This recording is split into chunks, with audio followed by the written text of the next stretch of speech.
Students from Higgins High School. Higgins, good to see you all. Do me a favor, I want y'all to come and sit in the middle. I want the cameras to see you all here.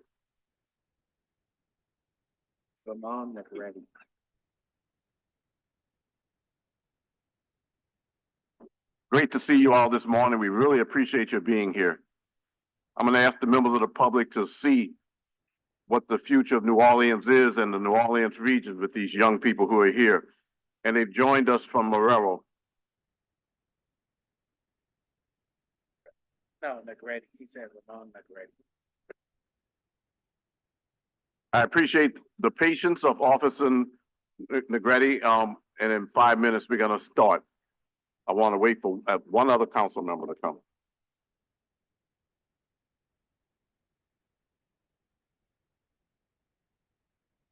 Oh, I hate that they don't come for.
I'm gonna have to start asking a council member for one.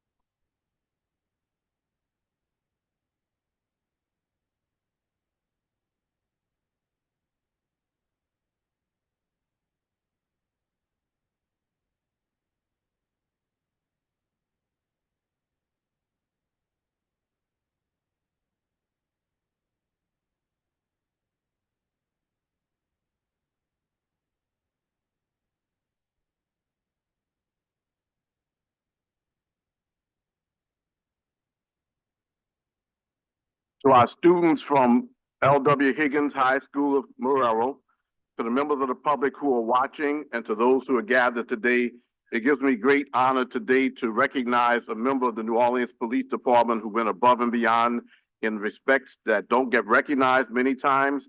And he worked with somebody. I'll tell you what those facts are, but I'm going to ask Officer Ramon Negretti and also supporters, other members of the staff from the 3rd District to come forward for a second.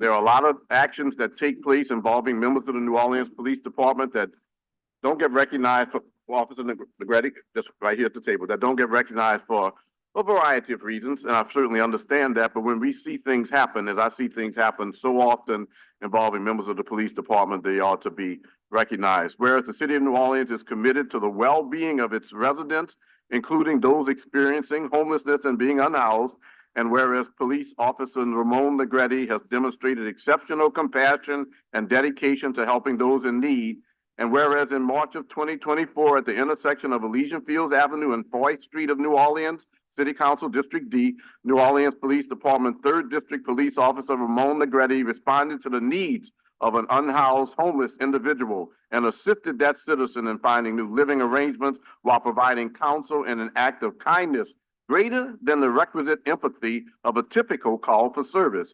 Whereas police officer Ramon Negretti's actions have made a significant difference in the life of a homeless individual, ensuring his safety. Whereas police officer Ramon Negret's action of service serves as an inspiration to others, exemplifies the concern demonstrated daily by members of the New Orleans Police Department, and thus embodies the true spirit of New Orleans. Now, therefore, be it proclaimed that the New Orleans City Council recognizes New Orleans Police Department 3rd District Officer Ramon Negretti. At my request, signed by all 7 members of the council, I have photos taken of Officer Negretti having the conversation with the individual. A lot of times, as I mentioned, those things that happen every day don't get recognized for a variety of reasons, and I understand. But when they do, and I've seen that individual now doing something different, I just want to say I thank you, members of the police department, thank the 3rd District. Tremendous work is going on in the 3rd District. And if you could, for example, Commander, say something about our recipient of this certificate today. Y'all can have a seat too. I appreciate your formality. It's going to take just 5 minutes. All right, thank you, Councilman. So I've been knowing Officer Negretti for a really long time. He's always been an exceptional police officer and a great member to our police department.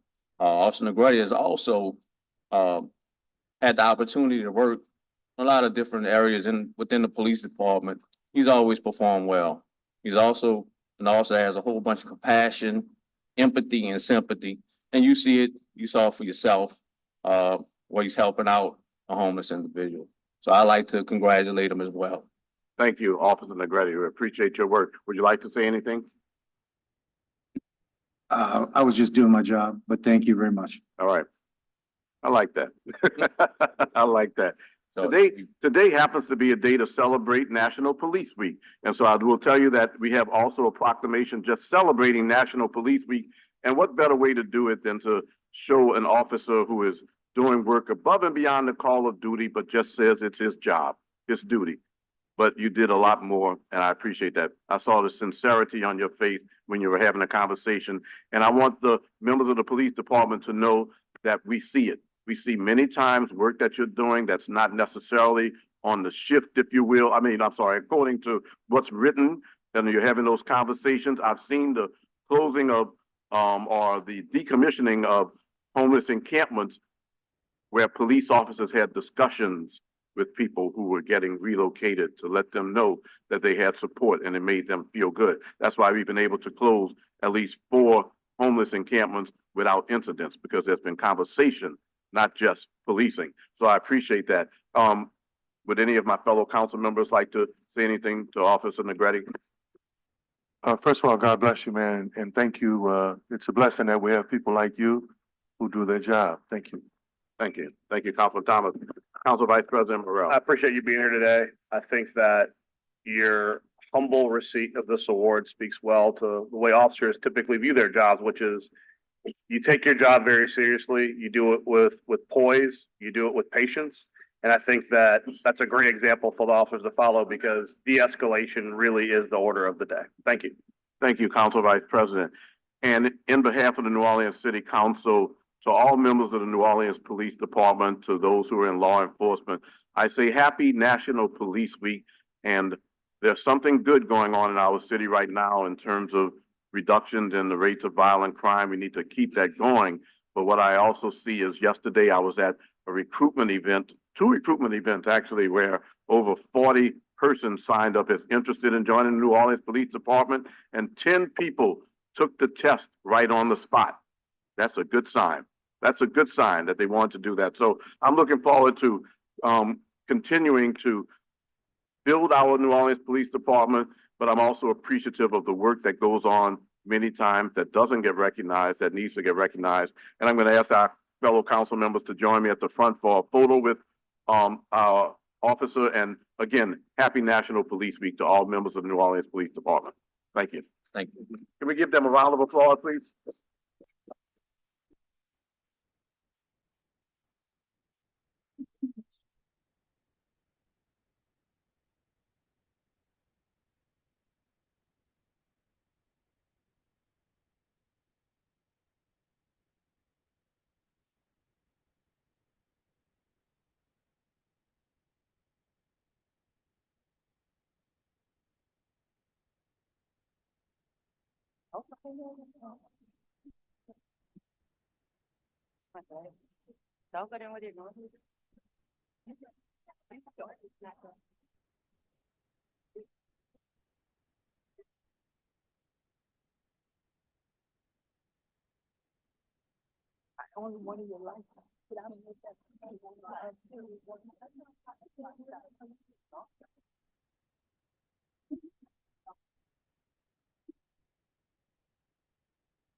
I'd like to encourage our members of the L.W. Higgins High School contingent who are here today to recognize that there are some positive developments going on in New Orleans relative to law enforcement, and that you all should consider, if you're inclined, do not hesitate to consider a career in law enforcement. Join NOPD.org is a good place to start to talk about opportunities to join the force, and also recognize that we have youth academies that give you an idea of what's going on involving policing. Please feel free to visit that website to get more information. And right now we're recruiting. You can't join the police department quite at the age of 18, but there are programs that you can take where you can take classes and then join the New Orleans Police Department at age 20. So please do consider that. Do consider that. Council members, we have 3 minutes before the start of the meeting, so if you all don't mind, I'd like to ask a representative of L.W. Higgins to come here and introduce us to your high school and to who is present. Who wants to do that? I need maybe an administrator. Huh? Wesley Bishop? I'd like to have that gentleman to come and Damon Faust. Come and talk to us for a second at the microphone about who's with you today and about your school. We have 2 more minutes before we start, and we really have more because we don't have a quorum to start. Stood up, man. That's right.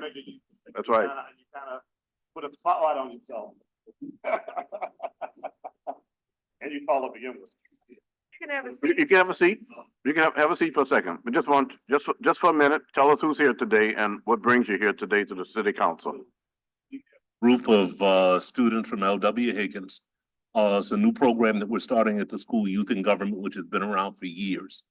So we had an opportunity, thank you very much, to be able to bring some of the students down to be able to see some form of a legislative process in action. So we have an assortment of students who are mostly 9th and 10th graders from Higgins. Okay, great. I hope that you all are able to stay around for a little while. Are you able to? Yeah, we'll be We have here a couple of- probably until about lunch. Good, very good. We have Okay. some items that you'll become familiar with. For example, members of the school body, you'll see us start the meeting off, and we have a couple of special presentations today that are called in special order of business. Is something that we don't vote on, but it gives us a chance to highlight something that is going on in our community, on both sides. Sometimes it's positive, sometimes it's negative, and then we'll go into the basis of business. But I'm just so pleased that you all are here today. I want you to feel free to stay around as long as you can through lunch. Is great. Before you do leave, I'm gonna ask that we could do a group photo outside in the courtyard. So just come and tell me when you're leaving, and I'll make sure that I and whatever council member is available joins you all for a group photo, okay? We are so pleased to have you here today, all the way from Marrero, right here to New Orleans. So pleased that you came to the New Orleans City Council. Thank you. We'll be starting business as soon as we get a quorum and shortly. Thank you.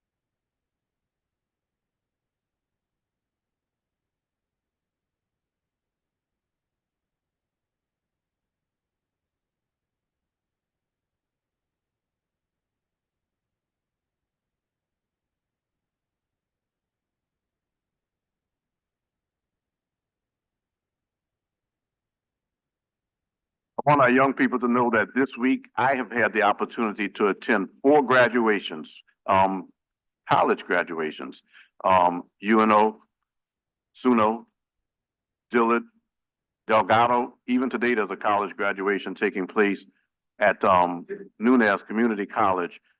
We have the opportunities for you to pursue your educational desires through higher education here in our city with a number of institutions. But I also attended 2 job fairs on yesterday, including job fairs where some of the employers are hiring at age 18 and will train you to do the work that is needed to be done. I want you to also remember Job One, and NOLA.gov/jobs. You'll find hundreds of opportunities available and ways to get training for the jobs. I am a consistent stater of this fact. There are tremendous opportunities for our youth and for our adults in the city of New Orleans. Many times we just don't take advantage of them. We have 200+ vacancies in the New Orleans Police Department, a department which is getting recognition for the outstanding constitutional job that they are doing relative to policing and to also with regards to doing those things that are required to keep our community safer. But we shouldn't have 250 vacancies. But I'm telling you that that job is so meaningful. We shouldn't have so many vacancies within the Sewage and Water Board. We shouldn't have so many vacancies throughout our city. I want you all to know that if you stay here in the city of New Orleans, you can do as well that if you go to any other city in the United States. It depends on you.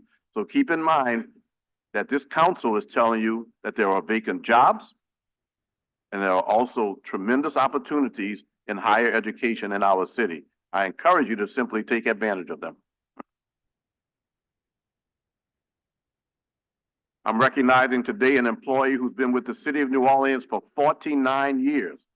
I'm also recognizing some employees from the Sewage and Water Board who've been with the Sewage and Water Board for 35 years. The reason they remained is because those are jobs that are worthy of them having that many years invested in them. So there is stability within employment opportunities here, in addition to all of those higher education opportunities. I just want to encourage you to be upbeat. I raised 3 children here in the city of New Orleans. They're all college graduates. One is in medical school. One is on his way to law school. There's a lot of opportunity in our city.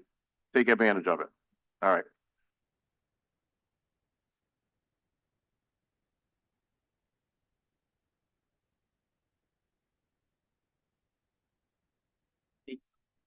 I'm looking for a 4th minute.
Oh, shit, you need a bigger one? I got another one coming.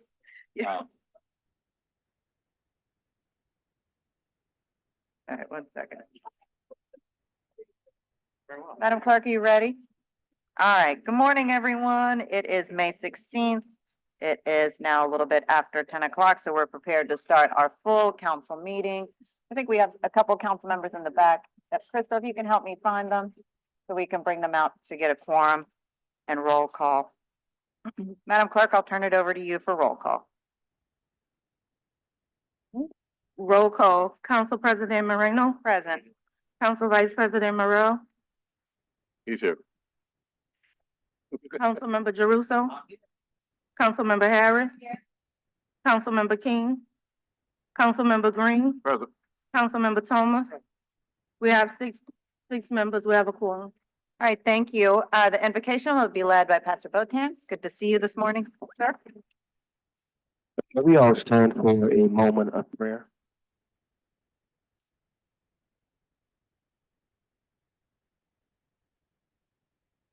Gracious God, our Father, how we honor you, how we adore you. We love and we thank you for this day that you've given us, the many blessings you've bestowed upon us. We pray now that your power would be in this place, that your wisdom and your strength would be in this place. We pray for our council, God, that you would continue to uplift them and uphold them, God. Give them everything that they need as they come together to work to make this city better. We thank you for our residents who are here, dear God, and just bless us as we come to do your work. We ask this today in your name we pray. Amen. Our pledge will be led by Councilmember Morrell.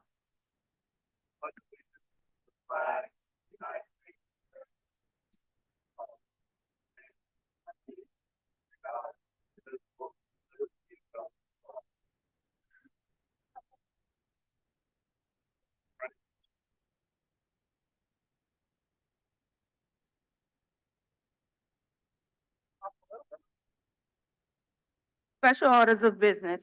First order of business, presentation. Kevin Coolidge, musician and former jazz camp student. Asia Mohan, former jazz camp student.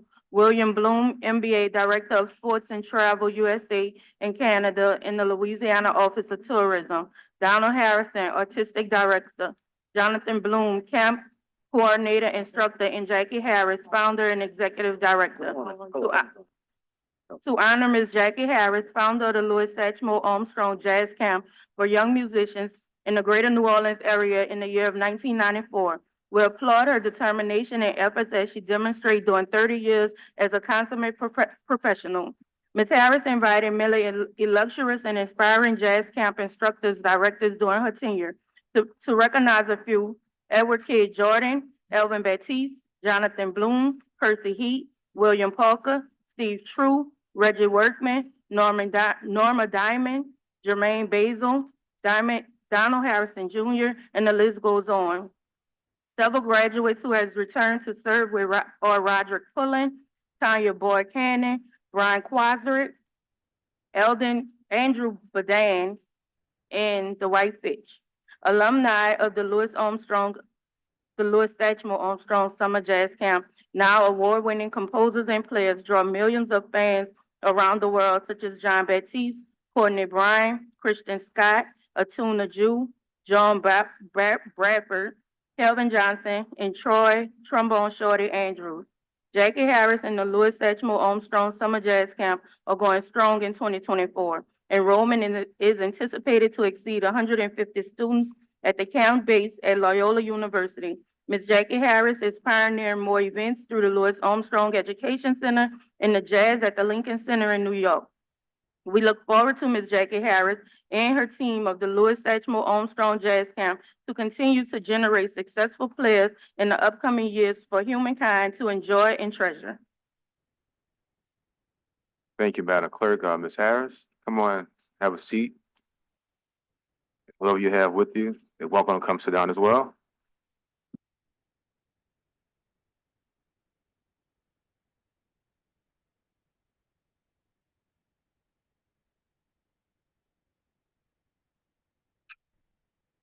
Nervous? Don't be.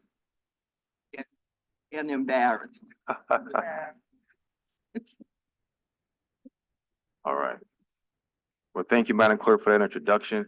We're here to honor, recognize Miss Jackie Harris and the Louis Armstrong summer camp that has taught hundreds of kids, music and dance for a very long time. So, we'll give you the floor, and then we'll have comments from the dais. We'll start my left, Councilman Jeruso on down to Councilman Thomas. So at this time, the floor is yours. Well, I'll let the students and the teachers speak, because it's whatever the camp has become, it's because of them. Yeah. Well, that's very gracious of you, Ms. Harris. But you are our fearless leader with a great vision and an open mind. And that, in my estimation, when I came aboard as director, you opened the doorway to the future for the kids. Because I was thinking about adding the history of our music to the program. And you agreed 100%. And the things that we're doing now, I think from looking at the tenor of the music industry, we're now cutting edge and leading the charge because of your open-mindedness and your diligence to making sure that the kids get everything that they can have. The idea of learning every style of music instead of just one style of music is the thing that makes our camp unique. And I just want to thank you so much for having the vision and the open-mindedness to pursue those goals. When you look at all of the articles about music nowadays, everybody's talking about multi-genre, but we started that 2 years ago. So now I like to say, we don't need Heinz 57, because Heinz 57 is ketchup. We don't need to catch up. We're already there because of Miss Jackie Harris. Absolutely, absolutely. Thank you.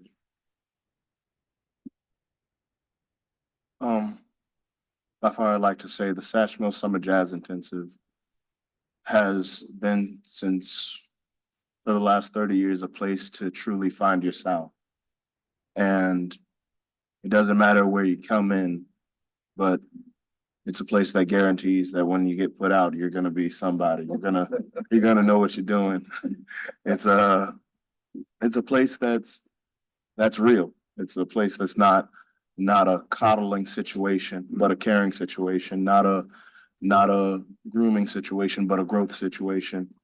And Ms. Jackie, I mean, you've done, you and Mr. Bloom and Doc Harris, you know, y'all have all, and rest in peace, Mr. Kidjo, and all of you have done such a great job of maturing all of us into musicians that can say we're proud to be from this city and proud to be people who were schooled in this city in music. So, yeah, by far, thank you very much. And you deserve it. This means the world, and the camp really has done a number on all of us. And I can speak for a lot of my peers at the same time. I'm sorry, I should have introduced them. Kevin Gullish Jr. is a traveling international blues musician, and he was one of the finalists on which one? The Voice? American Idol. On American Idol. Okay.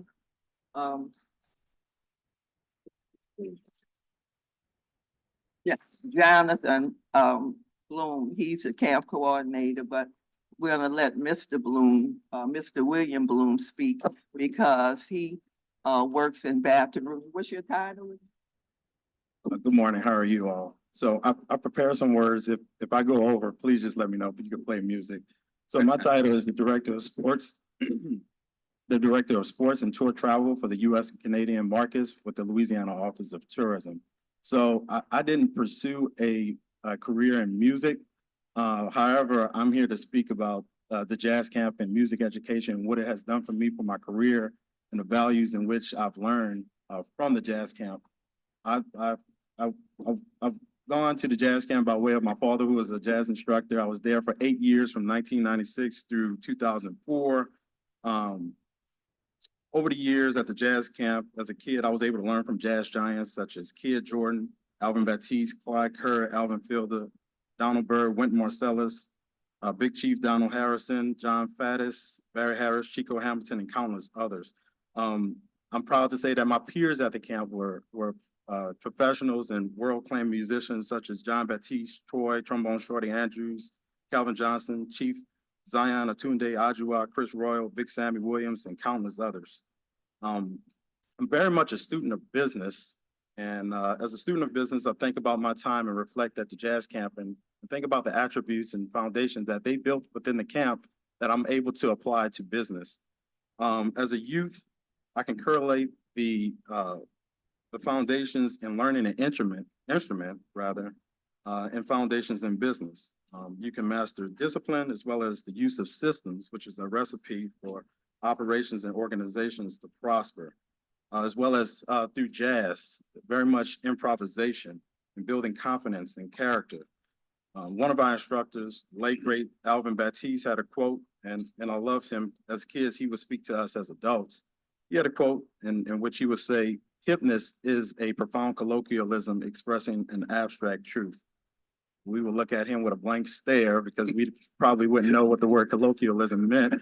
But in simpler terms, he would simply say contrast. And through that, I'm able to think about the way in which I approach my business, the way in which I represent Louisiana in this city, and think about the competitive advantages, or think about the unique attributes of this city in which I'm able to highlight as I travel different domestic places and even internationally, representing the city as an ideal travel destination.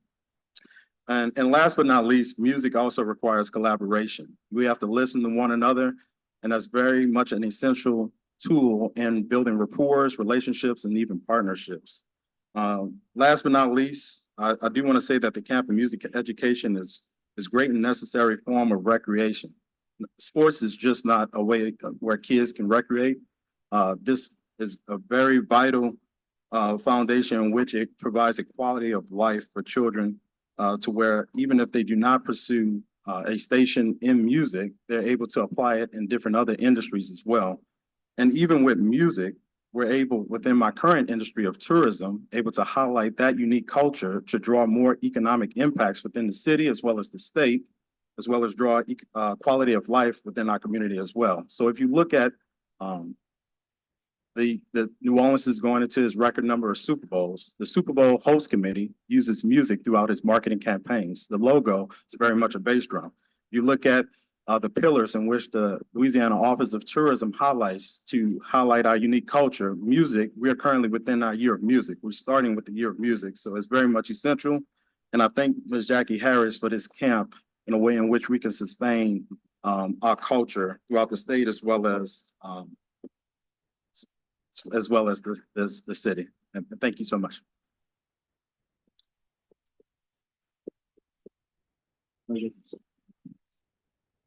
Thank you, William. I like to first acknowledge Ms. Harris. She is one of our community heroes. She's a surrogate parent for this community. And I like to say to the council, we are not the total answer, but we're part of the solution of some of the social ills and challenges that we face in the community. It's also an opportunity for her to bring people with information, our elder statesmen like Donald Harrison and Kid Jordan through the years, who brought a wealth of information and knowledge and experiences to the table. Alvin Batiste, Jermaine Basil, and many others. As a teacher, they were mentors for me. I did 38 years in the trenches, and I'm glad to say that I made it to this point where I can consider myself an elder and a mentor to a lot of our youth. So thank you, Jackie, for creating that opportunity, that idea, put it on the table as part of the solution. It helps to preserve the culture, the legacy, our progeny, the future. So thank you, City Council, because this entity has been the support for the camp from the very beginning. And I'd like to see that continue because this is the way we pass the torch. This is the way we preserve the culture and the future of New Orleans. Thank you. Thank you. I have one more comment, and that comment is, Miss Jackie Harris is a person who knows how to make it happen and who has stayed the course for decades. And, that's an incredible, we all talk about things, but she makes it happen and she stays the course. So that's incredible. I want to thank Councilmember King and members of the council for supporting the camp, but also, first off, having the courage to run for public office and and really to ensure that there are opportunities for young people and for adults. There are a number of high school students in the audience, so you guys go to lewisarmstrongjazzcamp.com, and if you are interested and you've been studying your instrument for 2 years, you should send us an email. Most of the major artists that you know about, they are all out of town, on the road, making very good money. The people who are here, and we specifically looked for non-musicians as well, because parents, we want parents to know that kids who are involved in arts education succeed. And they are giving their children an opportunity to express themselves and to succeed in life. And everybody who comes to jazz camp won't be musicians, but they certainly will be good citizens and good individuals. And I thank you so much for this. And I didn't want it to be about me. I wanted it to be about the camp, because I am a bit embarrassed here. Thank you, Ms. Harris. No need to All thank right. Mr. Harris. We'll start with Councilwoman Jerusalem. We're gonna work our way down. Good morning, Jackie. I think like we all are the leading presidents of the Jackie Harris fan club. I mean, I knew you were gonna end. I knew you were gonna end by saying this isn't about me. It's about the kids. And I think that just shows what great humility you have in doing all of this. You know, the expression is you're not new to the work, you're true to the work. And you've been true for more than a minute. 30 years is a long time. And I think that's really the most important thing to me too, is that I've seen lots of people want to get involved in something and then they invest a little bit. You've invested now in a generation of kids and helping them achieve their dreams, their goals. And there's all sorts of outlets that people have. We're seeing people with sports, with technology, but music is something that lifts your spirit, that gives you an artistic goal, and that can change people's lives, as we've heard here today. And I just can't say enough about you, because you're the epitome, I think, of what we want all New Orleanians to be, which is somebody who cares about the city, who's dedicated their heart and their soul to the city, who is extraordinarily principled and is open-minded at the same time. And we appreciate everything that you do. Thank you. Well, Ms. Harris, from one Harris to another. Yes. I want to say congratulations for this, Councilmember King. Thank you for honoring her and the camp. I actually was talking about you yesterday and the camp with Troy Sawyer of Girls Play Trumpet Too. Yeah. Yeah. And he was saying how he came up in the camp with Trombone Shorty and Big Sam from Big Sam's Funky Nation and all of the other greats, and how he learned from amazing instructors and musicians, not only music, but the business of music, which is so critical to ensure that our artists who are coming out of New Orleans get paid what they are due. So I really appreciate that about this jazz camp. I can tell you I was chief of staff at Loyola before losing my mind and running for office. And I will tell you that Loyola appreciated your commitment to the camp And it really was something that then President Tanya Tetlow talked about because she herself is a musician. So we, as a fake alumni of Loyola, just really appreciate your presence there and your commitment to your students, to the people who graduated from the camp and all that you do. So thank you. Thank you.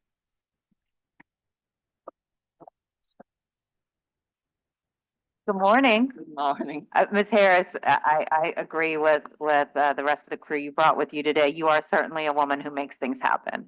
And you deserve to be celebrated. The jazz camp, as so many have mentioned, it's more than just music. It's about, at the end of the day, teaching life skills, which is so important. And as you mentioned, sir, all of the different things that you learned going through the camp that have now prepared you to be the man who you are now and in the career that you are. I think that's really remarkable, and it says so much to what you're doing in the camp. And I think what would be really special is to be able to feature some of the students in a really large way. And actually, one of your former students, Tanya Boyd Cannon, has been thinking about potentially doing something at Essence where we could really highlight the youth of New Orleans, particularly the musicians, the young musicians here in New Orleans, and finding a way and space to do that. So I'm working with her to try to figure out that path. But of course, like jazz camp, your jazz camp would be something fantastic that we could feature and showcase really to the rest of the world who shows up right here in New Orleans for Essence Festival. So thank you again, Ms. Harris, for all that you do. Love you. Thank you.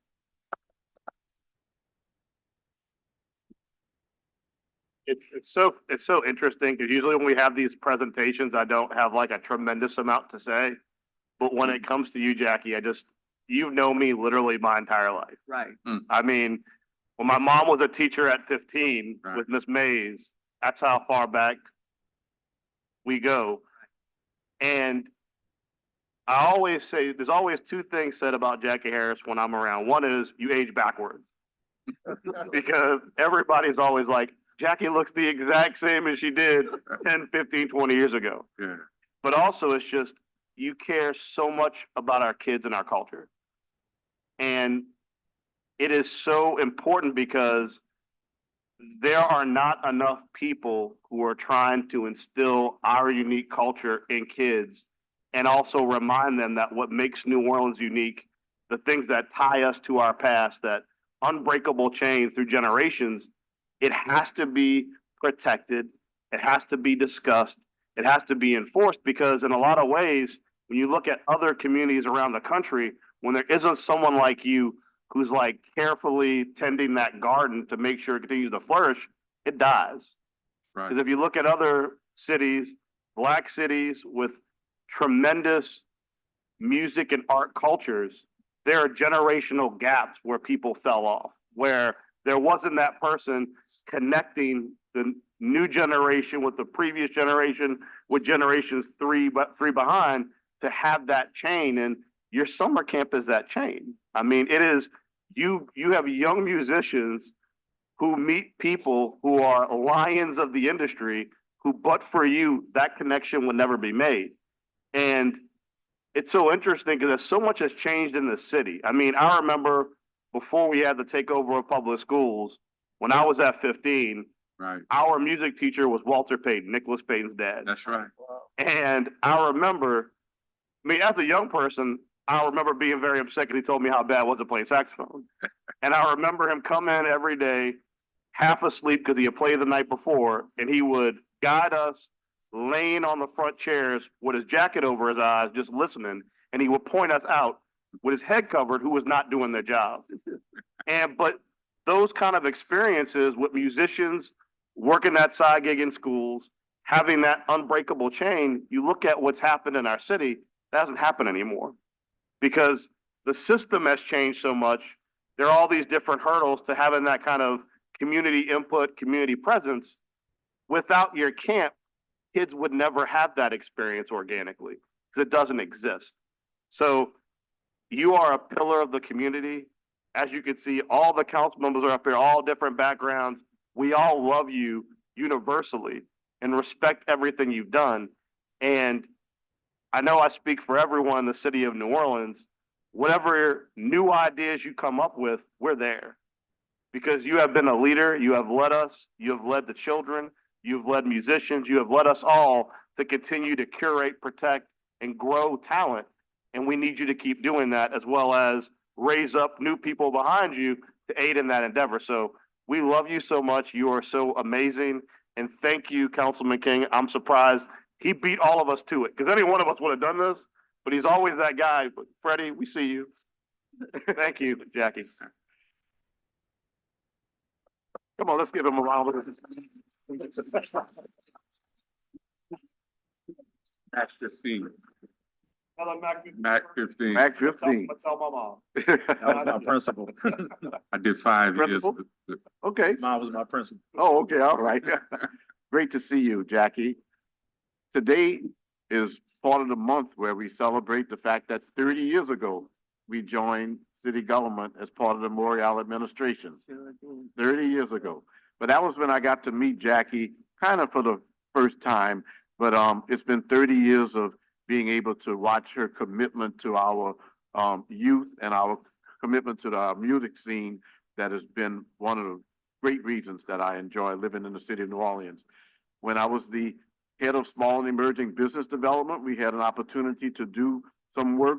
I became the head of economic development under Mayor Morial, and Jackie Harris and Kim Carbo were down the hall doing a whole lot of work. The Music and Entertainment Commission and the Film and Video Commission, that Music and Entertainment Commission's work was so focused because of Jackie on making sure our local musicians had a chance to share their talents and also to grow. As a member of the Marching 100 from St. Augustine High School, I have some music background. Some of the musicians who participated in the Marching 100 have come through the Louis Armstrong Jazz Camp. I am just so pleased to say, as I like to say often, that we have a lot going on for our youth in our city. And one of the reasons is that we have people like Jackie Harris who are committed. As the former head of the Music and Entertainment Commission, Jackie could have been a consultant, in fact, spent some time in New York. But she formed this organization, the Louis Armstrong Jazz Camp, because of her commitment to New Orleans, that no matter where she was going to be, whether it be New Orleans or some other place, she would always have this connection to our city and our city's youth. And I look forward every year to going to the culminating concert. I look forward to talking to some of the youth who participate, and I look forward to referring people, as I've done, to the jazz camp, because they're so pleased when they finish. So in behalf of the city council, and I'm going to speak for the people who were there in the Morial administration when you started off, who have seen all the work that you've done promoting great musicians, James Andrews and the like. We just want to say, Jackie, your commitment to our city and your sincerity and your motivation are greatly appreciated. And I'm so pleased and honored to be here on this day when we can recognize you for the work that you've done. Thank you very much. Thank you.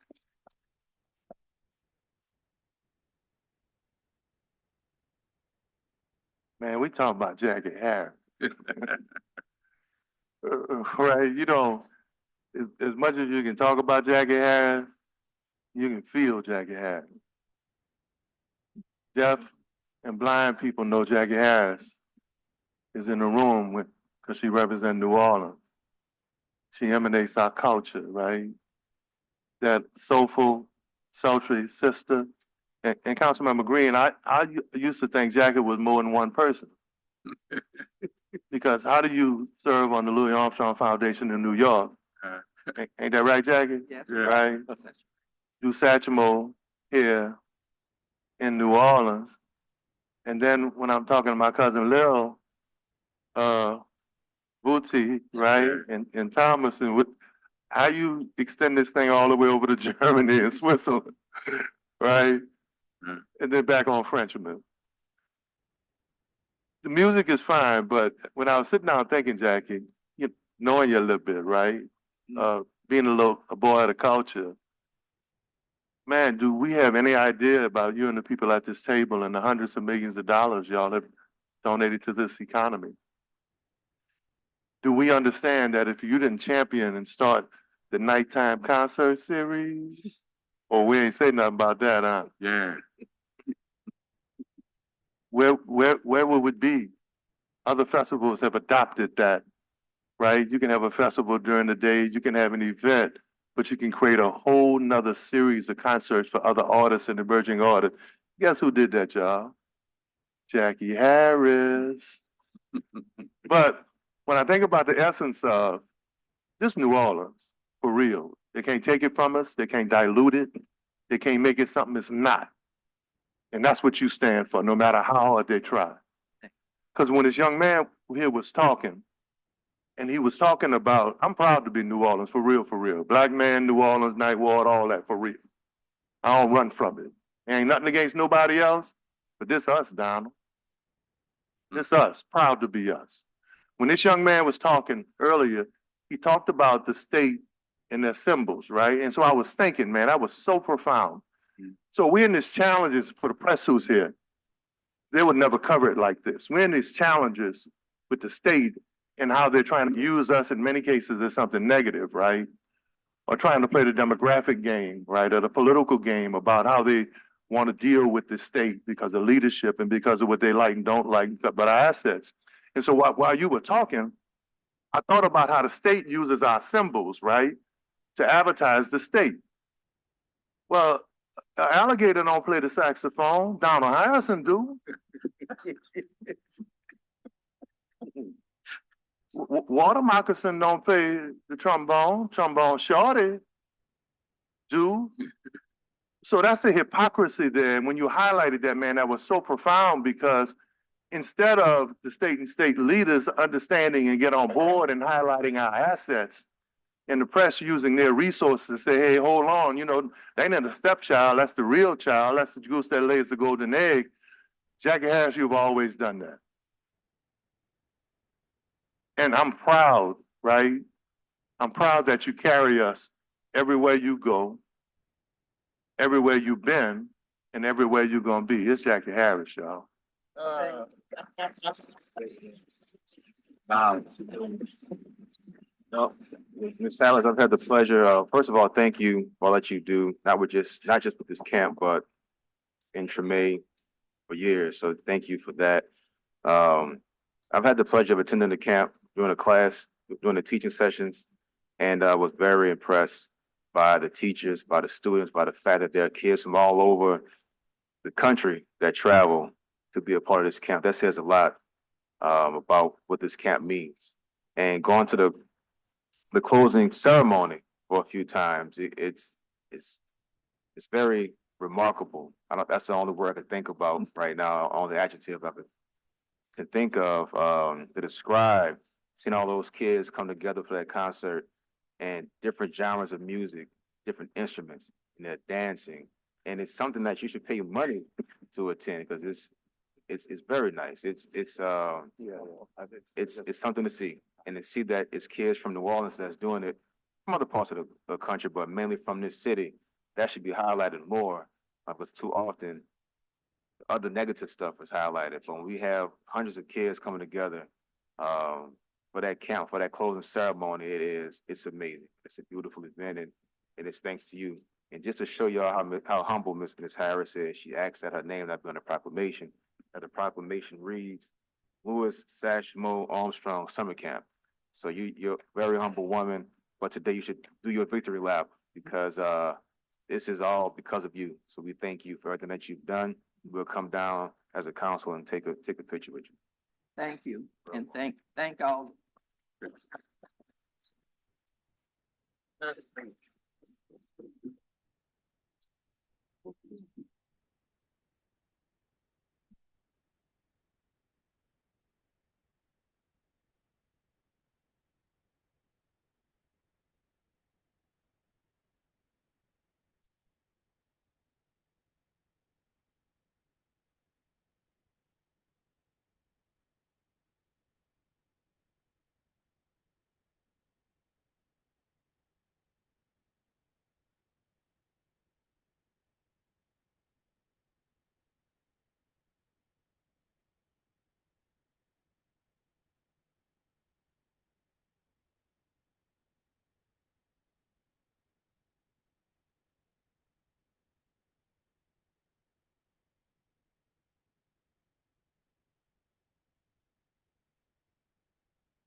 Second order of business, presentation, Anthony Weaver, son of the late Chief Earl Weaver, honoring the life and legacy of Chief Earl Weaver, who dedicated 49 years of faithful service to the Orleans Parish Sheriff's Office.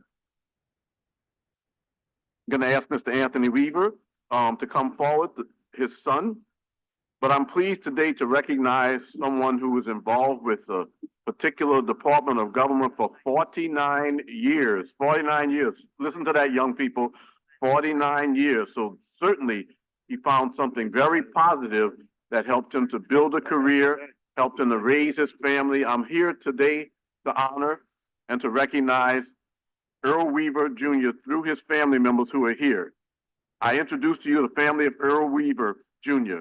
Officer Weaver served on the Orleans Parish Sheriff's Office for 49 years, beginning in December 1973. Then, under Sheriff Lewis Hyde, Officer Weaver's law enforcement career included several roles serving at the old parish prison, leading the criminal sheriff's athletic department, overseeing the juvenile division as warden, commanding the reserve division, and ultimately serving as chief of security and chief of courts and community services. Earl Weaver Jr. left us on April 23rd of this year at the age of 75. He is survived by his children, Earl Weaver III, Ellen Weaver, Alexander Weaver, Ronald Weaver, 21 grandchildren, and 5 great-grandchildren. He was preceded in death by his loving wife, Diane Weaver. As I mentioned today, I have members of the Weaver family who are here today, and we as the city council want to say thank you for sharing Earl Weaver Jr. with us for all of those years. We appreciate his service, the fact that he was committed and remained in that department through challenges for 49 years is something that we greatly appreciate and was worthy of recognition during this, our special order of business. Mr. Anthony Weaver, would you introduce to us who's at the table and tell us a few words? My name is Alexander Weaver. Oh, I'm sorry, and it is. My mistake. Alexander Weaver, Yes. son, sorry. This is my brother Earl Weaver III, sister Ella Weaver, my brother Ronald Weaver. Good. Good to see you. Tell us for a second about Mr. Earl Weaver Jr. First, I want to thank y'all for having us to honor my father Earl Weaver. What he did in this order right here is he loved church. He was the head deacon of his church. After he loved his family, he loved his job in that order. Good. Thank you very much, as I mentioned, for sharing it with us and for being here today with the family. I know that this is a tough time for the family, but we as a city want to say how much we appreciate the fact that he was committed to his job, did a fine job, And we all know that there were very trying trying conditions under which he worked at sometimes, but he stayed with it, and we appreciate that very much, very much. I'm gonna ask our council members if they'd like to share a thought, starting with Councilman Thomas, and we'll work to our left. But thank you for Earl Weaver Jr., his life and his commitment to our department. Thank you for honoring him with us. Thank you, Councilman Green, for this recognition. The first thing I want to do is apologize to the family for being out of town, for the service. There's no way I wanted to not be there for the homegoing of one of the great men who served our city. My father, my mother, my uncles, those who are no longer with us. Our family honored your father. I don't know if I'll remember who all the sheriffs was, but I know I remember your daddy. I don't know if I'll remember everyone who wore that badge or who served, but what I know, I'll remember your dad. I remember sitting in the stands in Biloxi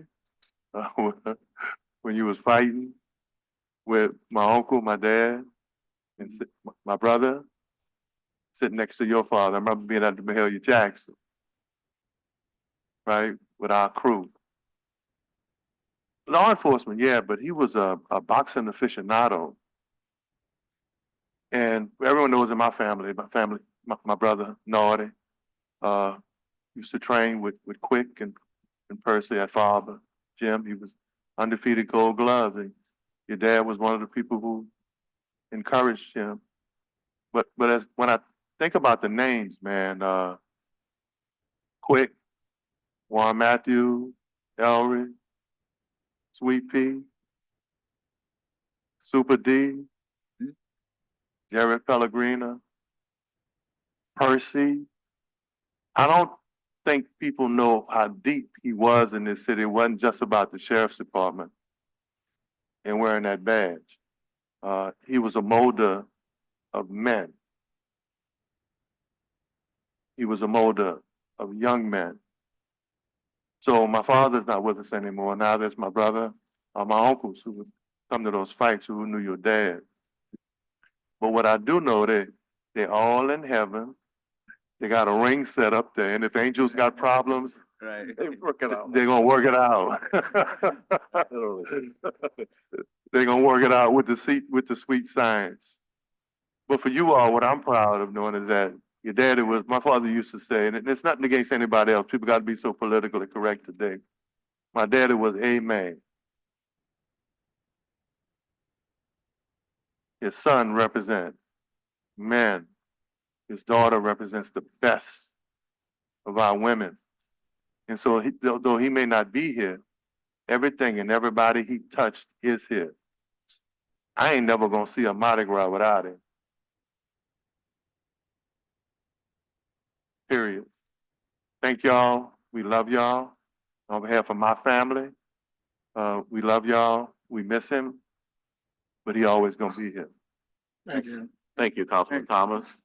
Council Vice President Morrell. Thank you, Councilman Green. I appreciate you bringing this today for us. I will begin by saying I don't think the city has done enough, and we still have more to do in celebrating Chief Weaver. Everyone knew Chief Weaver. I mean, I was a public defender in 2004, 2005 after Katrina.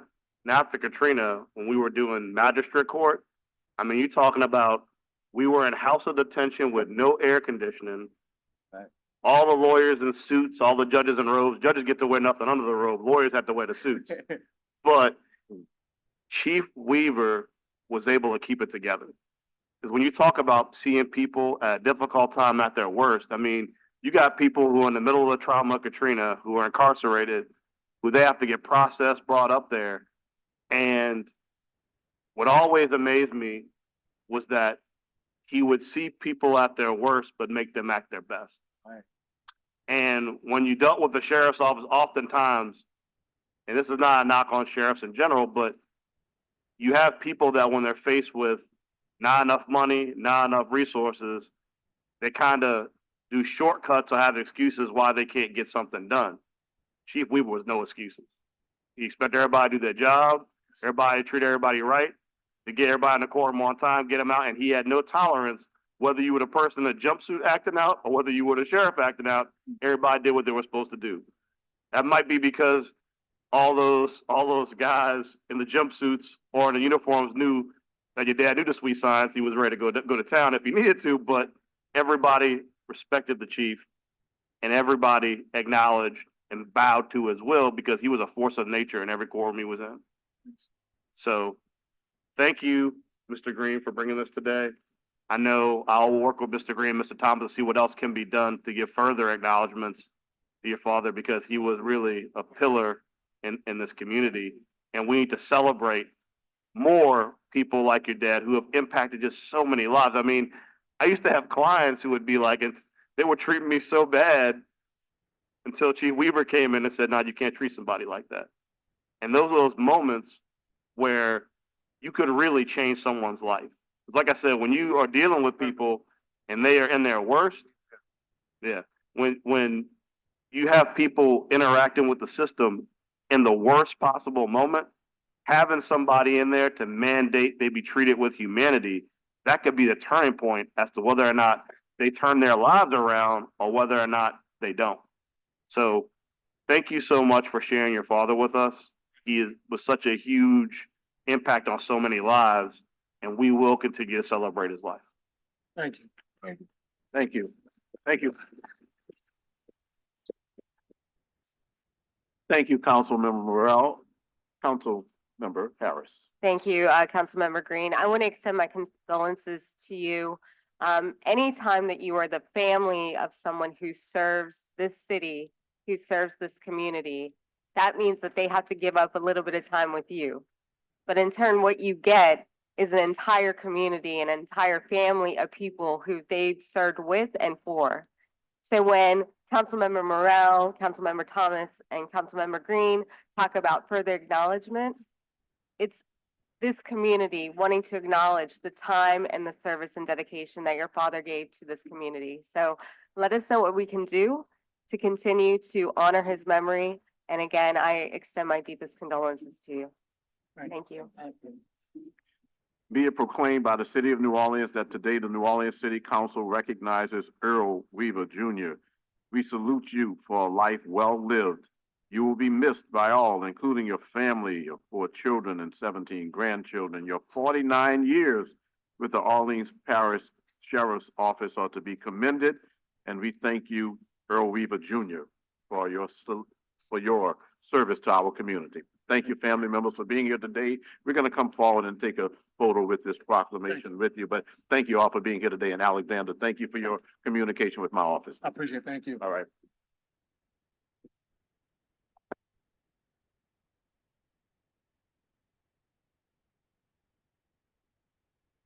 Okay.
Third order of business, presentation, Steve Nelson, Sewage and Water Board of New Orleans General Superintendent, recognizing the Sewage and Water Board of New Orleans work crews for their tireless efforts and contributions in keeping our city safe and assisting with operations. I'm gonna ask Mr. Nelson to come forward, and if there's anybody else to join you at the table. We'll start in just 1 minute.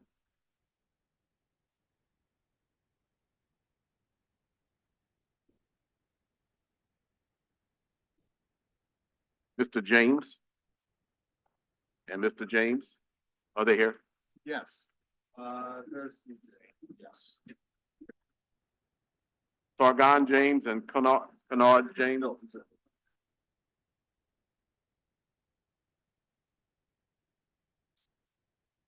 What's that?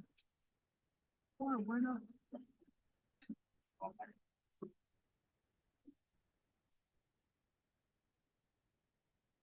On a recent drive through my district, I passed by Galvez, where it meets St. Louis, where it meets Toulouse Street, and saw what looked to be an incredible project going on involving some very significant construction, and it was very deep into our city streets with a very important purpose. But I got out and spoke to a couple of individuals, Sargon James and Kennard James, and had an opportunity to talk to them about their career working in an area that doesn't get the recognition that it gets. As we drive throughout the city, many times we see work going on streets, and sometimes don't recognize that that work involves underground construction, such as you see on the screen here, significant equipment usage, and other things that make those jobs very complex.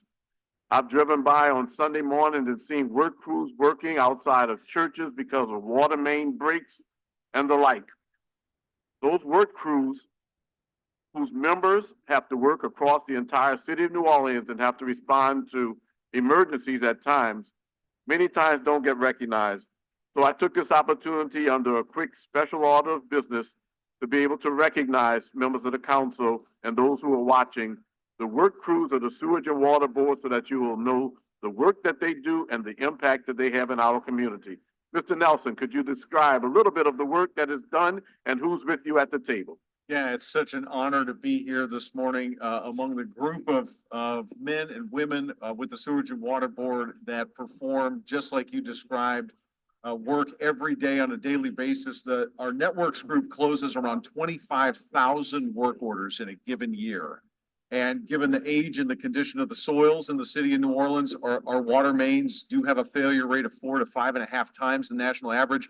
And this group addresses those repairs in an average of 20 to 25 days, those water leaks. So they are working continuously. They work very, very hard. I'm very proud of the group we have here.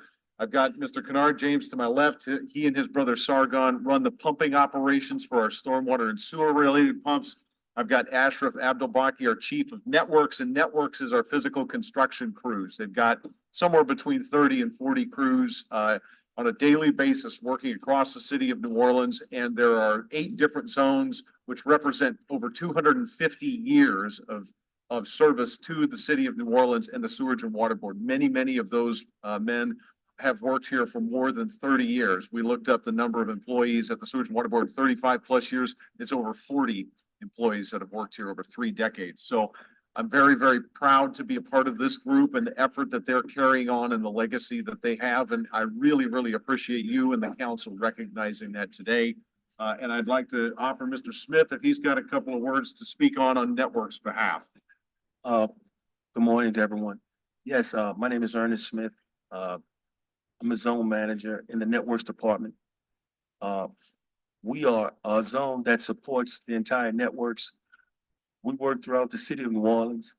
We're doing a lot of infrastructure repair, sewer and water, and we're just trying to move forward and do a great job for the citizens and make you all proud. Thank you for the work that you're doing. You're not trying to do it, you're doing it.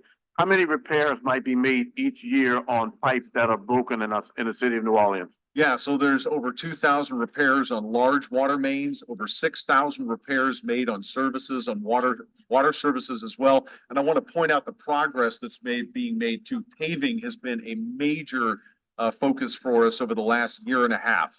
So since last July, we've gone from a backlog of 3,000 work orders to, as of today, it's down to 920. Can I ask those who are present to respect the fact that we have presentations being made? Please, you can speak lower than we're speaking. Thank you. So, yeah, thank you. We're down below 1,000 work orders from so right around 3,000 at this time last year, and have gone from an average of 100 days from when a service cut is made to when it is paved. We're working at right around 50, and the goal is this year to be down to real time.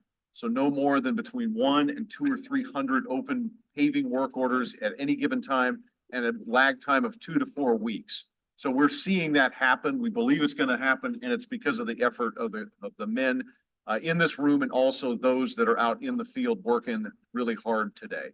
Can I ask Mr. James to tell us for a minute about his experience with the Sewage and Water Board and why you've been there for so long? How many years have you been employed by the Sewage and Water Board? I've been employed for 43 years. 43 years. For drainage. 43 years. Operations, and I'm presently superintendent of drainage pump stations.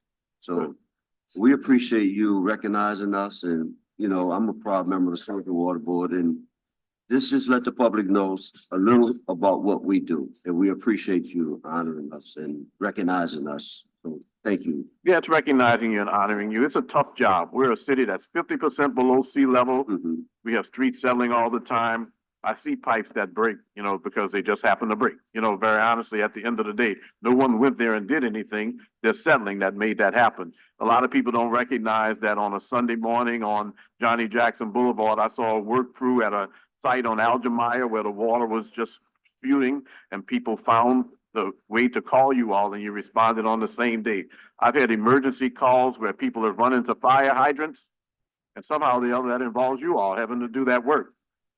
I'd also like to mention that there sure are a lot of people who run into fire hydrants in New Orleans. I want us to recognize that those fire hydrants don't move, and actually that you should see them. But okay, at the end of the day, there's a crew requirement that comes out there and addresses it on an emergency basis.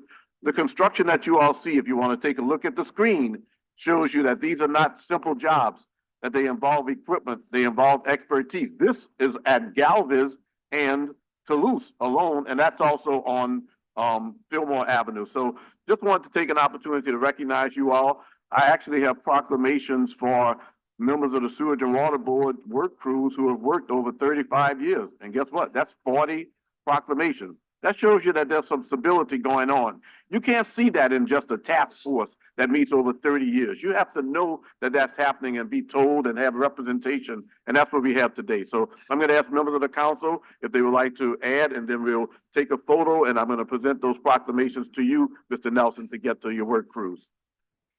First of all, thank you, Councilmember Green, for recognizing the men and women at the Sewage and Water Board.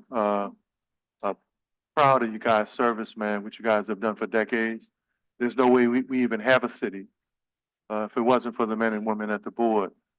As someone who was here after Katrina, if the men and women don't stay, if they don't hold their posts, if they don't stay at that Algiers plant that provided the only source of potable water for this entire region for a long time, and for my little baby cuz sitting on the end over there, real cuz. How many members of our family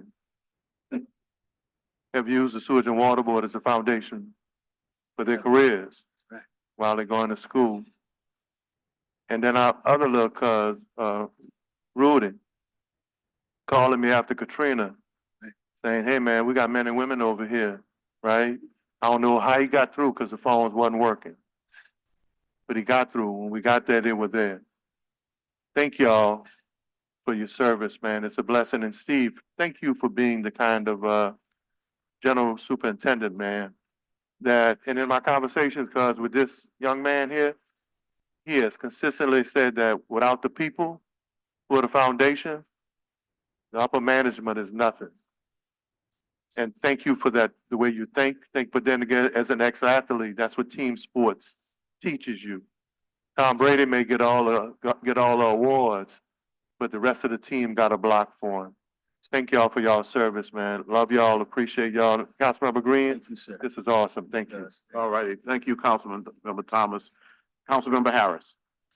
Well, Steve, thank you. I want to thank your team. We have done amazing work together in the few years that I've been on city council. We've done walkthroughs. I didn't know we could have pictures, Councilmember Green, because we have some of Mr. Nelson and his team walking through neighborhoods, identifying problems and getting them fixed immediately. And so I really appreciate your leadership of a group of phenomenal people who work with you to make sure that our streets, our water, everything is functional. I don't know where the drainage bill is, but hopefully it's getting consolidated to y'all because I think it'll be today. All right. So I'm looking forward to that vote.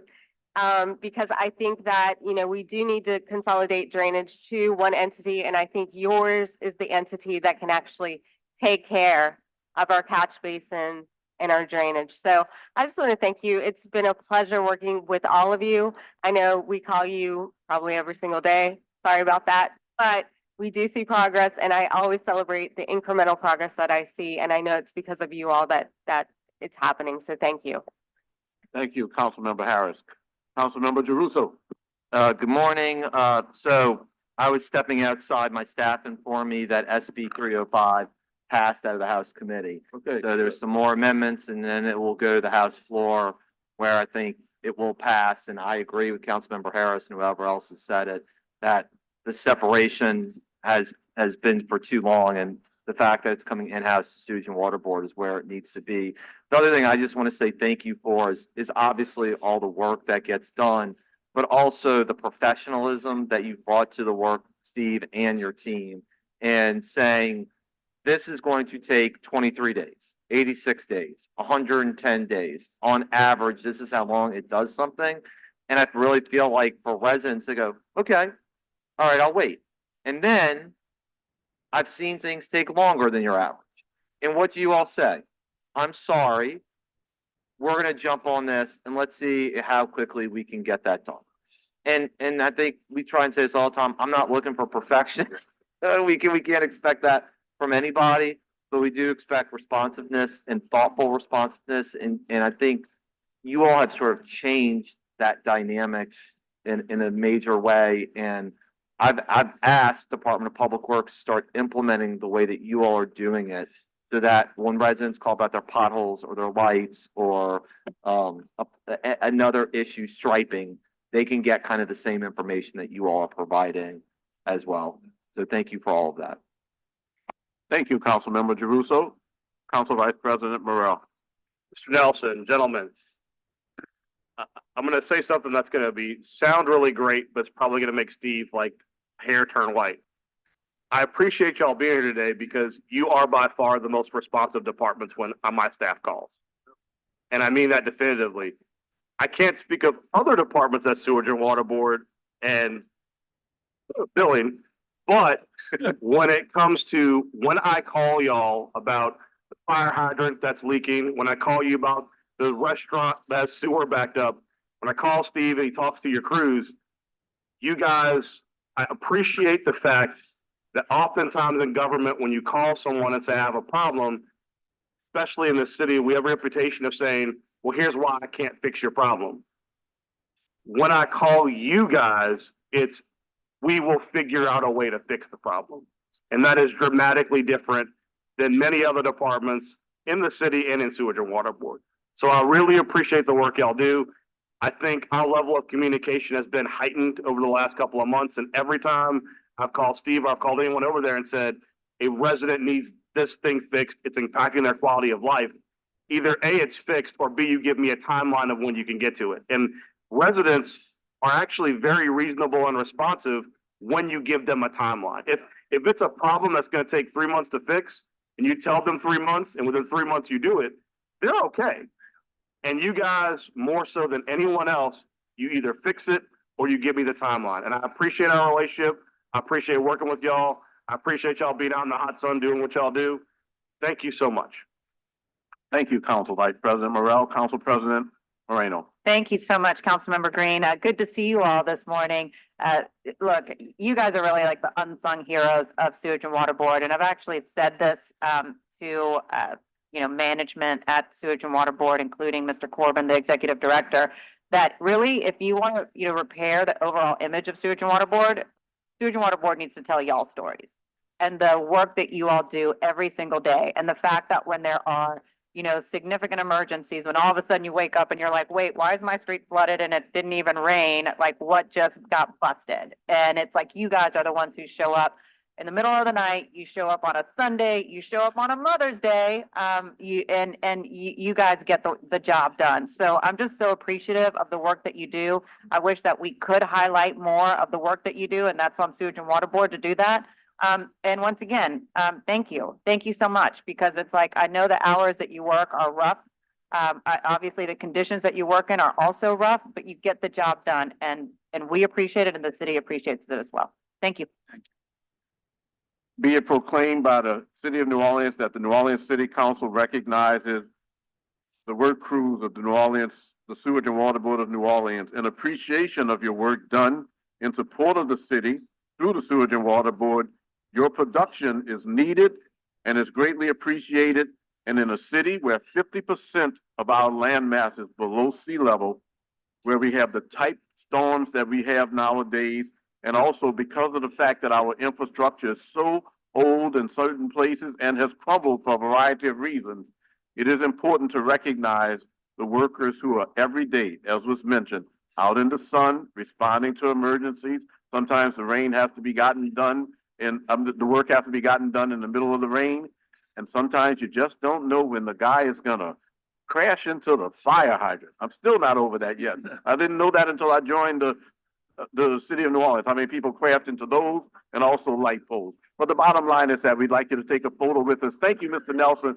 Please pass this message on to those who are maybe not able to watch today, that the City Council is appreciative, and you heard the comments, recognizes the work. So we have proclamations for workers in each of your zones, the 8 zones, and I have individual proclamations for those who have been with the Sewage and Water Board for 35 years or more. What a story. Thank you for being here today. Come join us in the front for a quick photo.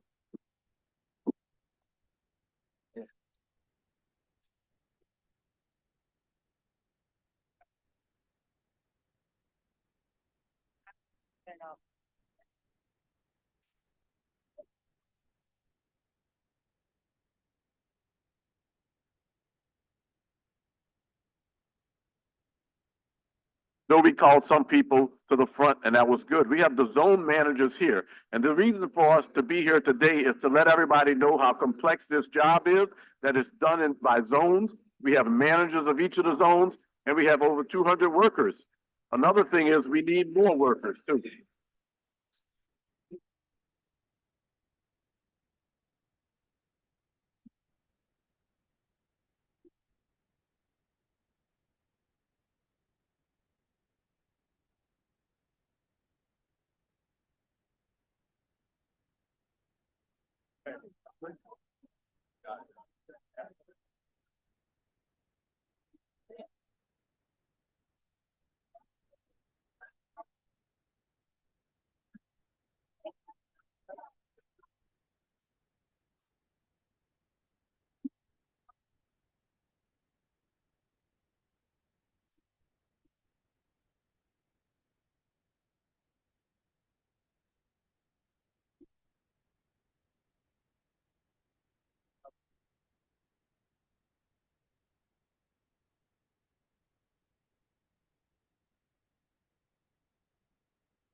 Tell them to hold for a minute. I'm gonna sign now.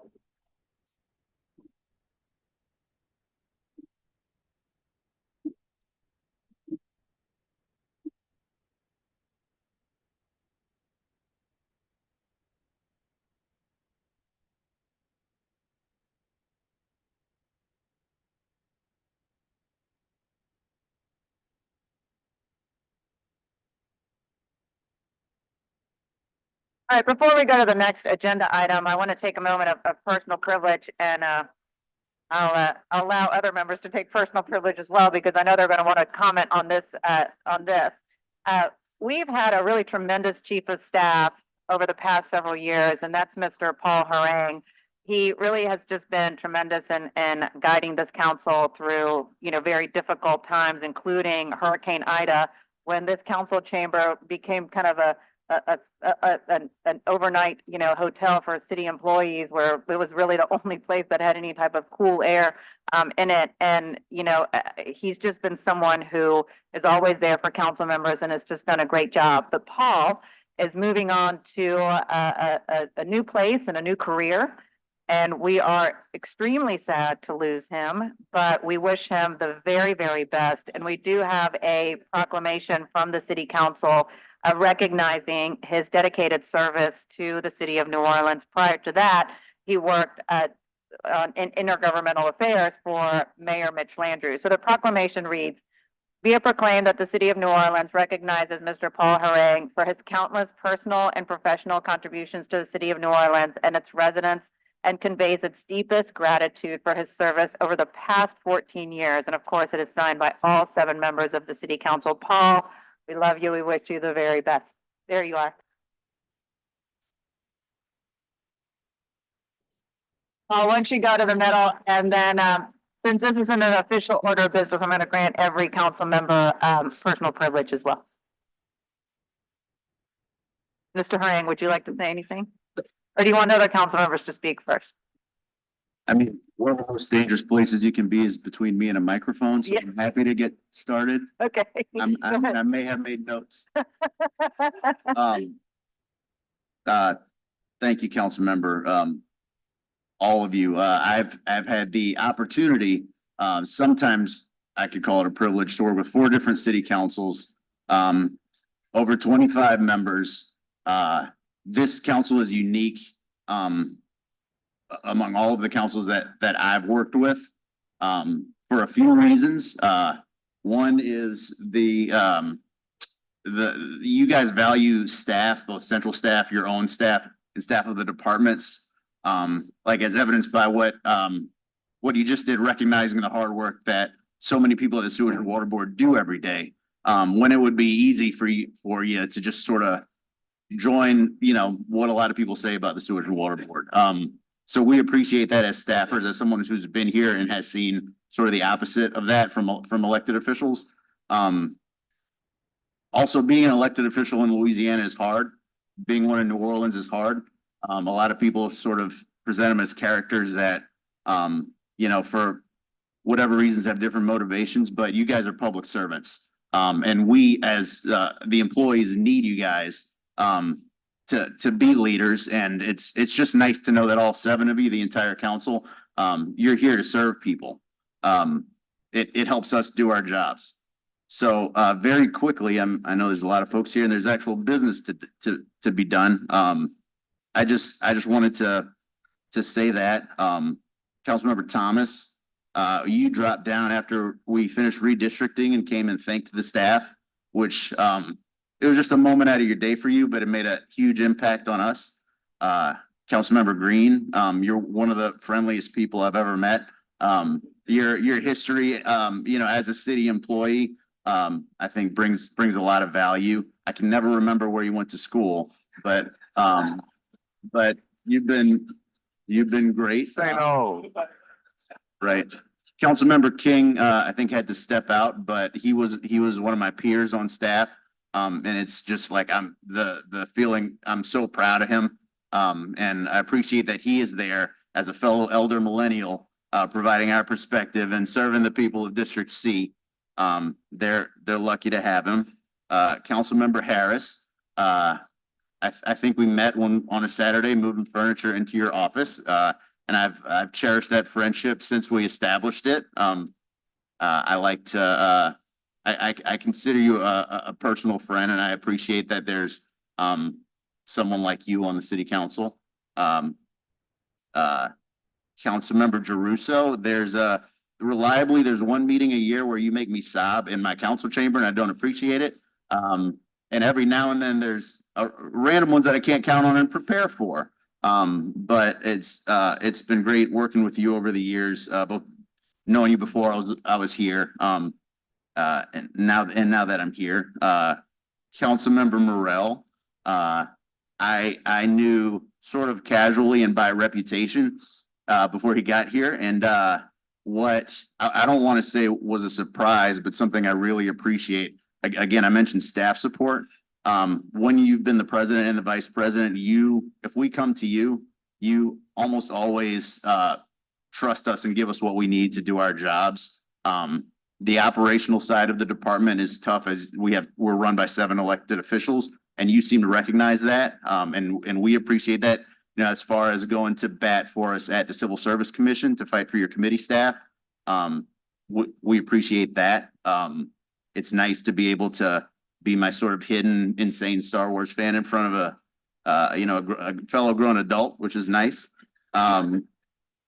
So I appreciate that. And Councilmember Moreno, I remember you from explaining the news to me so many years ago at night. Just sort of when you talk in the meetings, I feel like I'm sort of transported back sometimes to when you were telling us the news of the day. And I will always remember me and you staring at the second floor expansion joint during Hurricane Ida as the building was squeaking and squealing. And then the work we did after that, as we were sort of running a bit of a hostel in the council chamber, and all that work. You guys have done things that no council has done before. You approach your job, you are unafraid. If there's something that needs to be done, you are unafraid to do it, even if it's not been done before and there's no guidebook. That's tough on you and it's tough on us, but the fact that if there's work to be done, you do it. Whatever differences of opinion you guys might have, you come together on what's important, at least as far as what I've seen. And I appreciate that both as someone who lives here, and someone who works for you. So thank you for this opportunity. It's been the highlight of my career. You guys are great. Thank you. Thank you, Paul.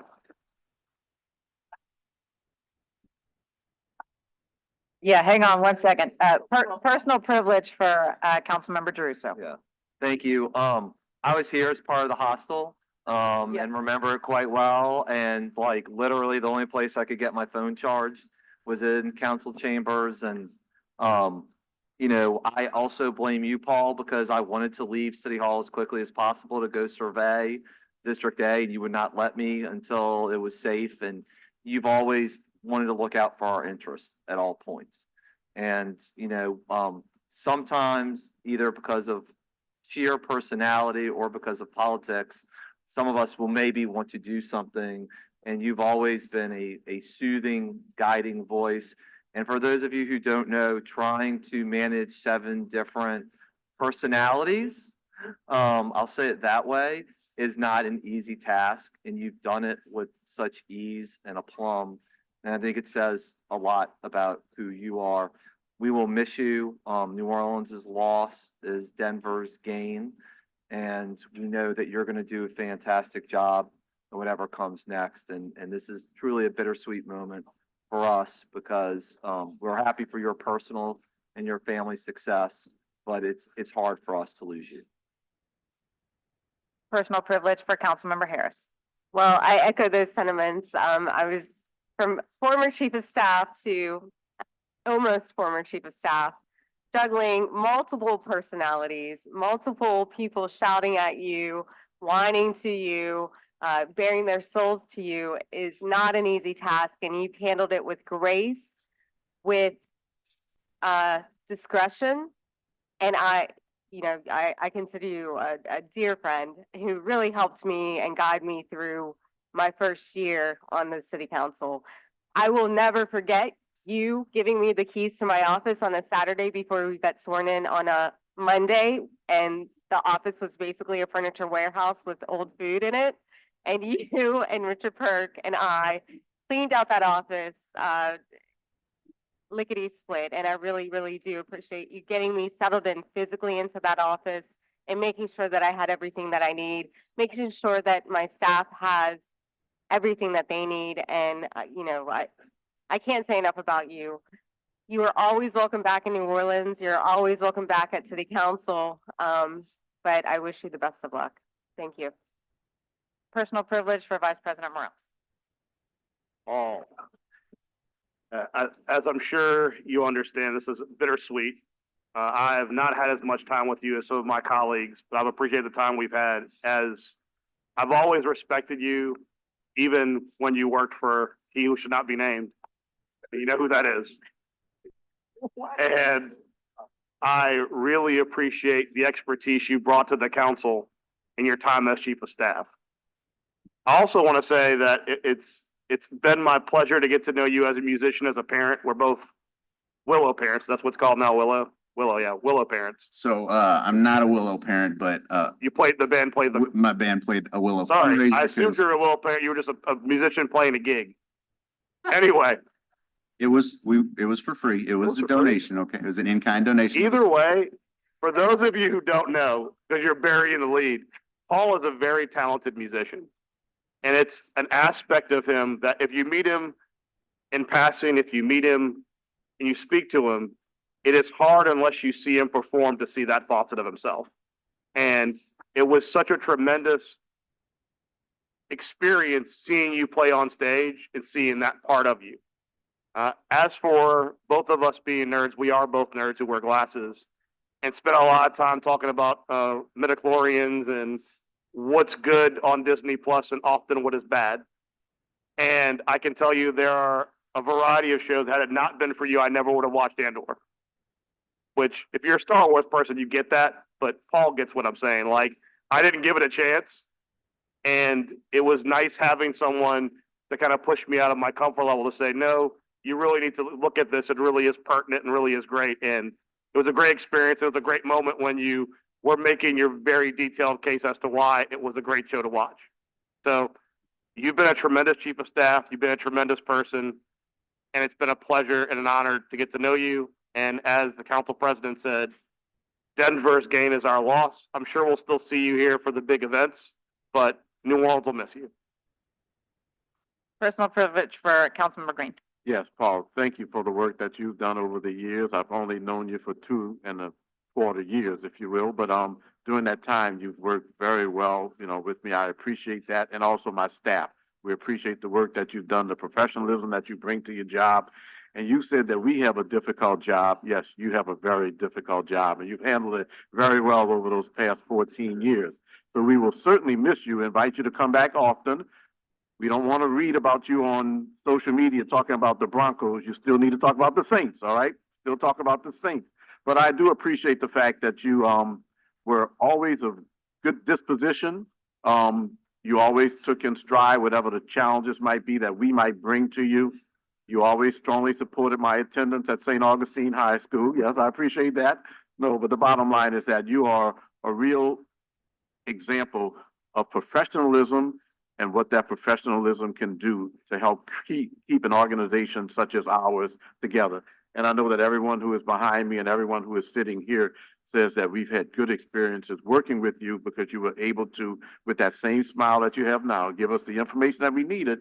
And in some instances, if you couldn't provide that information, you would tell us and then give us a suggestion as to where to go, as opposed to speculating or postulating. So thank you very much for the work that you've done. We'll miss you. We look forward to you coming back to the council chambers when you come back into New Orleans so that we can say hello again. And if I'm ever in Denver, I know that I have a friend. I'll look you up. Thank you.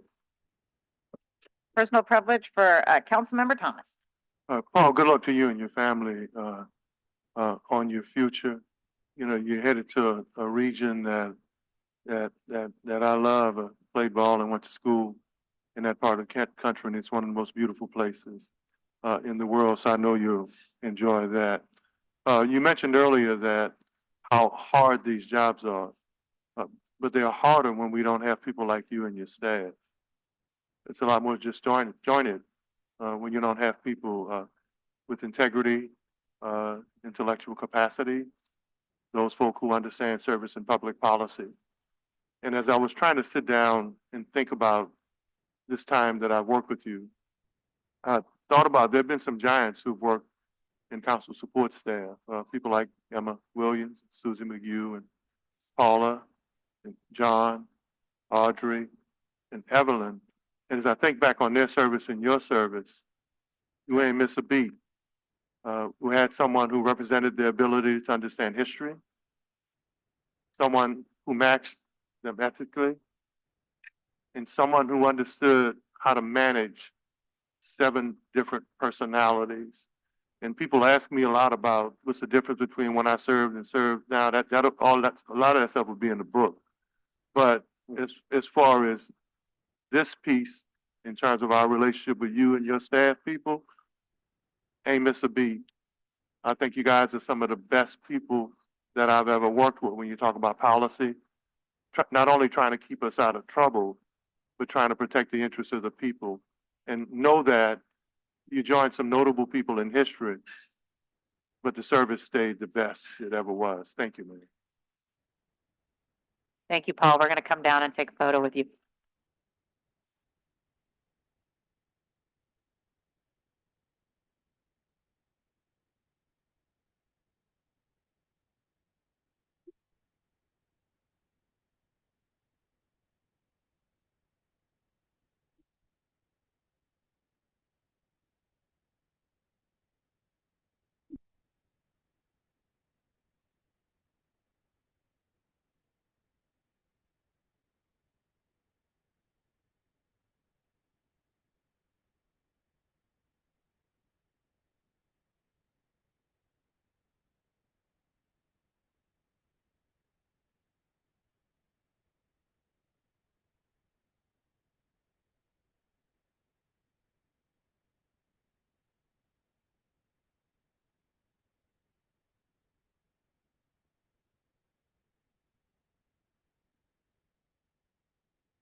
At the top of page 48, motion number 24-226 by council members Moreno, Morel, DeRusso, Harris, King, Green, and Thomas, amending and restating to establish that Rule 59 of the council rules and regulations be hereby shall read as follows.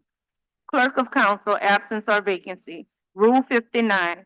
During periods when the clerk of council is absent or when the position of clerk of council is vacant, the assistant clerk of council may exercise the powers of the clerk of council and perform any and all assigned by law to the clerk of council. The powers and privileges granted by this rule shall not be deemed to constitute either a permanent or an interim appointment of the Assistant Clerk of Council as the Clerk of Council during any period of absence or vacancy.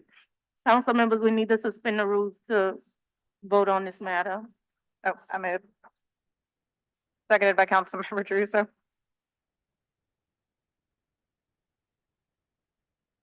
Five yeas, no nays, the rules are suspended.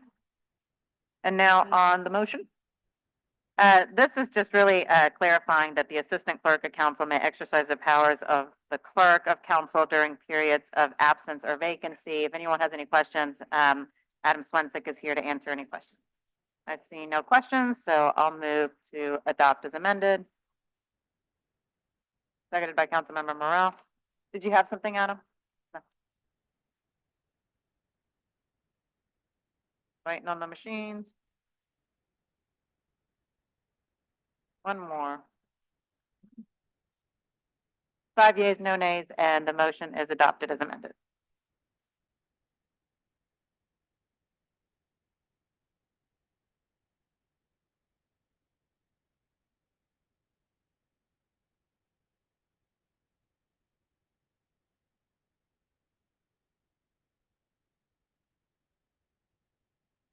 All right, we can do consent agenda.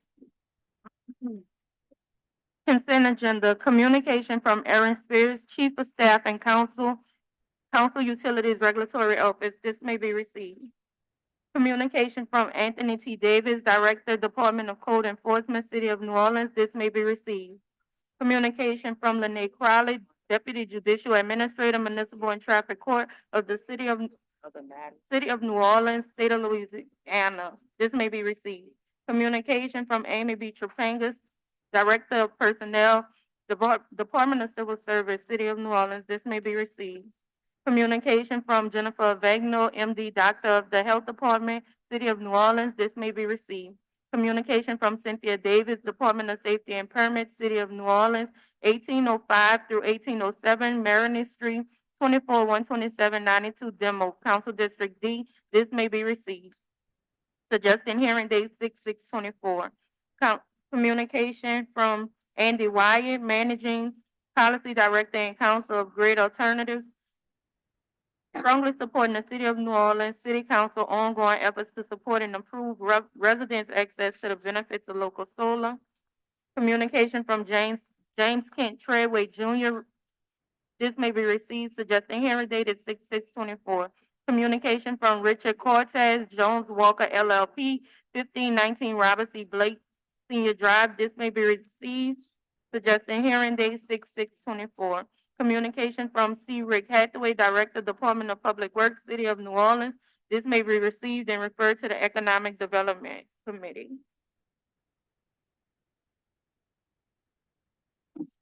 Communication from Jeffrey Swartz, Director of Office of Economic Development, City of New Orleans. This may be received and referred to the Economic Development Special Project.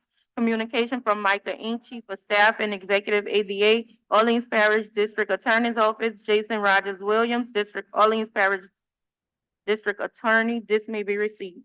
Communication from Brandy DeLodge, MDA, Budget Administrator, City of New Orleans Budget Office. This may be received. Report of Surgeon Water Board of New Orleans. This may be received.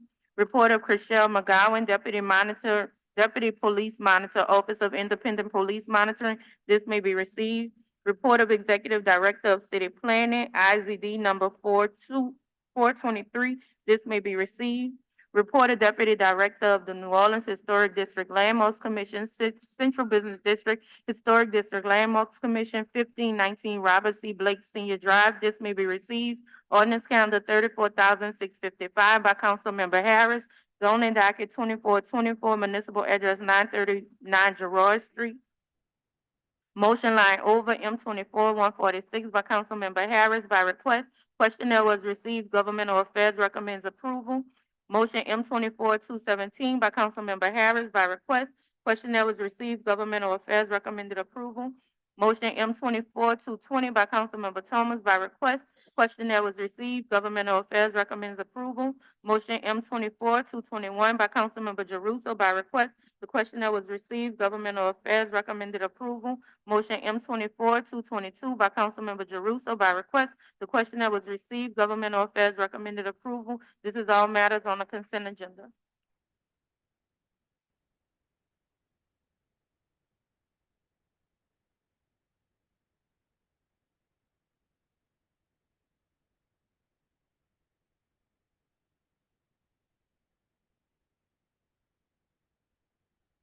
All right, 1 second. Here's what's going on.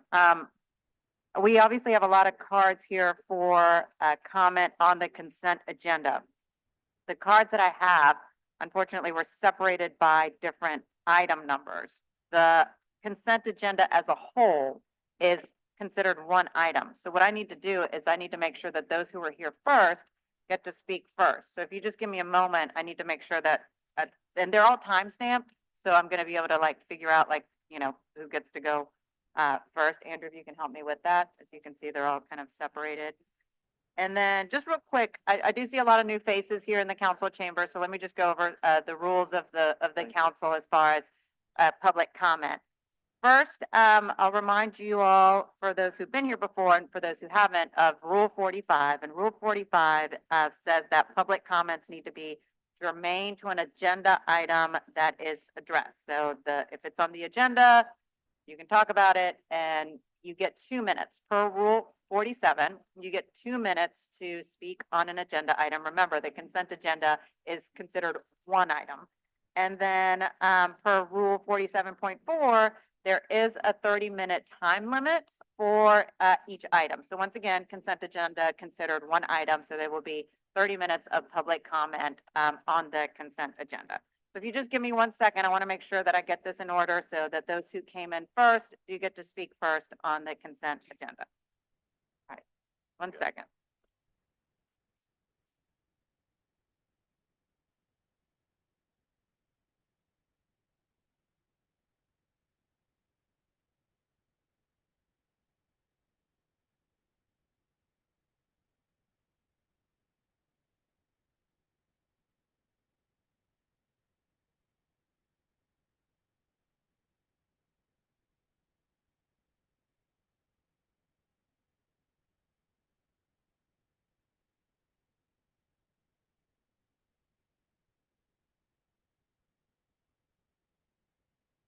Okay, it looks like the person who came in at 11:01 is Sultana Isham. You get to go first for 2 minutes. And if we can start when she starts speaking, she starts speaking, and then also start the 30-minute clock.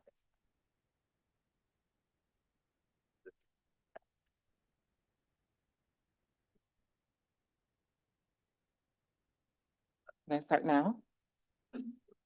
Whenever you start speaking, the clock will start. Thank you. Good morning. Good morning. My name is Sultana Isham.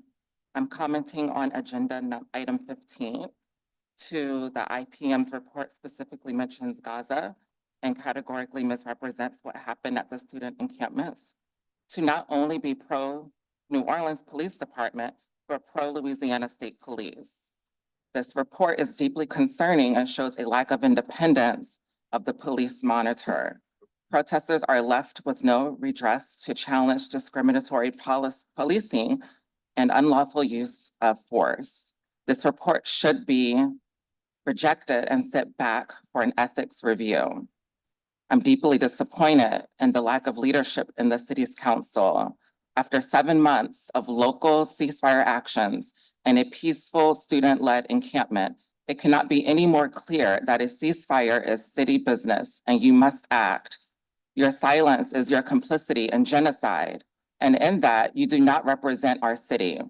The police of New Orleans are deeply connected to the pain of those suffering both locally, such as Tawfiq and Samaher, and internationally. Allowing the use of excessive force on sleeping college students is embarrassing to our city and the national and international news media. Make a statement in support of the students and condemn Tulane and Loyola presidents for punishing those who felt morally compelled to take action against an ongoing genocide.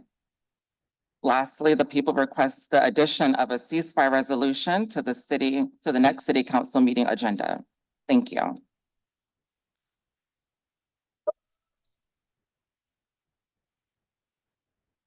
All right, as I continue down the timestamps, I do have some from an earlier time, so I'm gonna take those. This is from 10:37, Aaron Gifford. Aaron Gifford? Aaron Gifford, all right, not here. I'll put that to the side. Next at also 10:37, Amelie Daigle.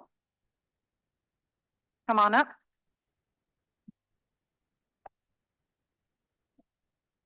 Hi, I'm Amelie Daigle and I'm here on behalf of Put the. your mic a little closer to your mouth so we can hear Oh, you. Perfect, Yes, thank you. absolutely. I can take my mask off too. I'm Amelie Daigle. I'm here on behalf of the National Lawyers Guild. For those who don't know, the National Lawyers Guild is a progressive bar association. It was formed when the American Bar Association refused to desegregate. And the main thing we do, among many other things, is we train legal observers to impartially observe law enforcement at protests and when people are expressing their First Amendment rights. So I'm going to read as much as I can in 2 minutes of a statement that our membership voted on. So I'm speaking on behalf of the organization, and it directly contradicts the report of the Independent Police Monitor. The Louisiana chapter of the National Lawyers Guild stands in firm solidarity with members of the Tulane and Loyola student-led Gaza protest encampment. We admire the students and community members who exercise their First Amendment rights to protest the genocide of Palestinians by the state of Israel.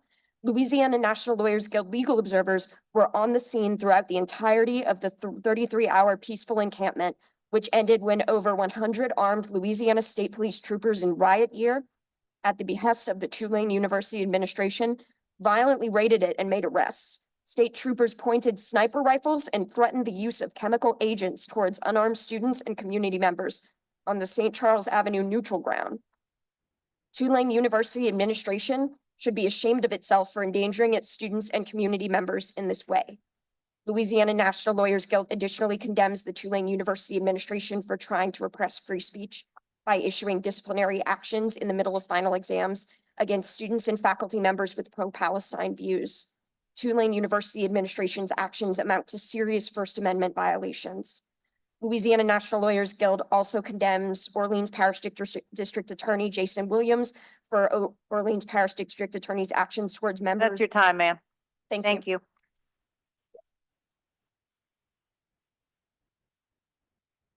Up next, coming in with a card at 10:40, Allison McCrary, Esquire. You here?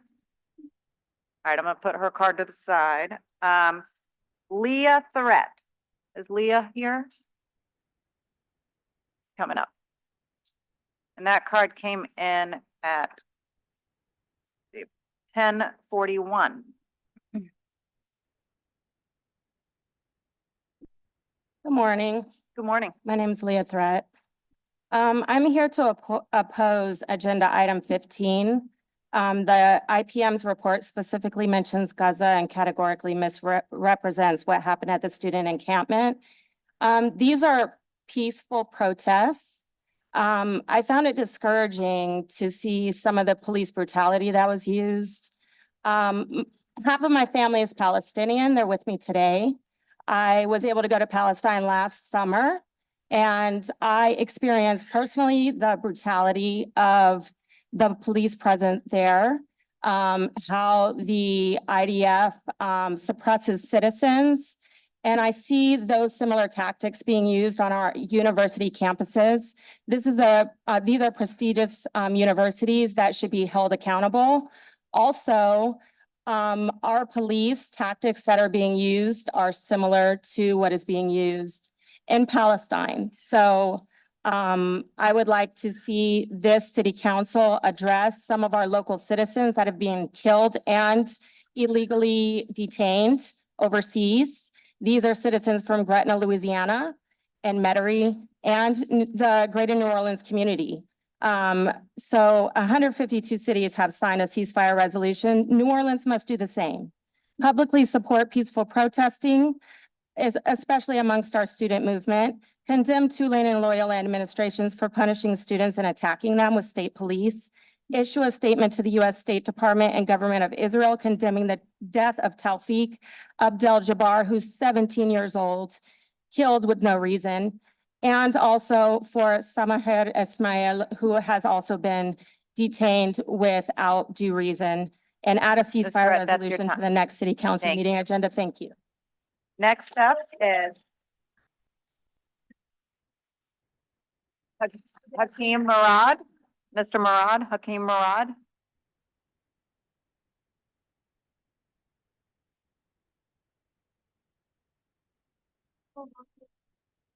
Good morning, sir. Good morning. Thank you for giving us this opportunity. I am blessed to be in a country that provides this public forum for us to be able to speak to you.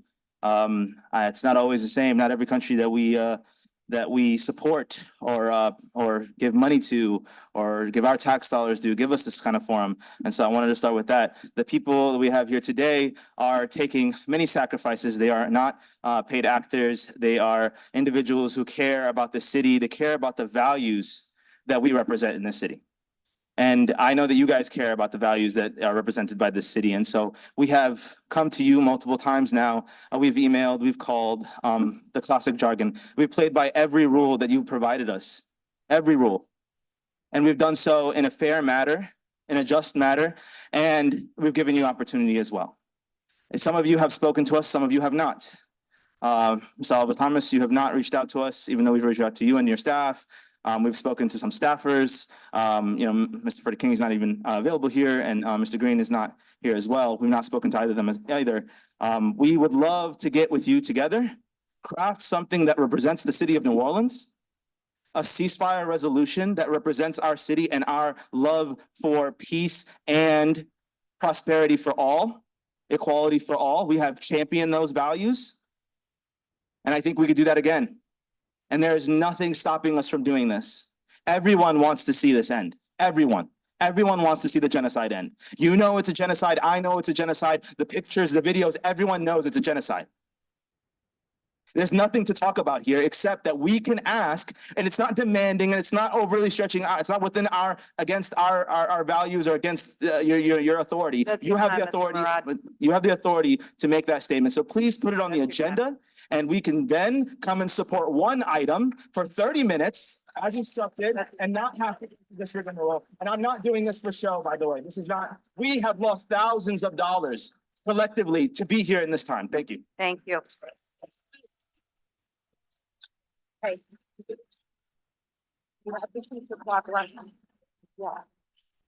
Michael Esaluka. Hi, my name is Michael Esaluka. I'm a New Orleans resident. I live on Gentilly Boulevard. I'm here to oppose multiple items on the consent agenda, the IPM report, which misrepresents what happened at the student encampment and is effectively pro-New Orleans Police Department and pro-state police repression of peaceful protesters who are simply engaging in their First Amendment rights. I'm also concerned about the increase of staffing and hiring and more funds going to the police department, more funds that are going to destroy our homeless encampments, more funds that are going to repress peaceful protesters, instead of being used to house people in the city, instead of being used to address the root causes of crime. I also just want to say, while I have the mic, that there is a distinction that is falsely being drawn between the issues that affect people in New Orleans, especially Black people in New Orleans, and the issues that affect people in Palestine. First of all, a huge number of our city are Palestinians, so don't say that that is not a local issue. The same police tactics that are being used to kill people and surveil and repress people in Palestine are also being used here in New Orleans. Our city had a contract with Palantir, an Israeli surveillance company. Members of your own staff have gone to Israel. We have money that is going from our city budget and from Tulane and Loyola and other city institutions to Israel. Our city is directly complicit in funding this genocide. And so I just want to stand here and ask you, do the right thing, address the root causes of injustice in our community, and take a stand against genocide. stand with our city's values, and stop drawing a false distinction between the issues that affect Black people and New Orleanians here and the issues that affect Palestinians. We are one community, and these are our issues together that we need to stand for. So, thank you. Stop the clock. Ma'am, stop the clock. Thank you. Okay. Okay, Willie Weissession.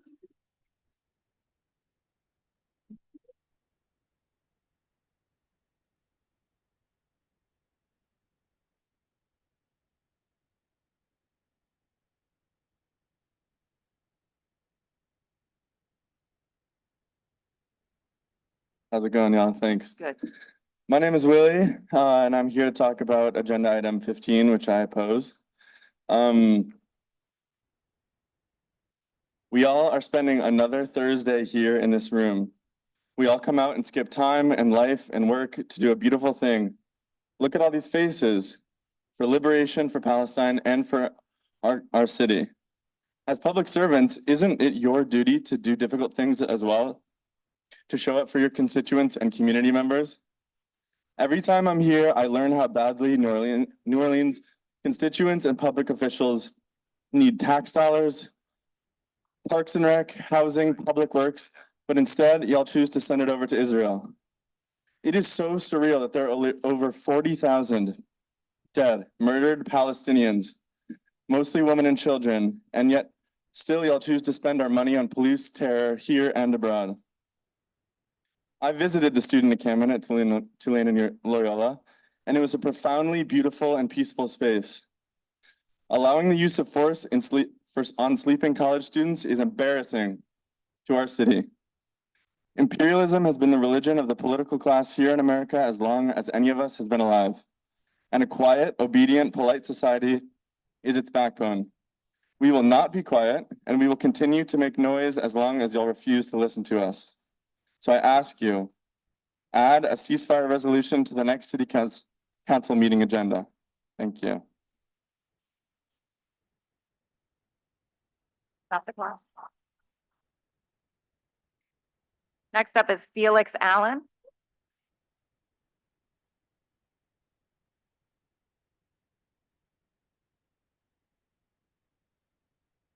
Good morning, y'all. I'm Felix Allen from District C. I just wanted to speak on the recent Office of the Independent Police Monitor report, which minimizes the fact that the NOPD, LSP, and TUPD sent in an army of militarized police to threaten and brutalize students protesting genocide. The report similarly misrepresented a town hall with Police Chief Ann Kirkpatrick when that was emceed by Jasmine Groves. When the community came to put Kirkpatrick on blast for not being accountable to the community. It's shameful that the IPM and the mayor and Tulane administration and the NOPD chief and our so-called progressive DA have all capitulated to our racist Louisiana governor. DA Williams went as far as to express his disappointment that these students who were arrested were not held in jail for longer. I think there's some of them in the audience. I'm friends with a lot of them. And if y'all knew them and how sweet they are, you'd understand how absurd this is. There are photos out there of, there's a little, she said it's not a tank. That looks like a tank to me. I don't know if there's a difference between an armored car or a tank, but looks like a tank to me. But the people of New Orleans have been fighting for months to put an end to Israel's genocide against our Palestinian siblings. And we need y'all to follow our lead. We need you to stand with us against the political repression we face, and we need you to stand against Landry's attempts to use the LSP to brutalize the people of New Orleans. We need y'all to stand with us against Israel's genocide, just as you would stand against apartheid South Africa and Nazi Germany. Over 150 U.S. cities have already approved ceasefire resolutions, and we need to join them. This is controversial. This is a local issue because millions of our tax dollars go to a state that has murdered tens of thousands of people in the past 7 months. Mr. Allen. Our brother Tawfiq has been murdered as a result of this genocide, and our auntie Samaher was imprisoned and is set to face trial in military court. We need to make our grandchildren and our ancestors proud and stand alongside the Palestinian people against this genocide. Put the ceasefire resolution on the agenda. Thanks.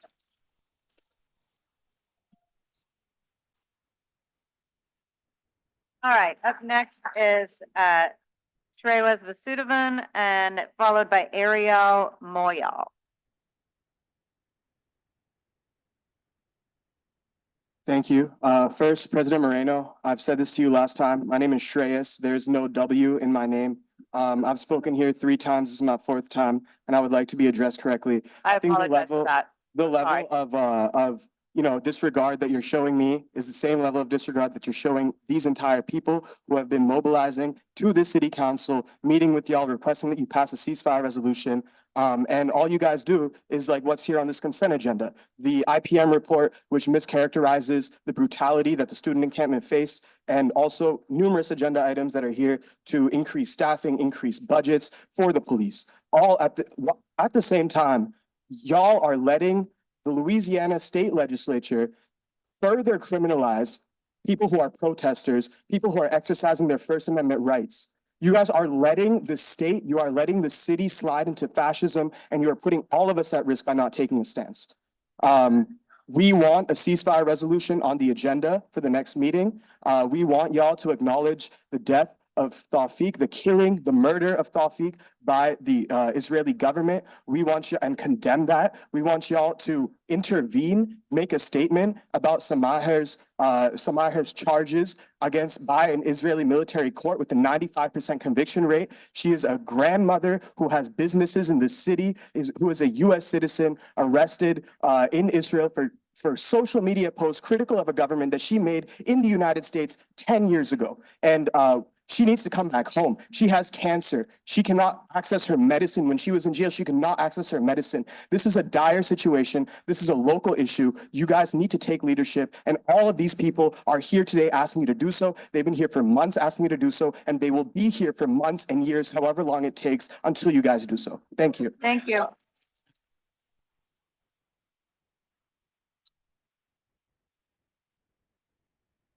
Ariel Moyal. Okay. Alex Peacock.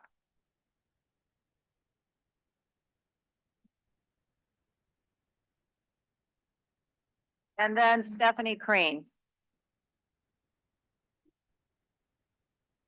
Morning, council. My name is Alex Peacock. I'm a active voter in District C. I'm very disappointed to see that my own city council member here is not even seated when I took the time out of my schedule to go and wait in line and vote for him. I'm here as well to, as has been voiced, I apologize. I'm a nervous speaker and things. But as a man of faith, I feel compelled to be here. It's a travesty what is happening, and I think you're all aware of it. And it's disappointing to see that special interests seem to be more important to you than the basic humanity of Palestinians abroad, but your own constituents here, the many people behind me that are voicing their concern for this travesty of justice that's occurring, both abroad and here at home. I think it's really not that difficult to put an agenda item on to simply discuss these issues, and it's really disappointing that I can't even make eye contact with the very people that I'm requesting this simple action so that we can even begin to have a conversation about the horrific injustice that so many people are facing. I'm going to end my comments so that more of my colleagues can speak, but I hope that your basic humanity compels you to can finally compel you to add an agenda item so that we can begin to discuss the inhumanity that's going on before our eyes. Stephanie Green, followed by Kelly Peach Nash.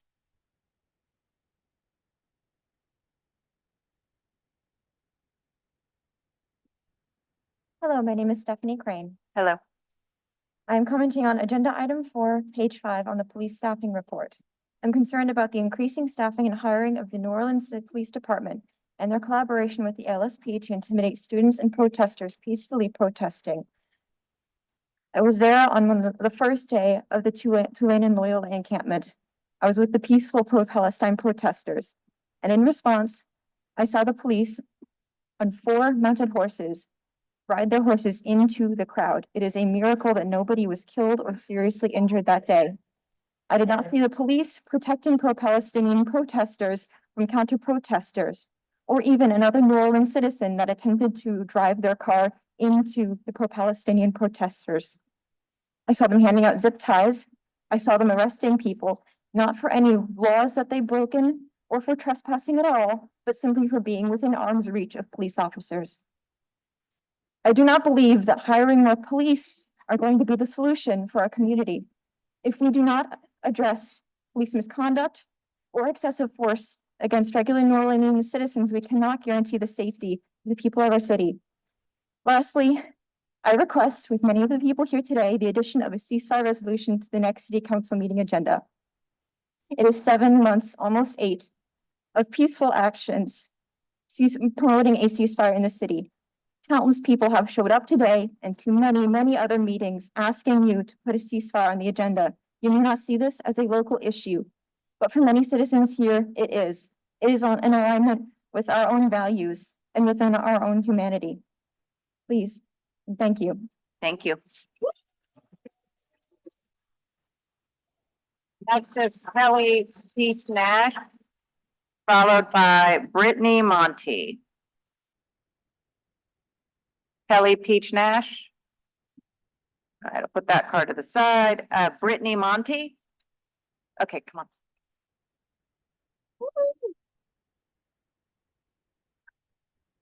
Good morning. Good morning.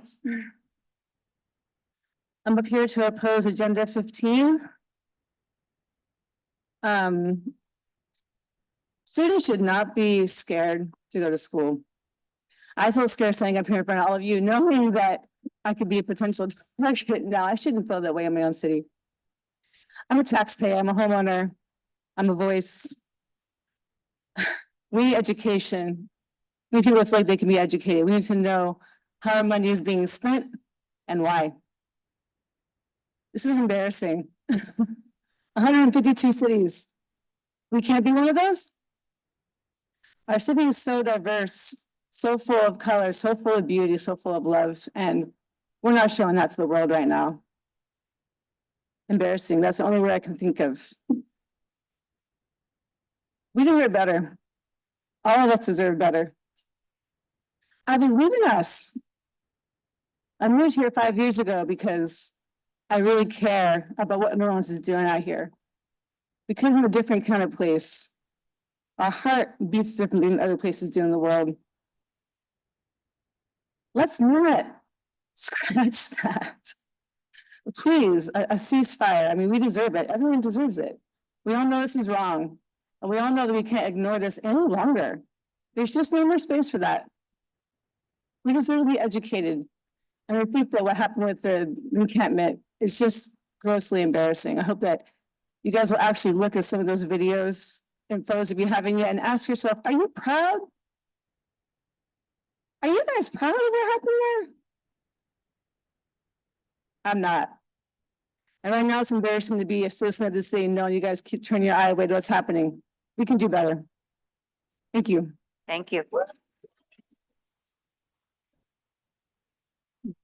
Elizabeth Holder, followed by Elizabeth Kress.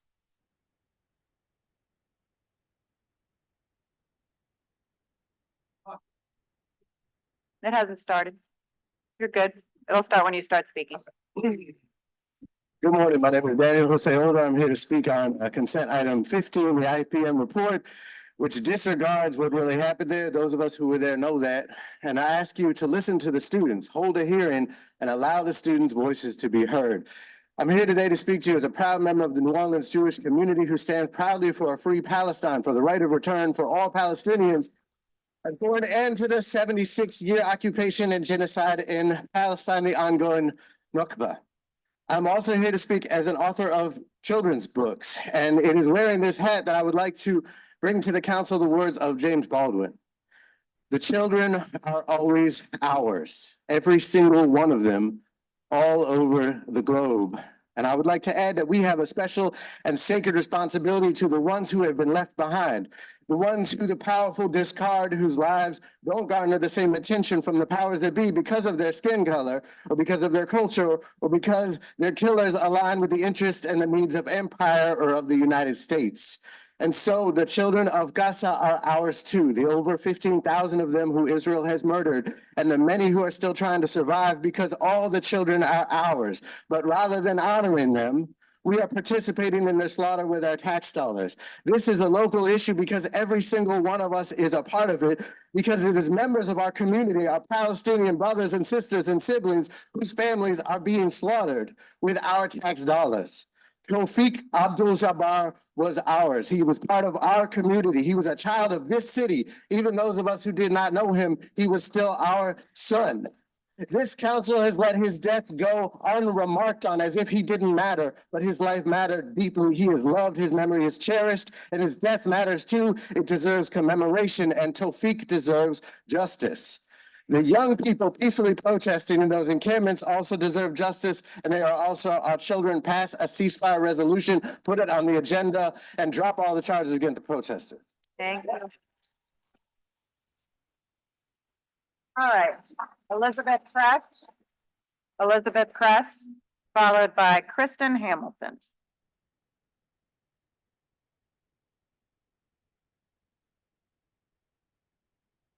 Good morning. Good morning.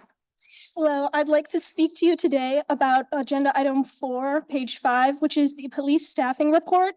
I think it has been well established what our police force and the state police force is being used to do. And I see no reason that we should be funding the addition of more police officers, more funds to the police, if this is what they are going to be doing in our city. There are other issues that we could be using these funds on that would impact citizens of our city in a direct, helpful manner, rather than suppressing their freedom of speech. These are our tax dollars going into this. They are going into Israel. There is no excuse for this. The people of New Orleans deserve to have their voice heard.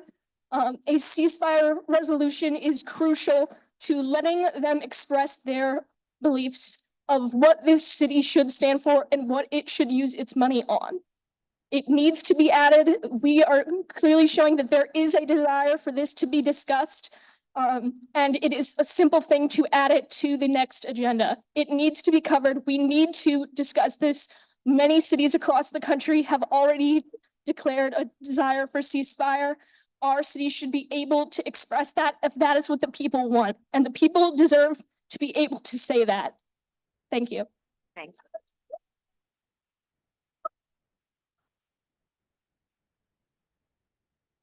Kristen Hamilton.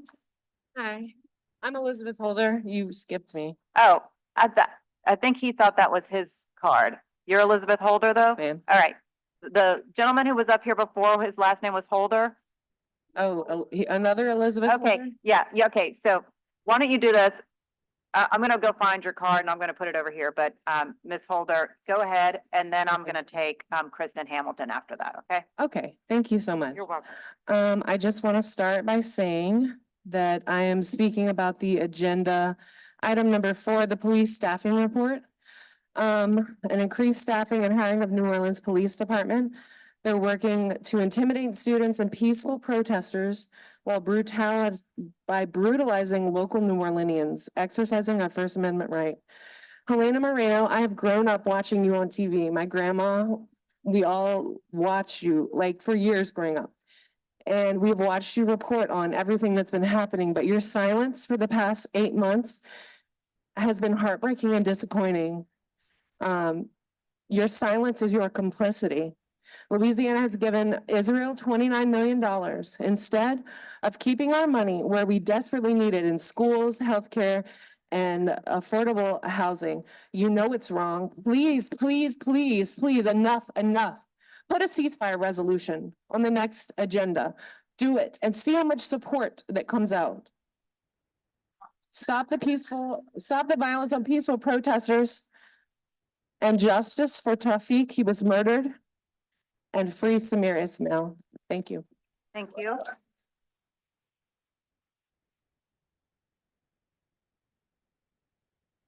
Kristen Hamilton? Okay, go ahead, Ms. Hamilton. I'm a graduate student at Tulane University, currently on an unjust interim suspension. I was present that morning when approximately 200 Louisiana State police officers violently disassembled the beautiful encampment that was built by students of Tulane and Loyola universities. The officers were wearing riot gear, intentionally using psychological warfare and wielding weapons of both less than lethal and lethal capacity. At the range in which any of the weapons were from me pointed at my head, it is reasonable to believe that they could have caused serious injury or even death, as evidenced in a medical study by the British Medical Journal. Not only was I specifically there to try and observe and document the violence that we knew would occur at the hands of LSP, but I was standing on the neutral ground where the St. Charles streetcar runs, as I and a small group of no more than 25 were standing at a reasonable distance from police activity to document. Without any direction or warning, LSP began to form a line that began on Tulane's property and stretched across all of St. Charles to the sidewalk in front of Audubon Park. It was shocking to be surrounded on all sides by police. It was incredibly unclear where they wanted us to go. For many, the police had blocked them from their vehicles. There were police on Tulane's campus in front of us blocking us. Anyone who needed to exit headed east and Audubon Park, and in vehicles behind us to the west. I personally was targeted by one officer, possibly because I was recording, which is well within my rights, and was struck in both my legs with projectiles, one of which left such a significant bruise and swelling that it was painful to walk or move my leg for over a week and a half. I was also shoved to the ground multiple times. The force in which I was shoved caused bruising, swelling, and scrapes along the right side of my body. I had to go to the hospital and I'm still experiencing pain from this injury. Since my injury, including just last night, I have had difficulty sleeping because I cannot lay down without being in pain. I later learned that I had a concussion as I was shoved so hard that I forgot hitting my head and had to go back to the doctor. I was significantly disoriented from this and truly believe the only reason I was able to get back up on one specific occasion was because a friend pulled me from the ground. Mind you, the metal rails from the streetcar line could have easily busted my head open if I had fallen on them. I spoke to the independent police monitors after I was brutalized, and they wrote down my story and information and took photos of my injuries, which began to look worse over time, but they have not reached out to me. We are asking for a public hearing on this matter and for you to reject the IPM report as there are inconsistencies within it. And none of this, though, compares to what the people in Gaza are currently experiencing. We are begging you to add a ceasefire resolution to the agenda. Thank you.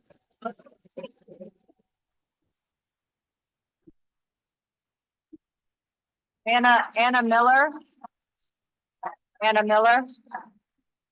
Is there an Anna Miller? No, Anna Miller. Wait, are you Anna Miller? Okay, come on down.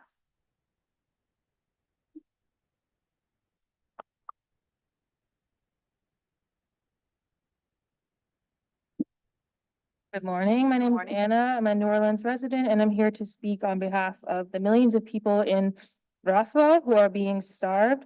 We're sending 25 million New Orleans taxpayer dollars to a genocidal state of Israel per year, while 1 in 2 Black children in the city do not have enough food to eat and are underneath the poverty line. And I think that's absolutely a shame. I'm calling on you to oppose the IPM report, which falsifies the events on Tulane and Loyola's campus, and hold a hearing for these students who have been brutalized by Louisiana State Police. Our racist governor has sent them in, and you are enabling future violence to happen if you do not hold a hearing on this matter. Someone mentioned the sea level rise and concern for the environment here in Louisiana. Well, the same companies that are profiting from the genocide in Palestine are profiting from the destruction of our coast. There are COP cities being built all around this country to suppress future resistance to this militarized climate nightmare. Now, if you want this to happen, there's nothing I can say to you that falls within the decorum of this building. But if you do not want this to happen, you need to work with us to pass a resolution and show that New Orleans is a place of democracy. New Orleans is a place that respects its citizens, and New Orleans is a place that does not abide by genocide. It's very simple. If you do not want a climate catastrophe genocide, we need to stand against the tide of what's happening and stand in solidarity with our students, with our Palestinian community members. Tawfiq Abdul-Jabbar and Samahir Ismail, they're our community members, and we will not go away until you work with us to resolve this matter. Thank you. Thank you. Council President, that's 30 minutes.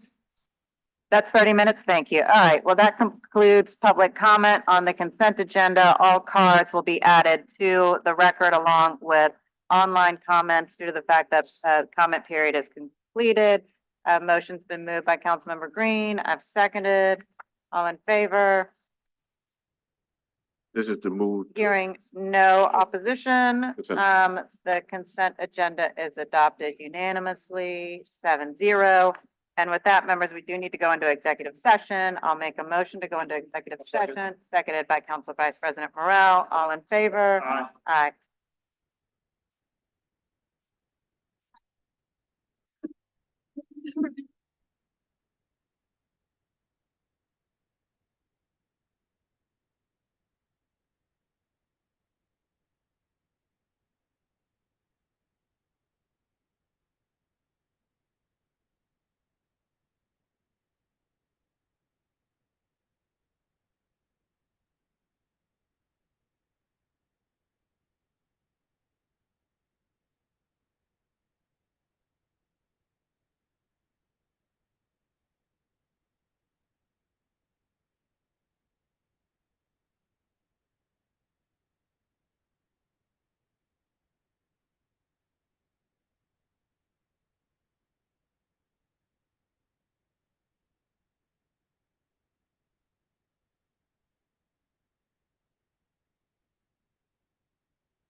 All right, Madam Clerk, I think I've got 5 members. One's in the audience, Councilmember Harris, Councilmember Jeruso, I'm here, Councilmember Thomas, and Council Vice President Morrell. So we've got 5 people, we've got a quorum. So I'm gonna make a motion to reconvene. I press my button, there we go. Seconded by Council Vice President Morrell.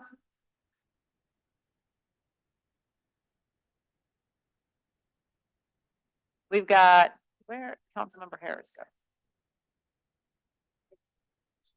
Joe just walked away. She's a yes. Two here. And then where'd Joe go? Joe's just Freddie right there. Freddie, say yes. Say yes. Freddie's here. And Freddie's a yes. There we go. Press yay. All right, 6 yays. We are back in action, Madam Clerk. Okay. Regular agenda, legislative grouping, demolition request of Red Stick Property Solutions LLC, transmitting the application documents for a demolition permit requiring city council review and approval for the following property: 30,000 Danielle Street, 2409-145 Demo, Council District B. We have a motion 24-231 by Councilmember Harris. Motion approving the demolition permit for the property located at 3,000 Danielle Street. Thank you, Madam Clerk. Is HCLC here? Okay. Councilmember Harris, this is this isn't governed by HDLC. Okay, well, thank you. Thanks for correcting me, Anita. So I'm going to go ahead and move to adopt. HCLC denied this demolition request, but I personally visited the site during a recent neighborhood walkthrough, and I conducted, and we determined that the site was unsalvageable. After reviewing the report submitted to my office and in my in-person assessment of the property, it's clear that denial of this demolition would be burdensome to the neighborhood. I have one card, Michael Burnside. Michael Burnside is not here. He opposes the demolition of this property. Any online comments? Hearing none, I'll go ahead and move to approve. Seconded. It's passed, 5 votes. Thank you.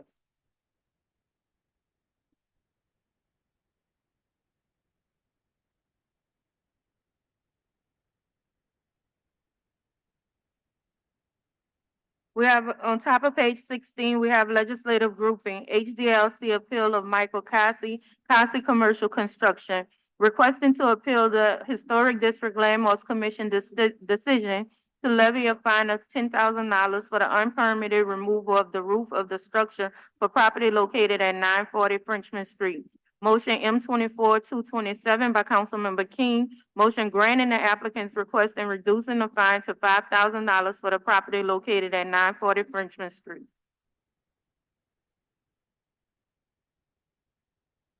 Do we have anyone from HDLC here for this? No? Okay. We have one comment card, Mr. Murray. Oh, okay. Yeah, Mr. Murray, go ahead. All right. I just Dr. want to say if this Hockenbach. is not germane to the topic at hand, I won't be able to let you continue to speak. Out of respect, we'll give you a heads up. I just want to say that we should follow the historic districts and we should anytime they levy a fine, we should follow that. In historic districts, there's lots of historic districts in Gaza. And I understand that I don't want to take up his time, but we're happy to leave if you guys can confirm that you will work with us on a ceasefire resolution for the next agenda. We'll be happy to get out of your hair and respect everyone's these individuals who have these fines, as well as the space in this time. I know that you guys can give me a feedback and you're able to talk to me. So I would love to meet and talk to you in person as well, Mr. King. So happy to do that as well. So would you guys like to take that opportunity? We have a resolution. We've emailed it to all of you. Would love to get it on the agenda starting next meeting. Would anyone like to take that opportunity?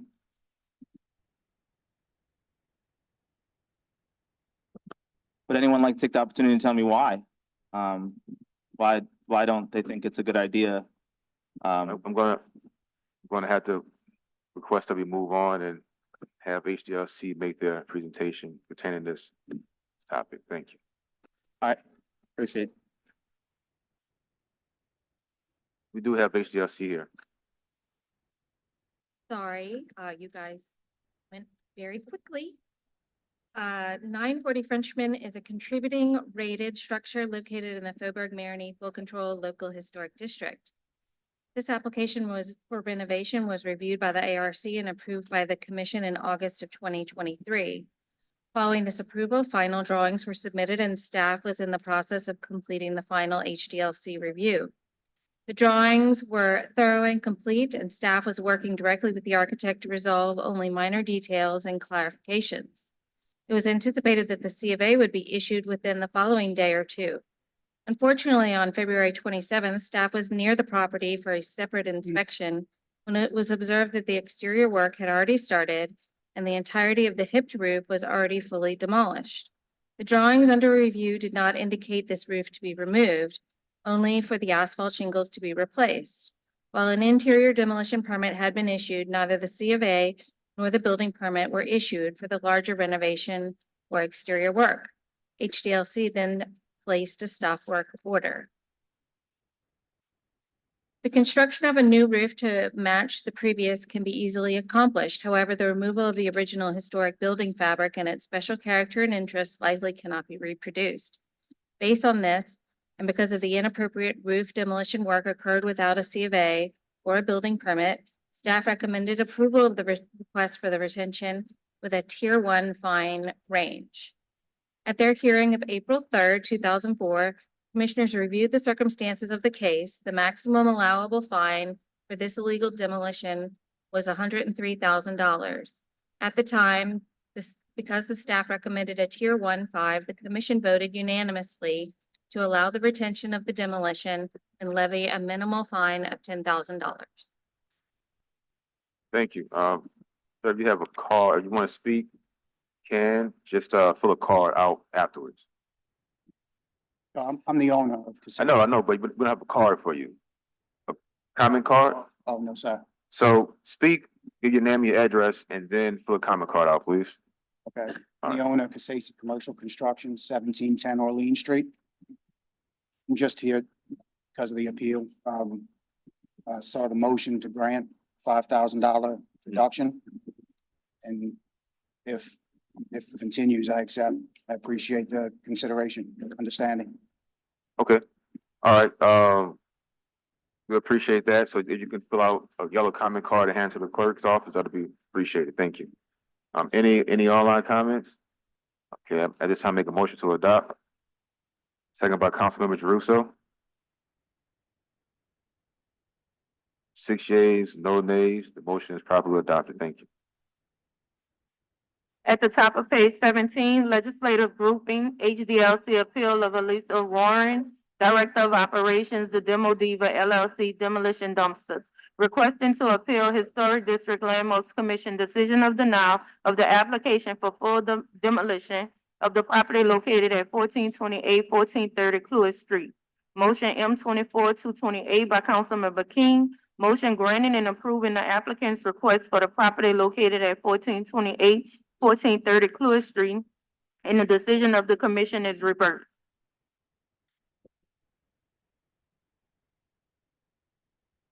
All right. Bert. Although 1428 Clewis Street is a reserved, modest, double shotgun building, it was constructed within the period of significance of the Bywater Local Historic District and contributes to the surrounding historic residential context. Based on inspection findings, the original front portion of the building, which is 3 rooms deep, is in salvageable condition and should be maintained and rehabilitated. However, the structurally failing rear addition from the left side elevation entry back should be removed. Staff recommended denial of full demolition, but has no objection to the demolition of the rear portion as denoted. At their meeting of April 3rd, 2024, the commission noted that the property owners, the New Light Baptist Church, had stated it in their request that the building was in disrepair and required demolition. The commission noted that the church had owned the property since 1988 and was thus fully responsible for the building's current condition. The commission agreed that the deteriorated rear section of the building could be removed and the front portion of the structure should be rehabilitated. The commission then voted unanimously to deny the application for full demolition. Thank you. We do have two comment cards, Mr. George Amadid.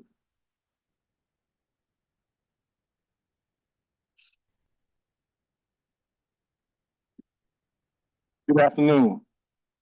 I'm George Amity, Board Chairman of New Light Baptist Church. I'm a fourth generation New Lightian and an urban and regional planner. The church was founded in 1881. We were denied approval to tear down 1428 14th Clear Street and was told that only the back part of the building needed to be torn down while the front part was not as bad.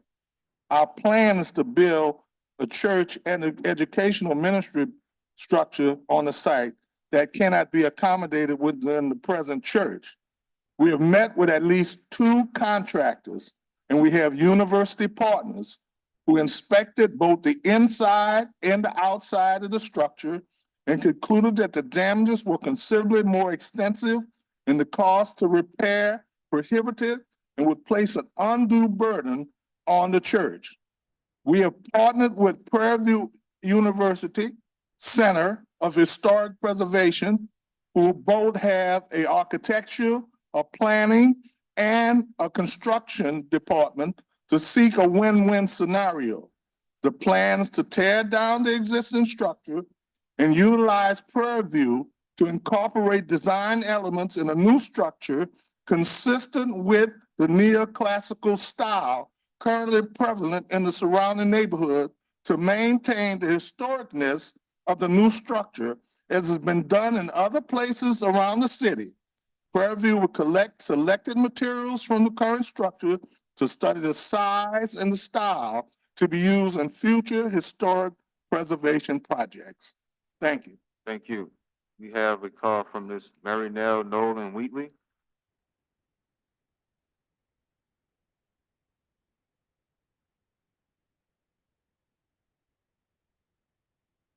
Good afternoon, Mary Nell Nolan Wheatley with the Preservation Resource Center, 923 Chapatula Street.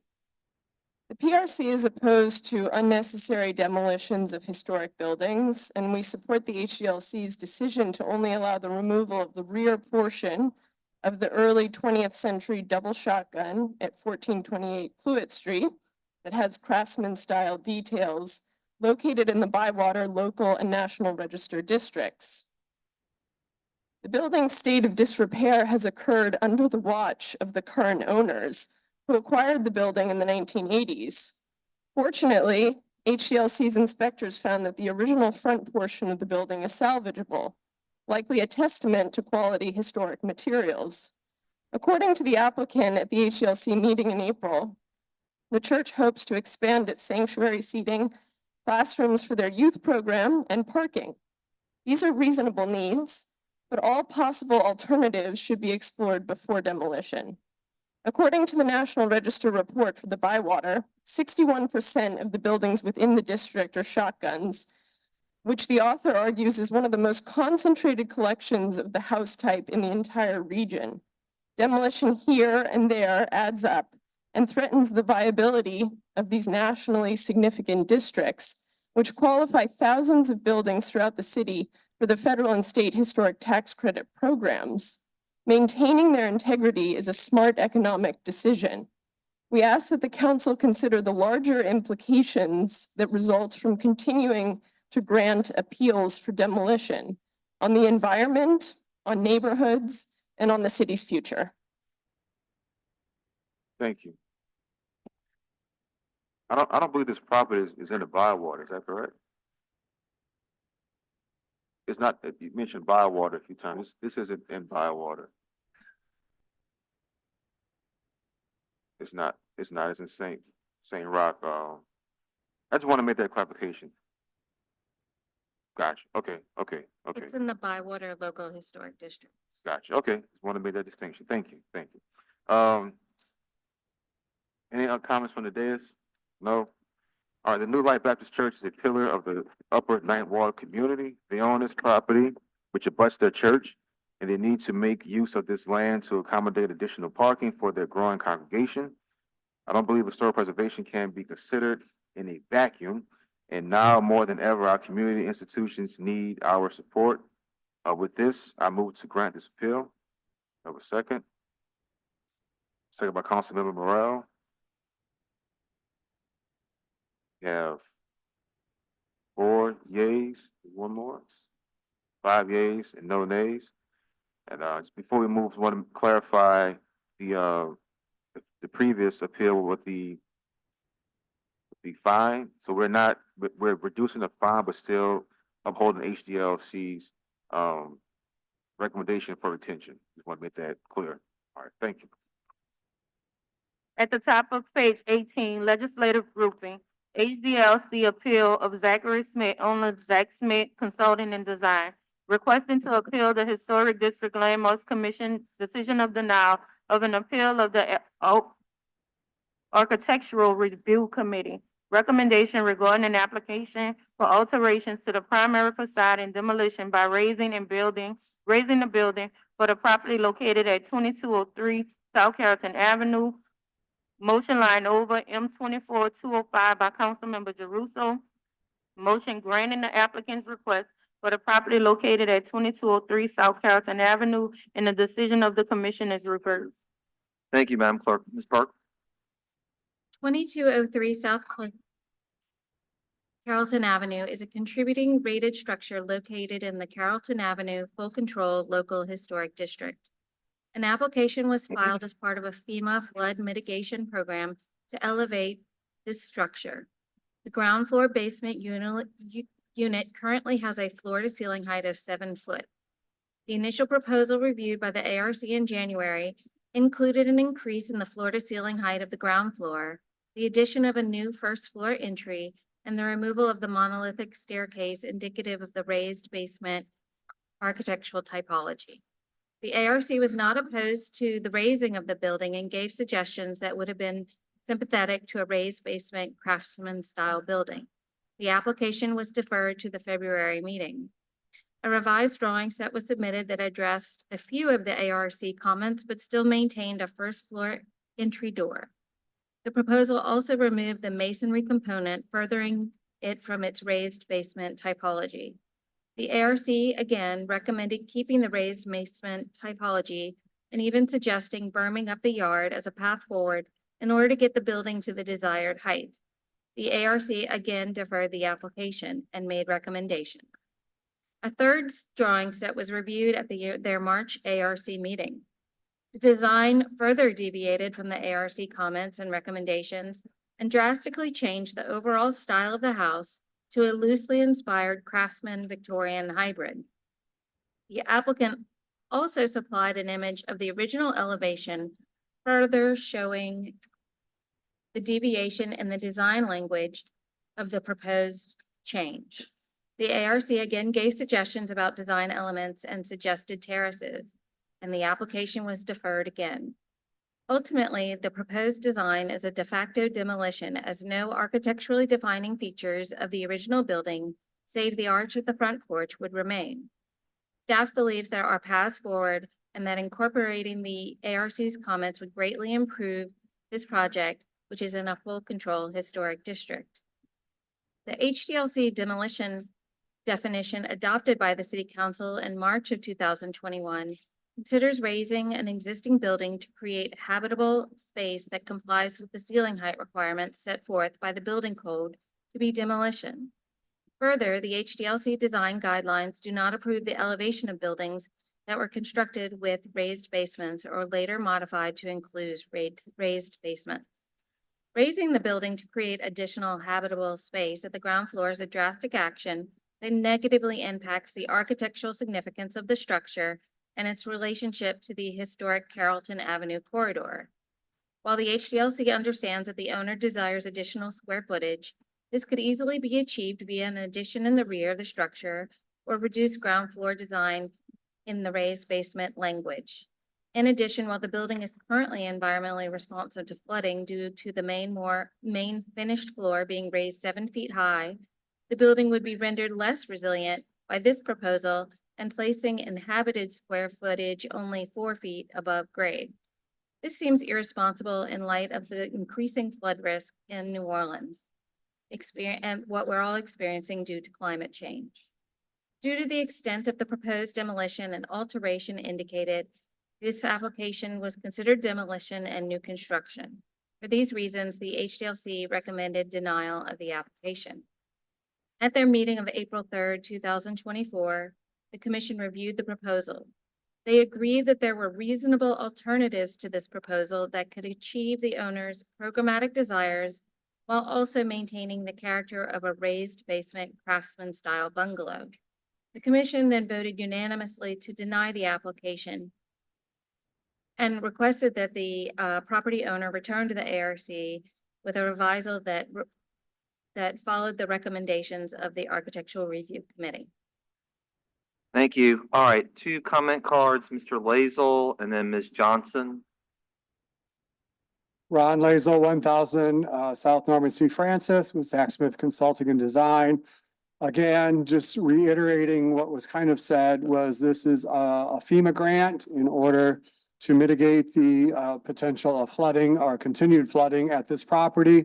I'd also like to thank Councilmember Druso because when there were concerns and questions brought up over the past few weeks, you made sure that we continued to reach out to the neighbors and discuss with them, and we did.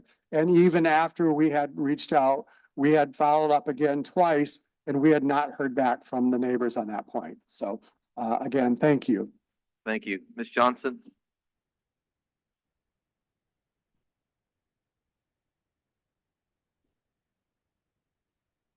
Susan Johnson, 2822 LePage Street, Town of Carrollton Watch. I'm not paid to be here. I fully support the position. As a preservation advocate, I fully support the position of the ARC and the HDLC on this application. I'd like to quote, make a couple of quotes from the April 3rd HDLC meeting, first by architect Brian Block, the director of HDLC staff. About this iteration of the design. Yes, the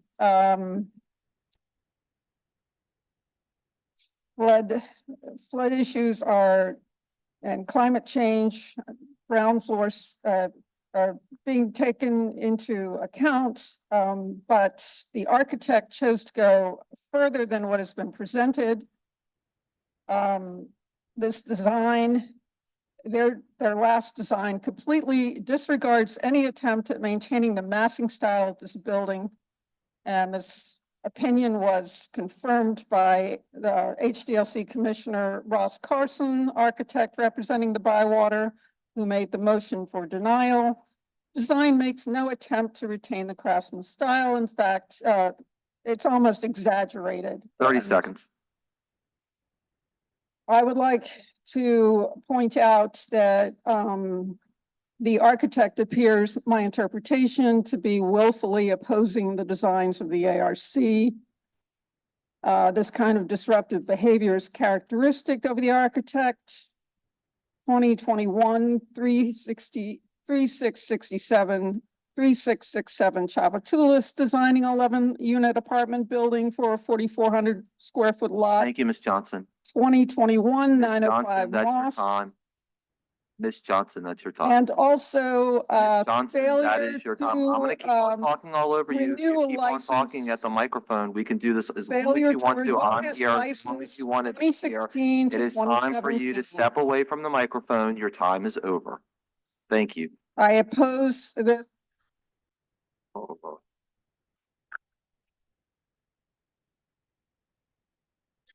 Ms. Johnson, thank you. Your time is over. I'm asking you to step away, please. I gave you a fair warning and I'm asking you to step away. Thank you. All right, I am getting more of, oh, I'm sorry. I know, Ms. Curran, you have something to add. Yes, I just wanted to note for this item and the previous item, there were no germane online comments. Thank you. I know we're all being confronted with an issue that we're trying to work through with HDLC, which is people are requesting FEMA grants in order to raise their house, which is then in technical non-compliance with HDLC guidelines. So we are stuck with two issues. Number one is if people are looking potentially to avoid flooding and are getting federal money to do that, we're telling them no because of HDLC guidelines. And we also are in a housing crunch and we're telling people no to additional housing as well. So I want to try and work through that issue. I will also remind HDLC that I was one of the co-authors on Demolition. And I'm tired of hearing this is what it says when I'm the one who passed it. And the reason I passed it is because I was concerned about double dorms and a different monstrosity that happened on Moss Street. Raising something a couple feet, I think, is a different kettle of fish, particularly when it's coupled with a federally applied for and received and approved loan from the federal government or grant from the federal government. This is also a homestead exempt property. The owners have agreed to a deed restriction against short-term rentals.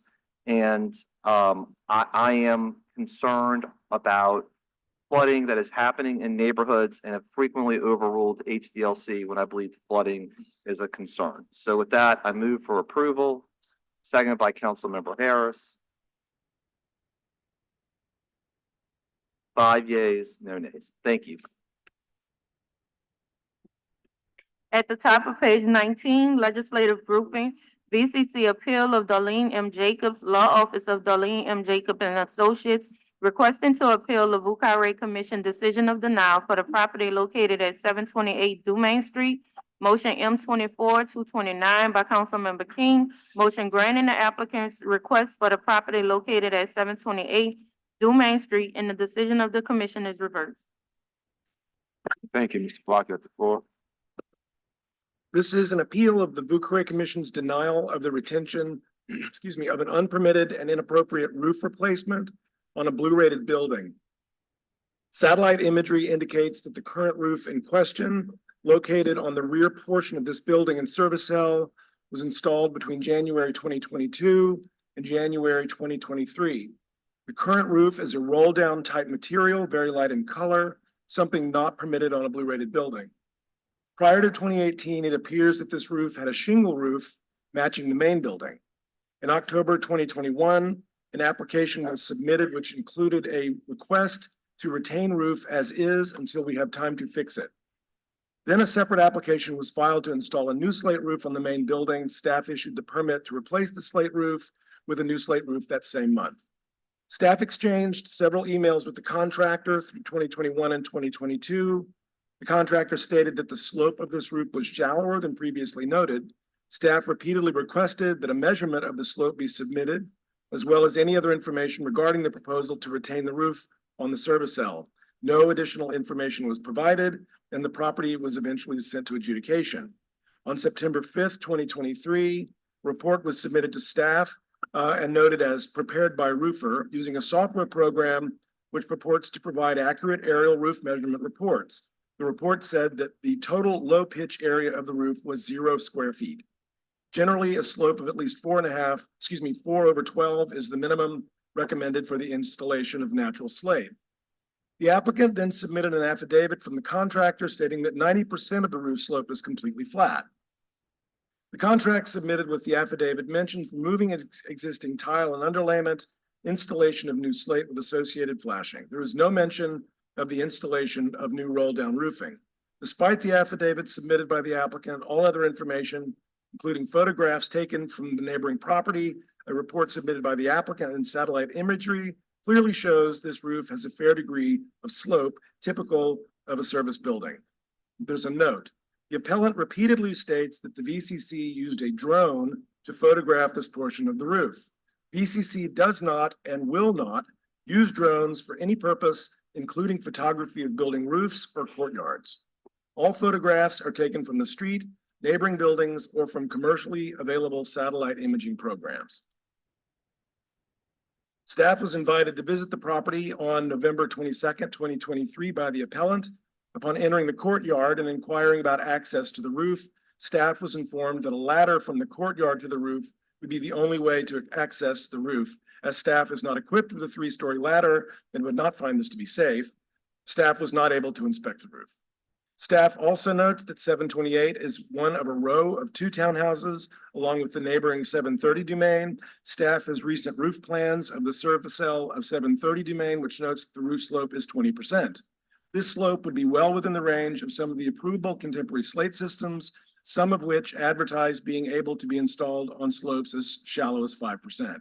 If the roof was determined to be too shallow for a traditional or contemporary slate roof system, the roofing guidelines recommend the use of metal roofing before the installation of flat roof systems. As this is a blue rated building, which appears to have had a shingle roof on it as recently as 2017 and has since its construction in 1832, staff recommended denial of the proposed retention of the roll down roofing with the applicant to install a roofing material consistent with the guidelines. As such, BCC staff respectfully requests that you deny this appeal and require the roof to be replaced with an appropriate material. Thank you, Mr. Black. Mr. JP, Councilman Morrell. Thank you. I think you began answering my question. So it's your position that the VCC has not and will never use drones? That is correct. Okay. And that you observed this property from a neighboring property? Actually, the images that are on this slide, these are all taken from Google Maps and from another program called Pictometry that we use. So these are all satellite images. I guess my question is, because the reality is, and we all know this, Google Maps has a tremendous amount of lag of real time. Is that correct?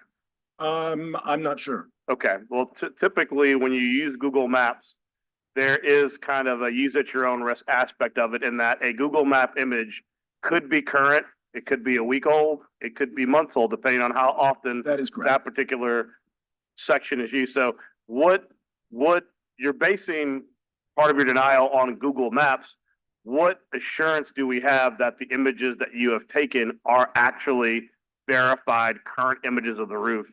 Well, these are the current images. And so this is going back from Google Maps? From Google Maps. But that's my point is that what verification do you have from Google that these are actually the current images? Well, the applicant themselves has stated that this is the roof.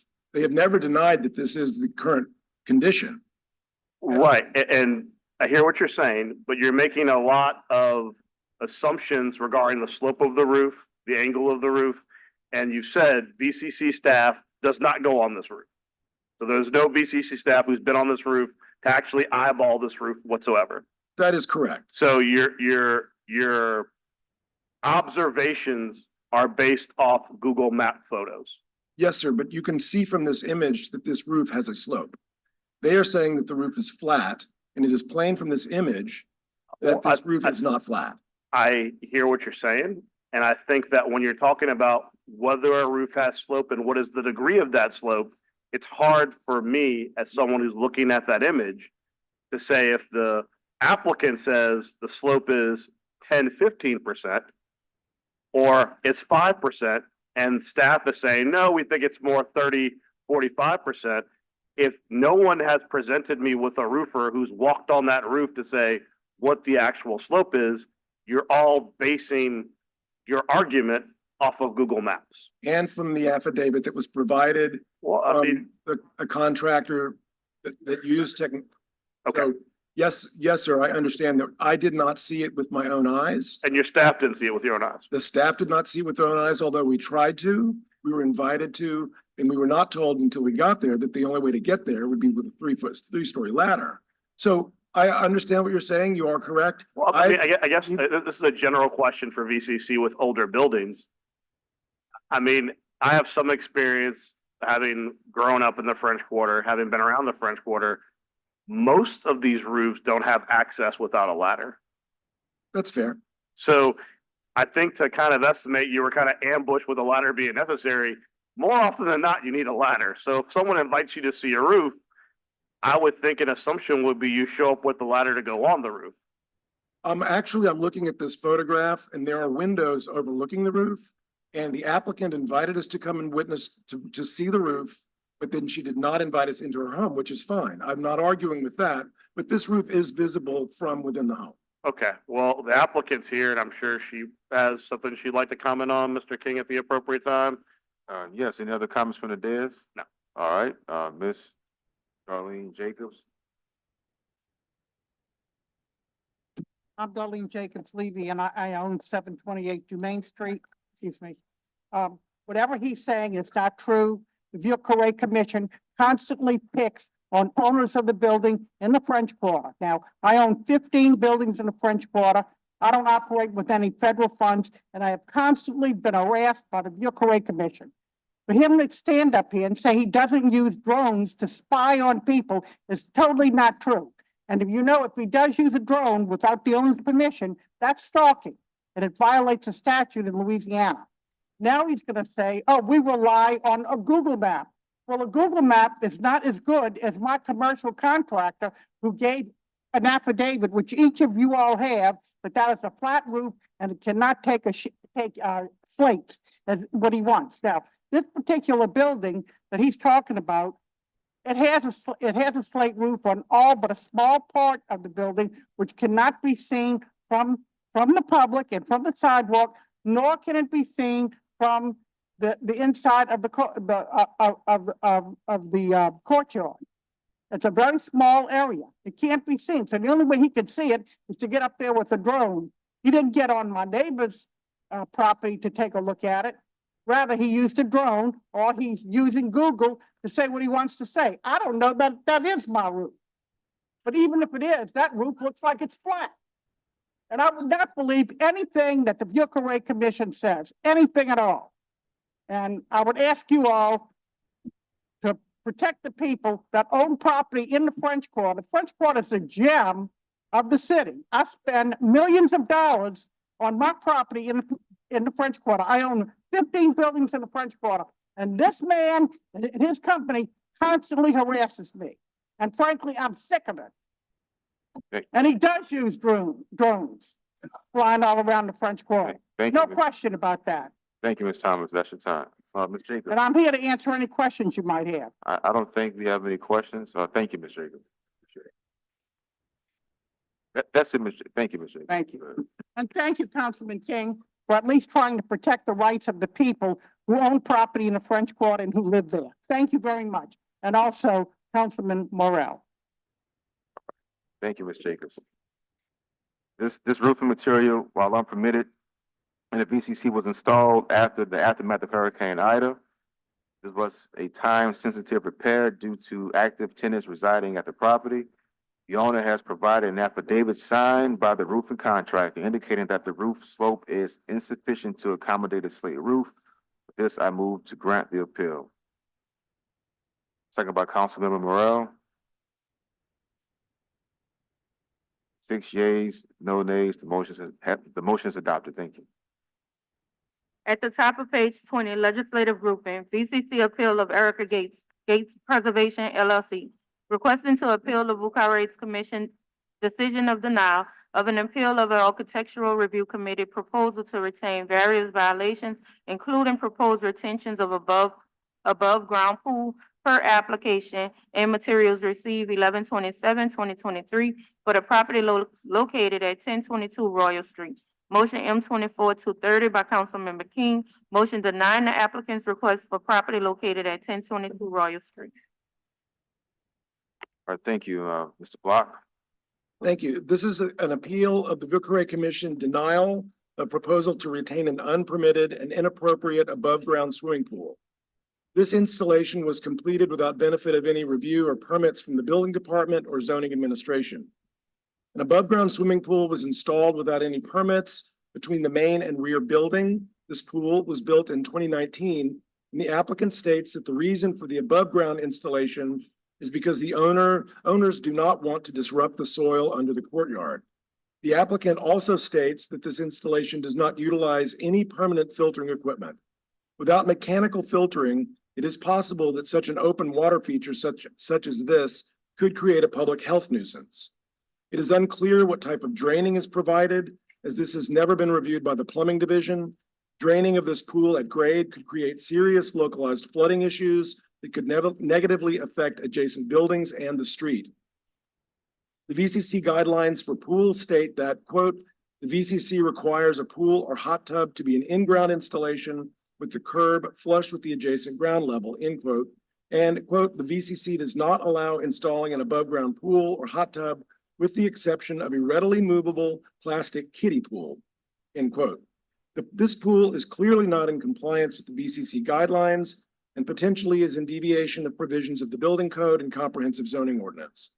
VCC staff confirmed with safety and permits, this type of pool installation would also require review and permitting from that department, but no application was ever filed for the installation of this pool, as this installation does not comply with VCC design guidelines and has never been reviewed or approved by any other department. VCC respectfully requests denial of this appeal. Thank you, Mr. Block. We have Mr. Will Griffin.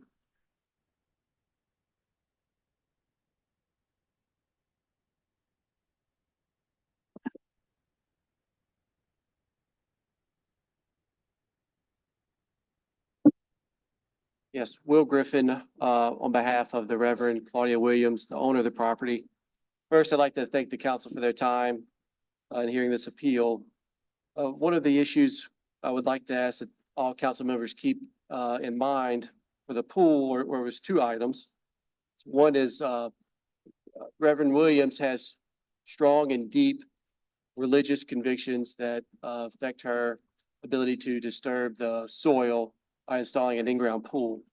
The second is the pool provides health benefits for physical therapy for certain ailments that she has.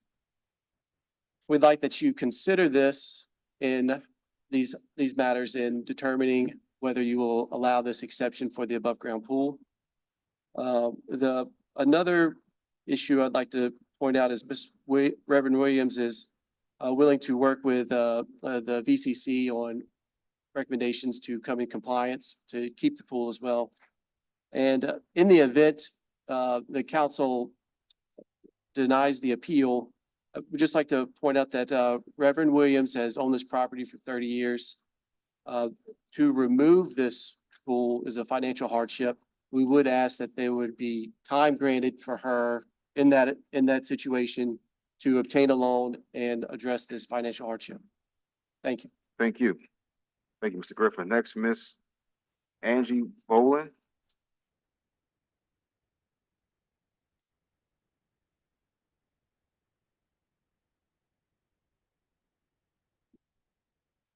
Good afternoon.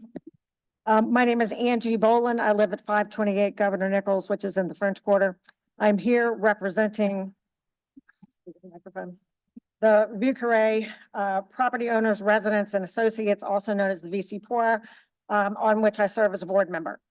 VC Poor requests that you uphold the Vieux Carré Commission in the matter of 1022 Royal Street and deny the application for appeal. As Mr. Block has pointed out, the VCC guidelines are very clear with regard to pools and that they must be in-ground installation, and the only ones that can be anything other than in-ground installation, such as an above-ground pool, must be readily removable. VC Poor also supports the Vieux Carré Commission in its concerns about other inappropriate and unapproved and disallowed alterations to this property, including architecturally inappropriate doors such as K-style gutters. Again, please deny the appeal. The world-famous French Quarter is of immeasurable importance to New Orleans. When your predecessors on the city council and my predecessors at VC Poor agreed long ago that empowering the Vieux Carré Commission to protect the architecture of the quarter was important for the future of the city, detailed regulations like this were very much at the forefront of what it meant to protect the French Quarter's architectural significance. It is the details that matter, and it is the details that result in authenticity. And it is that authenticity that differentiates the French Quarter from a Disney-like imitation, making our beloved quarter a unique, highly desirable place to live, work, and visit. And yes, these important details include doors, gutters, and even courtyards with swimming pools. We respectfully request that you uphold the Vieux Carré Commission and deny the appeal for 1022 Royal Street. Thank you very much. Thank you. Miss Erica Gates.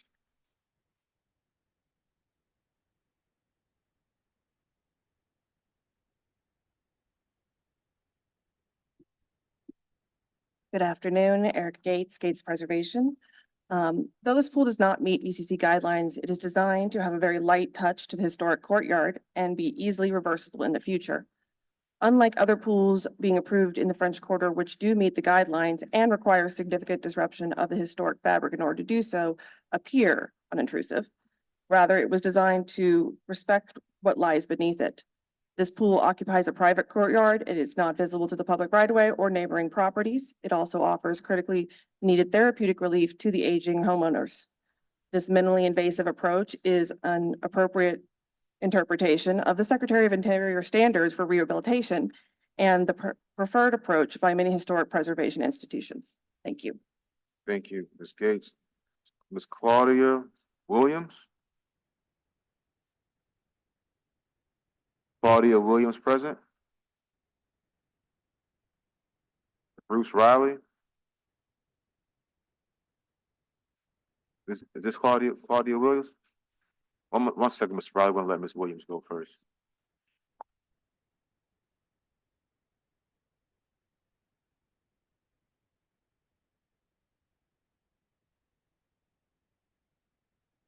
Good afternoon, and thank you for giving me this opportunity.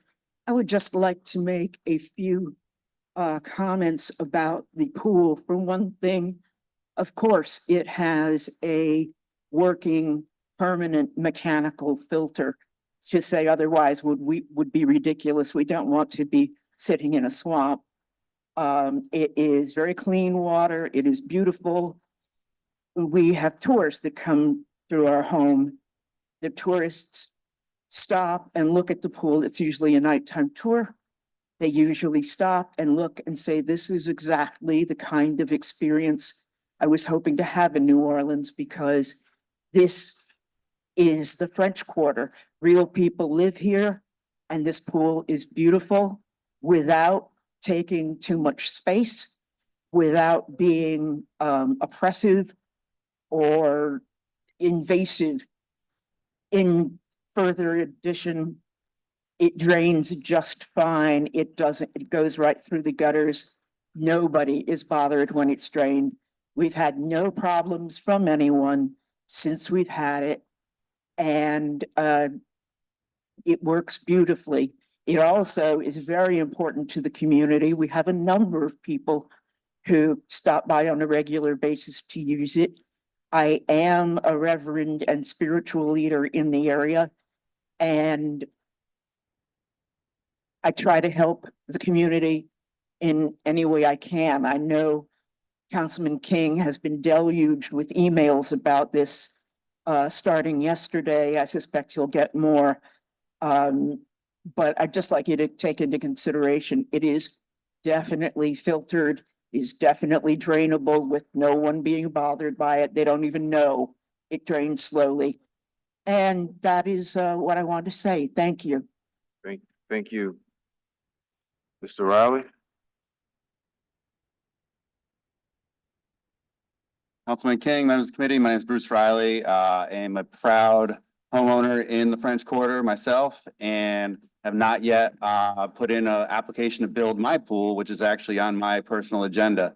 I've had to weigh out the restrictions and thinking that through.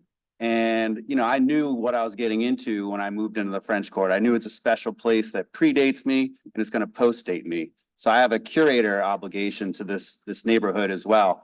And I really appreciate y'all taking the time on this seemingly trivial yet important subject for something so important. And I would really appreciate it if you would take similar amount of time and care for something that's even more important and less trivial, which would be the situation in Gaza and the occupation. And talking about how we treat our students, talking about protest and how we deploy police and how we deploy security and what we think is reasonable in our community when people are peaceful protesting. So I encourage you to listen to the people of the community and have a very open, powerful hearing on what it is we want to do about this issue. Thank you.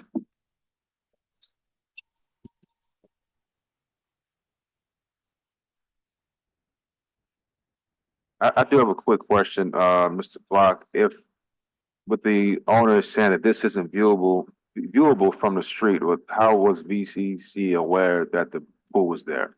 I'm not exactly sure how we became aware of this one, but I do want to reiterate that the VCC jurisdiction extends to courtyards. And so sometimes we are notified of situations by neighbors. Okay. But I'm not sure exactly how we knew about this one. Fair enough. Mr. Riley. I'm just on that topic. I forgot to mention, you know, in my courtyard, I see drones all the time. There's a lot of drones. And I really always thought that they were the Vuccaret's drones. So I know that people have said there's drones or there's no drones. There's drones in the French Quarter and they hover and they look for a while. And I don't think they're just checking me out because I'm handsome. I think they're going on and checking out what's going on. Thank you. Thank you. All right. I will move to uphold VCC's denial. However, I do ask that you give the applicant time to get her finances together so she's able to make the appropriate removal of the pool. Would you be willing to specify a particular time? I want to make sure that we're in compliance with the council's wishes. The attorney wants to come back up. Mr. Griffin.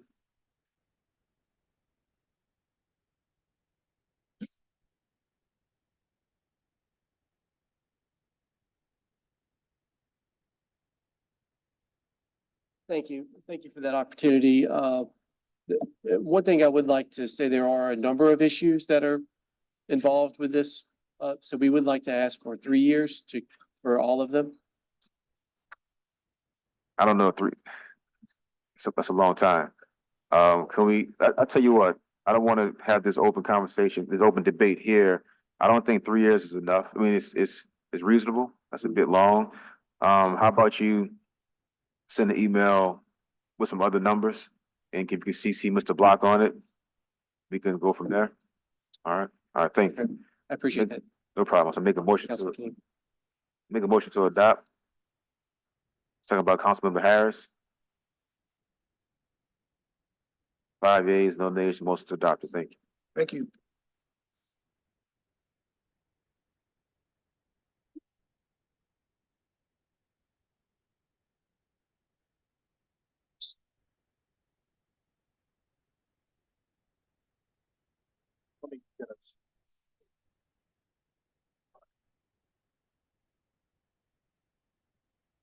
At the top of page 36, we have ordinance calendar 34,669 by council members Jeruso and Thomas by request.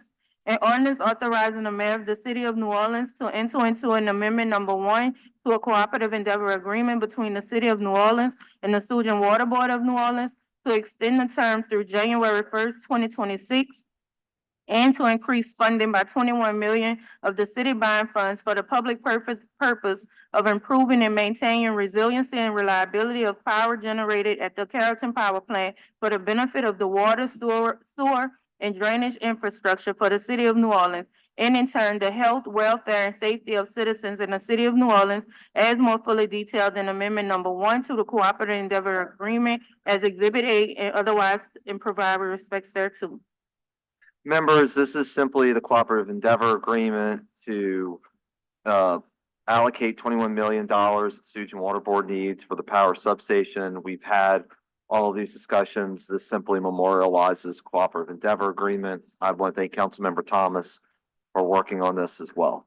Any questions? Councilmember Green? Before we vote, I just want to have the public to recognize the commitment of the city council relative to this structure. I use the word increase. This is increased funding for something which is very, very important to all of the citizens of the city. Despite the fact the Sewage and Water Board is governed by state law, and despite the fact that there are tremendous limitations relative to what this council can do in terms of certain governance issues, this council is stepping forward with a significant financial investment in something that is so important to all of our citizens. We weren't able to be participants in the task force for whatever reason was the case at the time, but we have committed to show our commitment to tasking the creation and the construction of this, which is long overdue, but is being done by this council with monies that certainly could be used for other purposes. It shows our commitment to building the Sewage and Water Board's infrastructure relative to keeping our citizens safer, and I want to emphasize the word increase. We have a significant investment in this because we are doing the right thing. And I hope that we'll be able to work with the governor and the legislature more closely in the future when there's a need to analyze what's needed at the Sewage and Water Board. Thank you. Thank you. I've moved, second by Councilmember Green. 7 yeas, no nays. Thank you. At the top of page 21, legislative group in zoning docket 1524, Timothy Norton. This has been withdrawn along with motion M24-234 per applicant's request. At the top of page 22, we have zoning docket 1924, Naja INC. This has been deferred to 6/6. This zoning docket is being deferred past deadline and will not appear on any subsequent agendas. Madam Clerk, we have some online comments for this. Okay.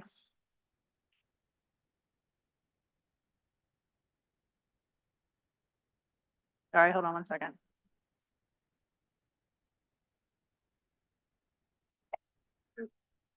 The first comment is from Henry King. Yeah, you read the online comments. The first one is from Henry King. Before you decide to vote on the proposal, Google the vacancy rate in the city of New Orleans. Sorry, you would be shocked at the amount of surplus housing in the city. People are not moving to New Orleans. What we have is apartment complexes competing for a small base of people. Just look around. To give you an example of forces at play, Xavier and the other universities are building dormitories, which is increasing the vacancy rate in the city of New Orleans. When you build an apartment complex farther away from the city and know that 100% of the residents are Black and brown, this is another form of redlining, displacing individuals at a greater distance from the city. We have been neglected by the very individuals that are supposed to represent what is best for the community. Spot zoning hurts everyone. Apartment complexes built with federal grants provide wealth for whoever wrote the grant. The bank that owns the property, clear investment off the books. Don't destroy a comprehensive plan. So some fat cat with a proxy bamboozle this council with smoke and mirrors for personal gains, and please give the residents that area the quality of life that other residents of the city enjoy. Next comment is from Alva Ciano. I oppose the rezoning of Deer Park area. Ronald Roseman comments, I've lived at this on West Hardy Street for the past 24 years. I'm a senior citizen. I, as well as my neighbors, enjoy our morning walks on the trail from Wright Road to Lake Forest to the library on Reed Boulevard. With rezoning of this area would definitely impact our way of life. I humbly request that the city council deny rezoning of the area of land on Lake Forest and Deer Park for a low-income multi-tier residential housing project.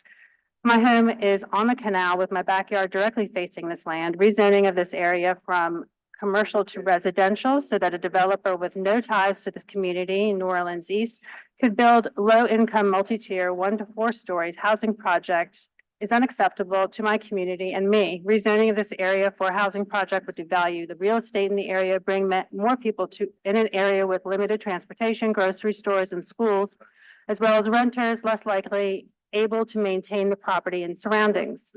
There would be increased foot traffic into the connecting neighborhoods to go to the nearest store, Walmart or Brothers, possibly more abandoned vehicles on our streets for lack of resources, and potential increase in crime in an area already plagued with limited police resources, making it unsafe for our morning walks.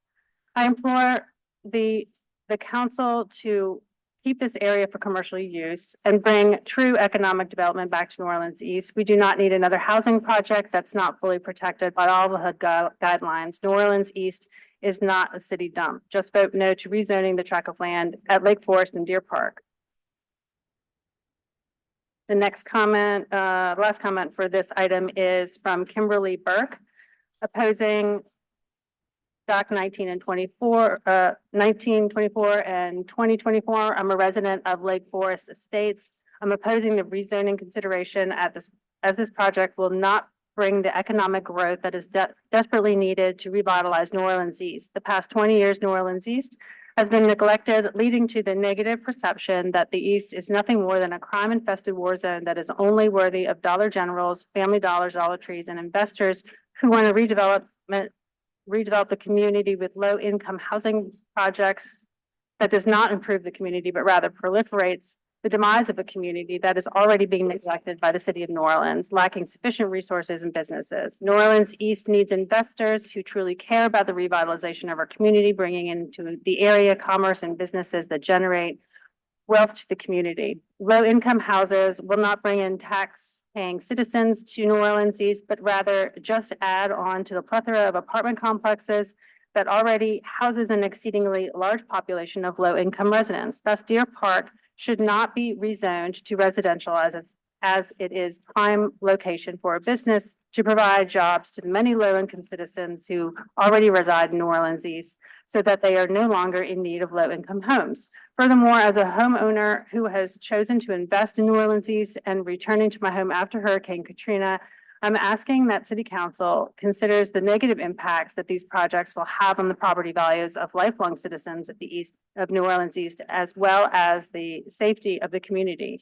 This project would greatly impact quality of life, not only for the homeowners of the Lake Forest Estates, but also the many residents of nearby subdivisions who come to Lake Forest Boulevard, which is perpendicular to Deer Park Street, to walk on the walking trail and ride bikes in the bike lanes without being afraid. As a resident of Lake Forest Estates, it baffles me that with all of the parcels of land already zoned for this type of project, not only in the east, but throughout the city, that a person who remains nameless and faceless, who chooses to request for rezoning land that would totally change the lives of homeowners for profit. Again, New Orleans East is more than the negative perception that it has been bestowed upon it, and I'm asking the City Council to oppose this request for rezoning the Deer Park for both zoning docket 1924 and 2024. And that's it for this item. I just received the cards a minute ago, so when we thought there weren't any cards, someone was holding them, so I just got them. Our first speaker is Mr. Brett Gogies. Brett?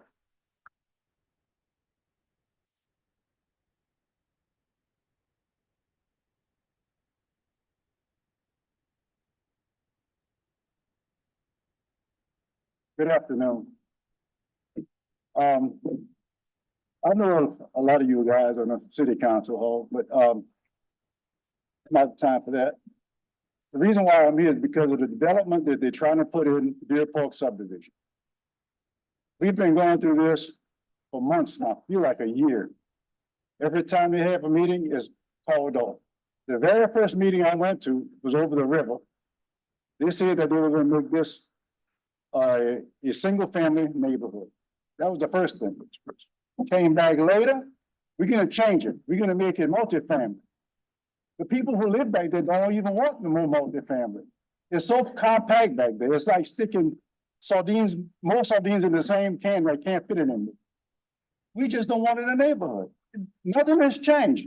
The lot sizes are the same size. If you're talking about a 200-foot front lot, all the depth are 106 feet deep. I don't know how many units they're gonna try to squeeze in there, but they don't have any plans for any parking. The average family today has 2 cars. You do the math and see what that's gonna look like back there. Plus the added traffic. We don't have enough police protection back there as it is for New Orleans East. At one time, when you told people you lived in New Orleans East, man, you were talking about high cotton. You live somewhere. Now you tell somebody you live in New Orleans East, the response is, where you live? Right now, you go to the gas station, your head is on a swivel, getting gas. And I'm not making that up because my head is on a swivel. I get gas and my head's on a swivel. And with more people coming in the neighborhood with less protection, it's gonna get worse before it gets better. We need development, but not that kind of development. We need businesses. All you have out there is Walmart. That's it. Or nail shops or hair salon. We need businesses. We don't want it. The people here, we still haven't changed. We don't want it. Thank you, Mr. Gogies. That's your time.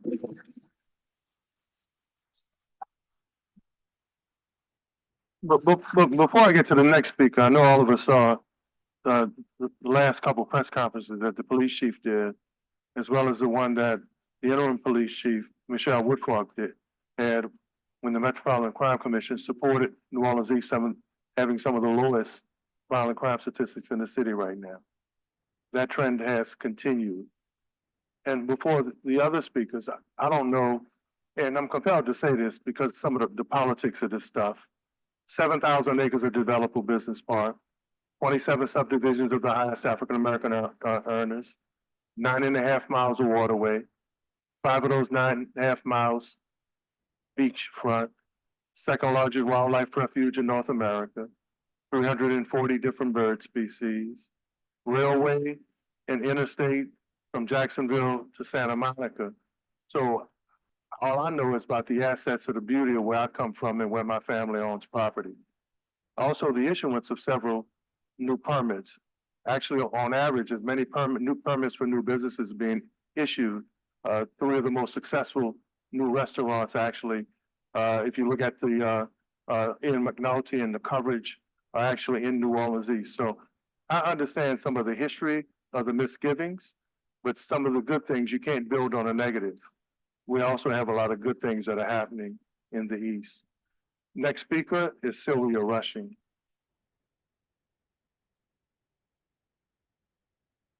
If Ms. Rushing isn't here, Michael Duke. Okay, Ms. Rushing.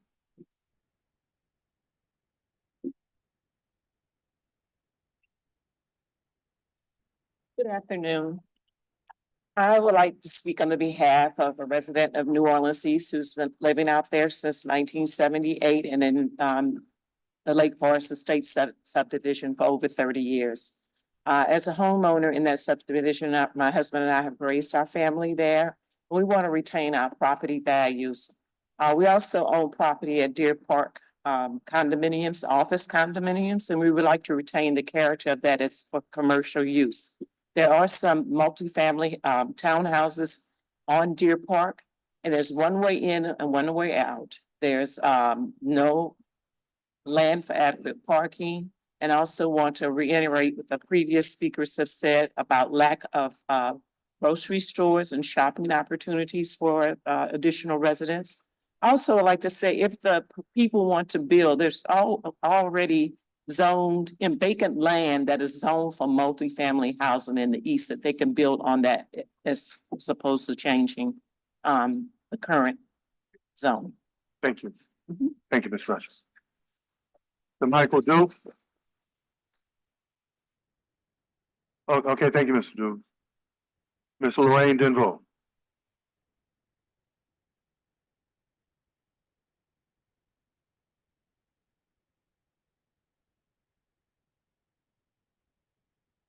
Lorraine Denvaux, Lake Forest Estate Subdivision.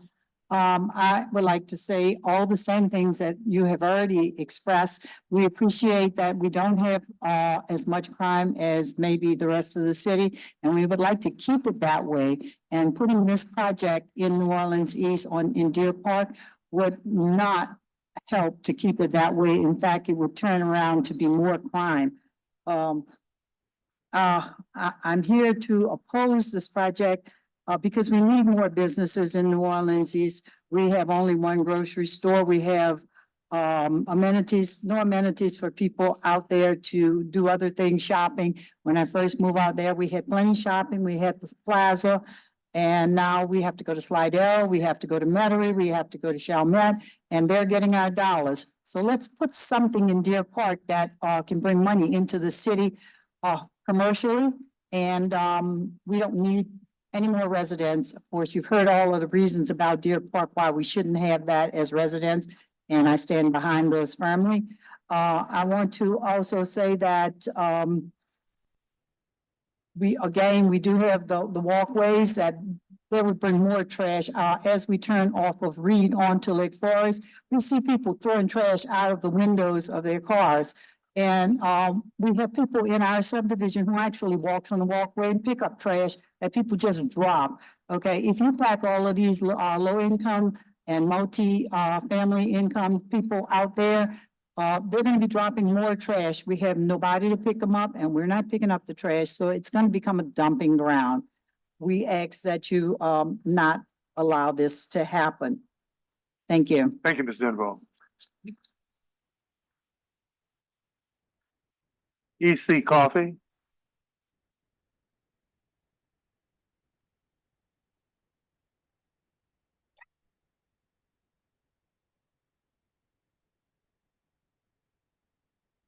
Good afternoon, I'm E.C. Coffey, and I'm opposed to the zoning from business to multi-residential. I think that the base premise of this project is faulty in that it was stated in the first meeting that low-income people need an opportunity to live in nicer places. With this project, considering both properties, is not enough to provide adequate housing to make a difference in income people living in a better place. There are properties in New Orleans East that have been vacant since Katrina that would be ideal for building multifamily housing. Home ownership is the development and the basis of moving up the economic ladder. So to build places where people rent is not going to build the economic status in New Orleans East. Build places that people can own and trade in and sell that equity at a later time will help develop business opportunities in New Orleans East. It'll also build a basis for banks to participate in making deals with people who own property, who have equity in property, that they can use that to start a business. So therefore, the premise of thinking that building multifamily housing in this area is going to be an economic boom to New Orleans East is unfounded. The beneficiary of this project would be this landowner who owns a lot back there, who cannot build any more build any more housings because the rest of the lot that he has and the other adjacent lot are zoned for business. Therefore, the only person that could benefit from that would be if that homeowner that landowner can now take that property that is zoned business and build these fourplex to match the ones he's already got. Mr. Coffey. This is not a good deal for New Orleans East for economic development. Thank you, Mr. Coffey.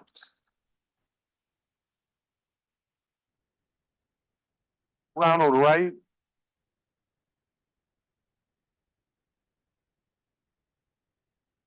Ronald Wright.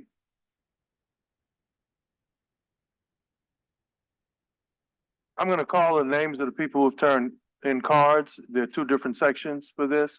There's 8 and then there's 9. If you've turned in a card, I'll read the card as one of the items. Some have asked to speak on both. Mr. Ronald Wright. Good afternoon. My name is Ronald Wright. My address is 11012 South Hardy Street, New Orleans East. That's bordered by Lake Forest Boulevard, Wright Road, I-10, and the I-10 service road. I built my home after moving from Jefferson in 1984 because New Orleans East was the place to live. After Katrina, I bought and renovated homes there in my community in an effort to rebuild the community. My children and most of their friends grew up in the East. Today, most of them were professionals, doctors, lawyers, engineers, and relatives no longer live in New Orleans East. Recent articles and studies show flight from New Orleans in general, but specifically from New Orleans East, moving east and west to St. Tammany and Jefferson parishes. Ms. Burbank lives in McKendall Estates. She's a proud homeowner. She's a proud citizen. She recently came to my home to borrow a hedge trimmer to trim the hedges along Bullard Avenue because she felt they had been neglected. She did this at the cost to herself.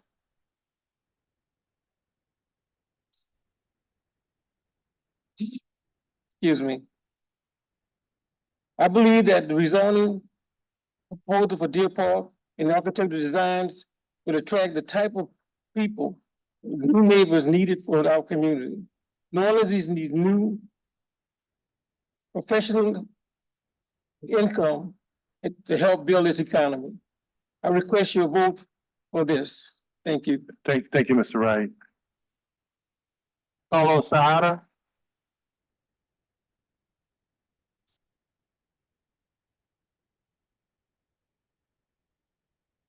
Good evening. My name is Carlos Tejada, and I am a designer working for Thomas Smith Engineering. And we are working to try to develop the project for Palesa development.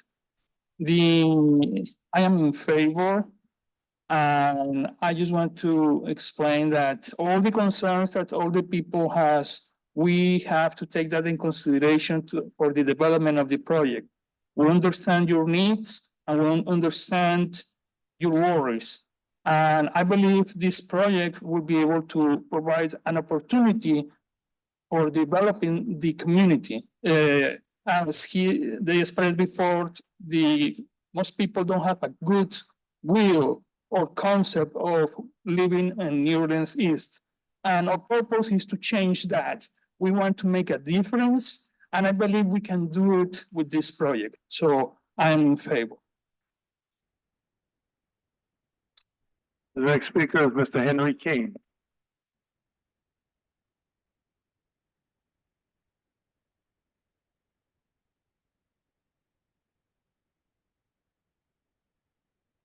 My name is Henry King. I'm a resident of New Orleans East. I'd like to tell all the council members, on your way out of the city driving east, just slow down a little bit and take a look. Look to your left and look to your right and see the number of apartment complexes. Just exit off the interstate and see all the vacancy signs that are out there. There are a lot of affordable housing. Also, take a look at soon you cross the high rise, they have lots, not 3 or 4 lots, vacant lots, already zoned for residential construction or that type of construction. If they want to enhance the area, build there. Don't spot zone New Orleans East by changing the zoning to accommodate these guys. Thank you. Next, Kimberly Burbank.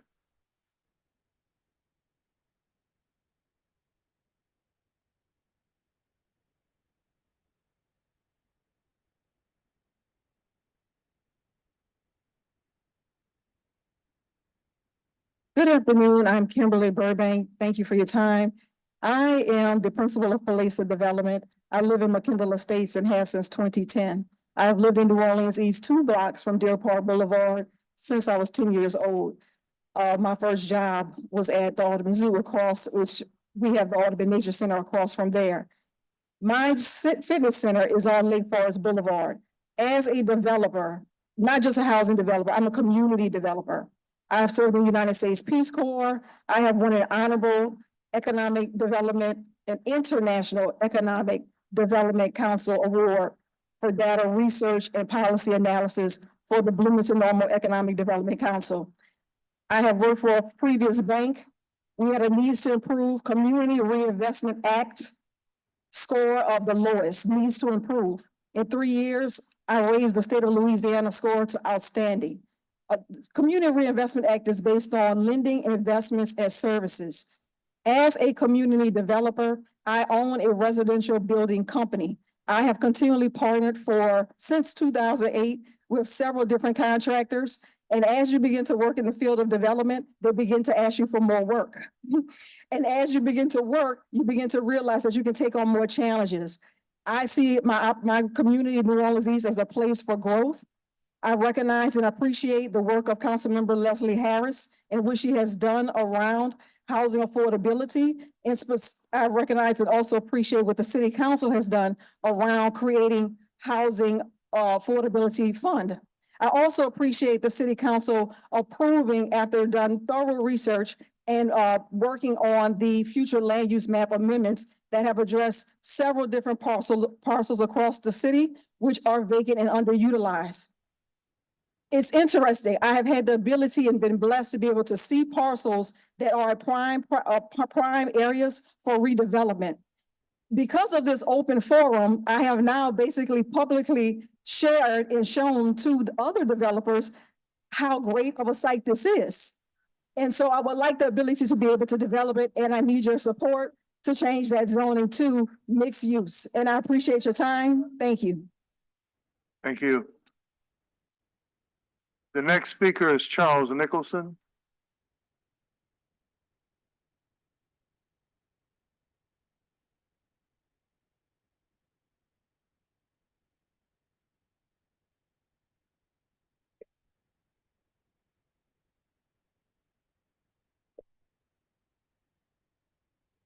Good afternoon. Charles Nicholson speaking on behalf of the Greater New Orleans Housing Alliance and Housing NOLA. We ask that the council reverse the City Planning Commission's denial and allow for the Deer Park development to move forward. Mixed use allows private sector to consider new ideas within the city's zoning ordinance. The location sits in an area with an abundance of amenities, putting people close to where they work and live.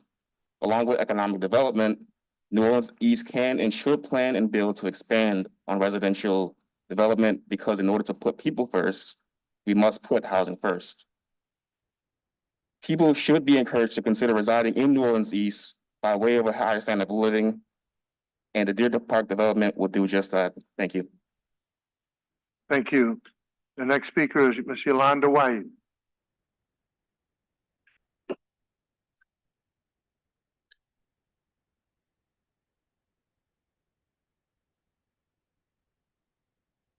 Hi. I'm here, proud owner, resident of New Orleans East. I live in Lake Forest Estate. And I'm just gonna say to the council persons, y'all have eyes to see. Y'all know exactly what's going on. Y'all know there's no more room for multi-units in New Orleans East. We don't have to get up. We shouldn't have to come here and beg. If y'all doing your job, y'all can see that. How is that gonna help New Orleans East to bring a multi-unit to Deer Park or anywhere in that area? With all the lots that is already zoned for multi-units, why Deer Park? It's very compact in Deer Park already. Now, I want to say this. As passionate as y'all are about y'all community and the neighborhoods that y'all live in, I want to stay that passionate because I'm very proud. And I can stand here proud. I'm a Tulane graduate, a Southern graduate. I am very proud to say I had an opportunity to live anywhere in the United States that I want to live. I have traveled around the world 3 times. So let me say, it's not like I'm forced to stay in New Orleans East. It's by choice. I love that community. I am proud of my community, and I'm very passionate about my community. So this, putting another unit, we don't need another anything other than some business. Now, y'all want to do some business, bring some business there? That's fine. But that's multi-unit. Every time you turn around, y'all dumping in New Orleans East. It is very unfair. Thank you, Ms. White.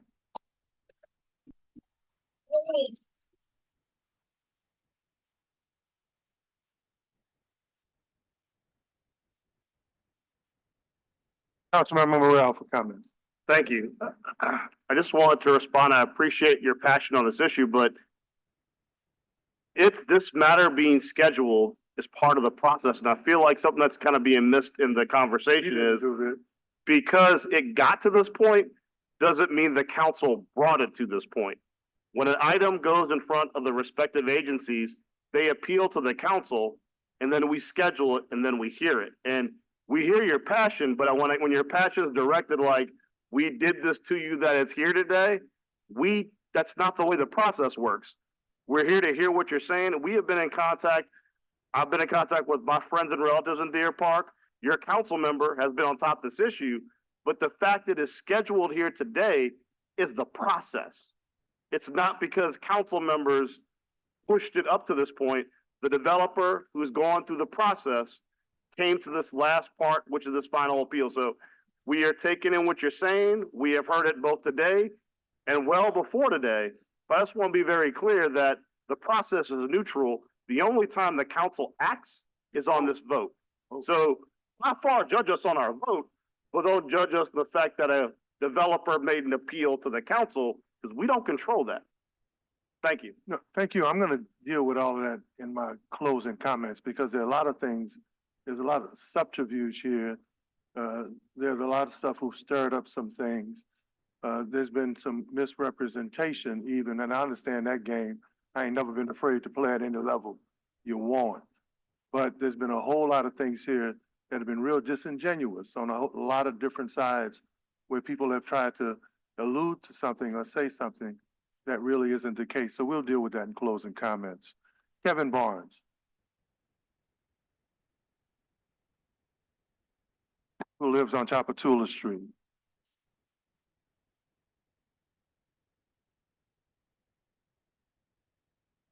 Hi, thank you everybody for the opportunity. I am Kevin Barnes. I'm an architect at Trapp and Pure Architects. Trapp and Pure Architects is at 850 Chapatulas. I am not.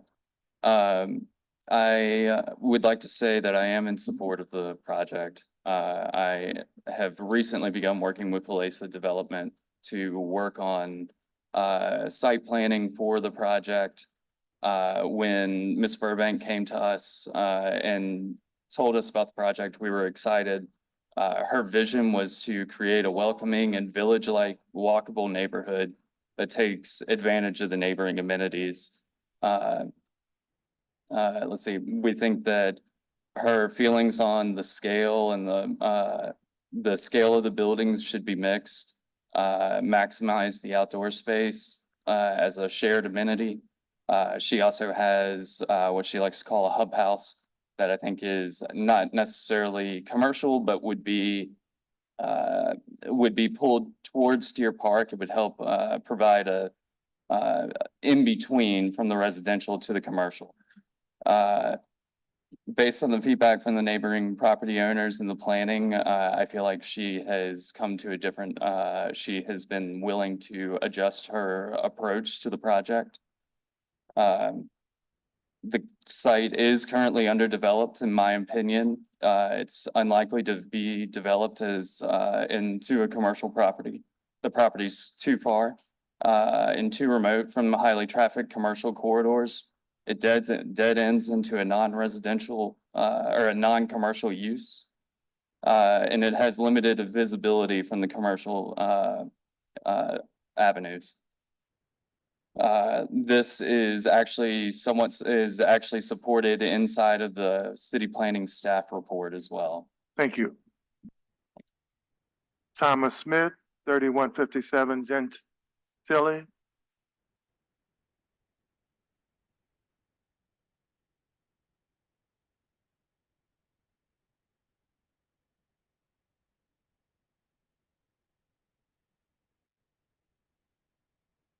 Hello, my name is Thomas Smith.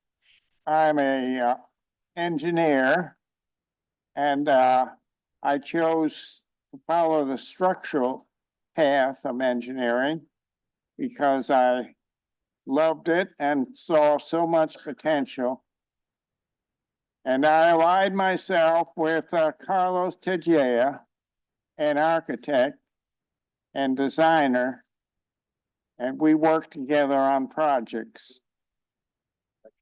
Now, our goal is quality. We do the best quality work at a reasonable price.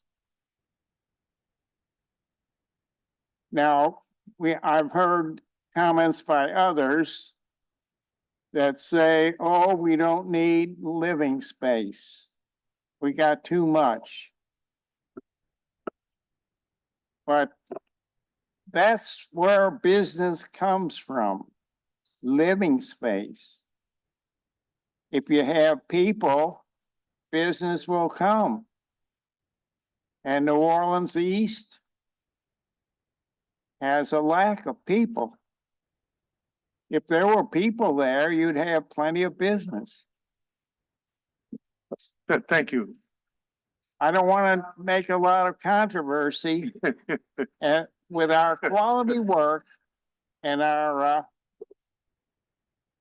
knowledge, we can do wonders.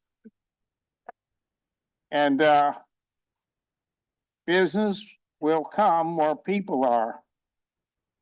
I always find that true. I'm from many big cities. I lived in Miami, New York. I was born in Chicago. I've seen a lot. Also, I'm older, So I acquired a lot of knowledge. Thank And you. we stress quality, Thank you. all Mr. our Smith. work. That's your time. Thank you very much. Thank you very much Thank you. for having me speak before this eloquent group.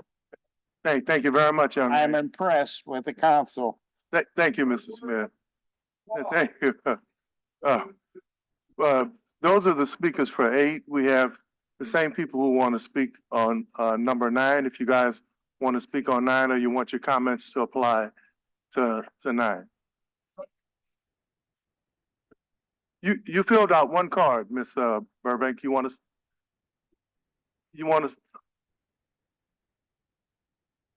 Ms. Burbank, do you want to speak on number 9? Pardon me? Yeah, no, yeah. If you'd like to put another nail in it, absolutely. Come on. Council member, let me read it into record. Yes. Zoning docket 2024 Bank Plus. This zoning docket is being deferred past deadline, therefore it will not appear on any subsequent agendas and the matter dies. Ms. Burbank. Thank you. There's a conversation around, do 5700 and 5775 Deer Park have community support? I hope you can hear me. Yes, the zoning from commercial to mixed-use development was supported by the City Planning Commission unanimously. It did pass. It passed under it did. Maybe I'm informing you of something. Yes, so it has passed under PD 909, which is under the future land use map amendment request for the city of New Orleans. And what I would like to share. You do know that's kind of intellectually dishonest because there's what they recommend in terms of land use, and then there's the actual hearing that goes before the city council. That's before the city planning. That's a different thing. What I meant is that it has received support from the City Planning Commission. We're saying the same thing. Yeah, but the difference is, hold on a second. What the difference is and what the planners may want to recommend in terms of overall city land use in the CZO. But when it went before the City Planning Commission, the City Planning Commission voted denial. Sir, I'm sorry, sir, Councilmember Thomas. Am I wrong in my statement? Yes, sir. Yes, sir. Okay. I'm now referencing this, I'm referencing something that's coming along in the future. I'm talking about the future land. But hold on a second, guys. So you're referencing something that isn't even here yet. What I'm saying to you, thank you. You're right. What I'm saying is this. Let me speak to the support. So let me speak to where we are today. Where we are today is that there is support from organizations. What I have done is I have sought, and I'll share this. Thank you. You wanted to talk about what is here today. So let me say this. My father and I are very close. We get along very well. But I am not able to change my father's mind once his mind is made up. There has been several different communications that have occurred in presentations that have been made to the Eastern New Orleans Neighborhood Action Commission and other organizations. To gain support, we did reach out to the Ashe Cultural Arts Center as well as the Music and Cultural Coalition of New Orleans. And the reason for this was to look at this from a citywide perspective and to begin. But we're not dealing with the city. We're dealing with this neighborhood. Well, sir, what I'm speaking to, thank you. And what I'm speaking to is a resident retention and a resident attraction strategy.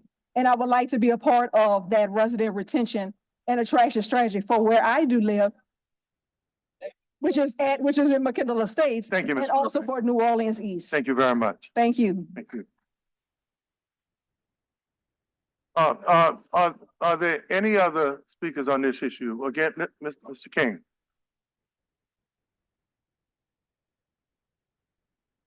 Two minutes, please. Yes, 2 minutes. As the council know, and you can take it for what it's worth, since 2017, over 5% of the population of New Orleans has decreased. Right. People are leaving the city. People are leaving the state of Louisiana. Let's look at the census. Right. It's right there in black and white. As far as the zoning issue, once you spot zone, change the zoning, spot zone in the area, you might as well say you just open up Pandora's box. You can spot zone anywhere. Thank you. We need to stop this right now. Go by what it is. It's zoned as commercial. Let it stay commercial. Thank you. Ecology, we gotta bird sanctuary back there. Let's keep it like that. We Thank don't need this. Thank you, Mr. King.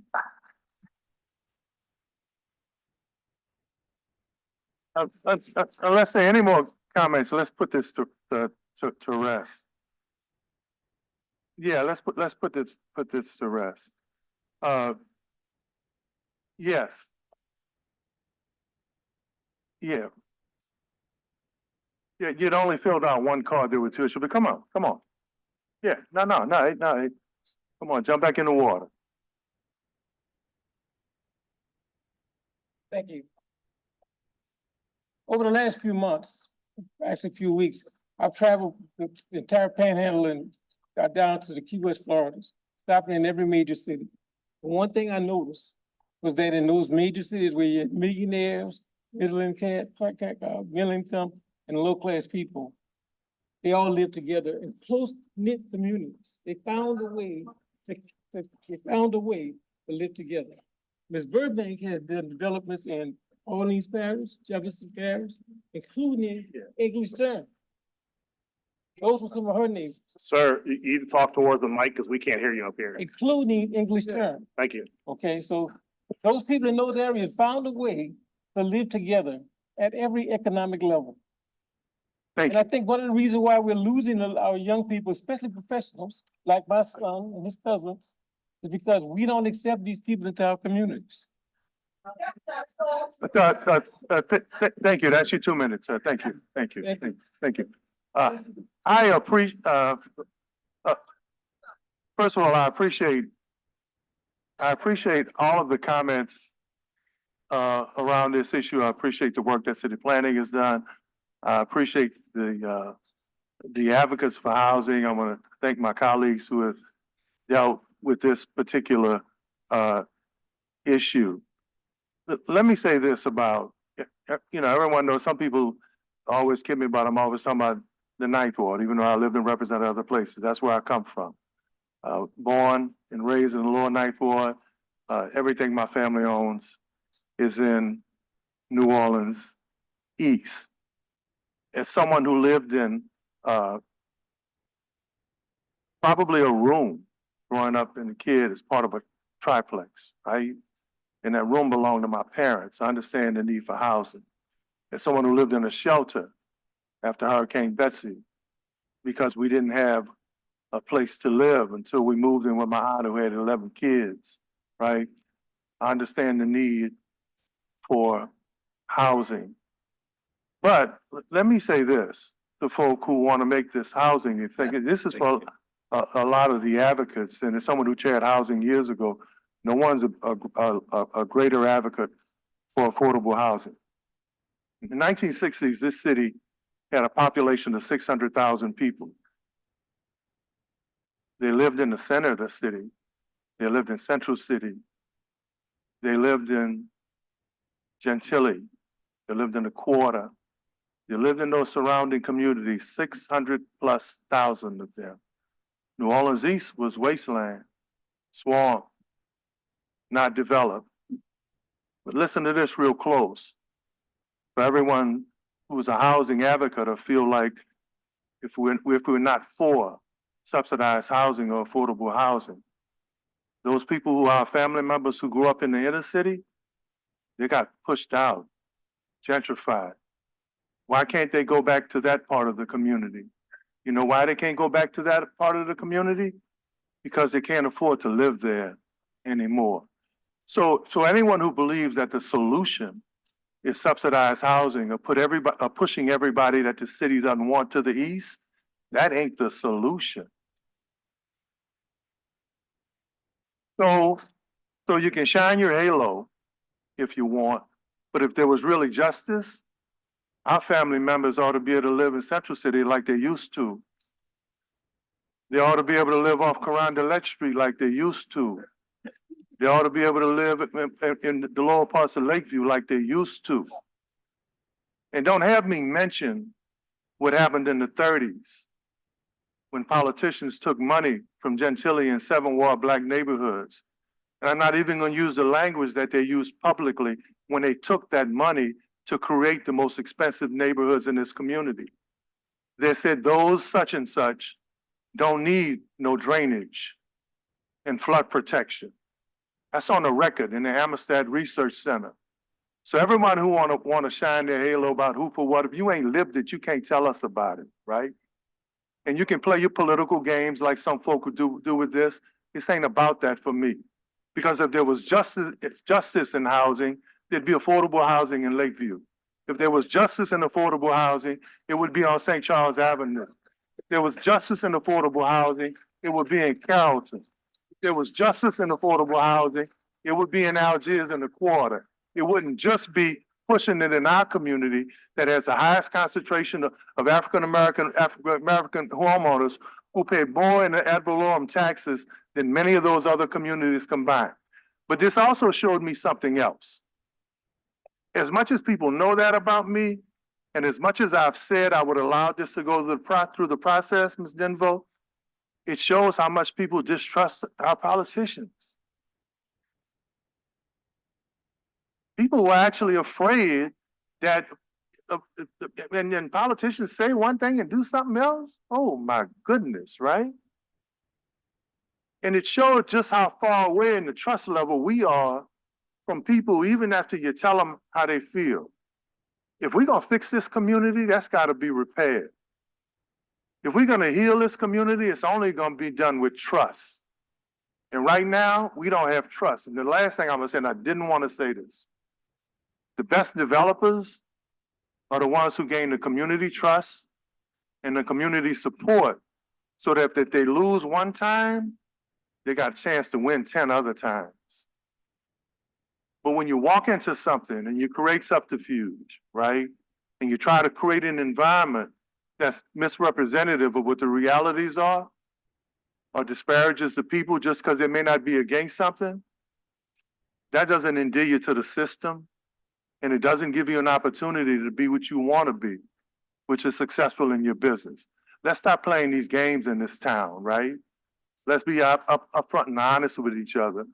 And let's at least develop some relationships so the children in this community could have more trust than we have with each other. And with that, this deferred past the deadline, which means this item is DEAD, dead.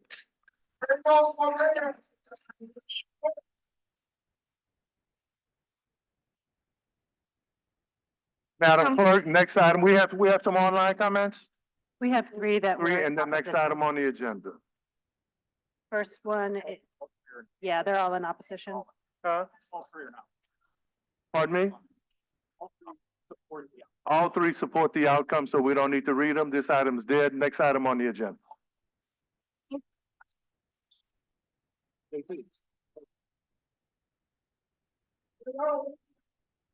Council members, we need to go back to page 20, item number 6, motion 24-230 to reconsider the vote. Councilmember King, Councilmember King. Sure, go back to it. This ain't about no politics, man. All right, we need to reconsider motion M 24-230, agenda item 6. That motion says that the full removal shall be completed within 120 days to allow for additional conversation about economic hardship and the time necessary to achieve removal. I'm going to make a motion to amend motion M 230 to add the following language at the end of the first paragraph.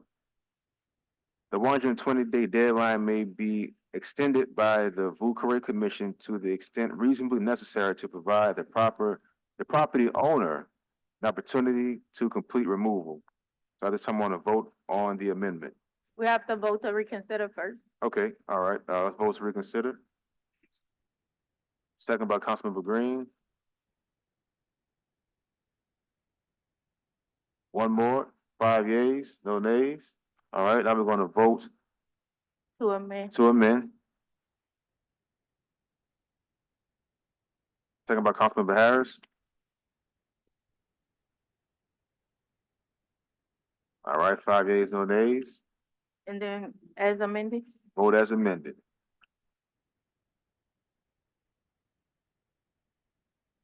Second by Councilmember Harris. 5 yeas, no nays. Thank you.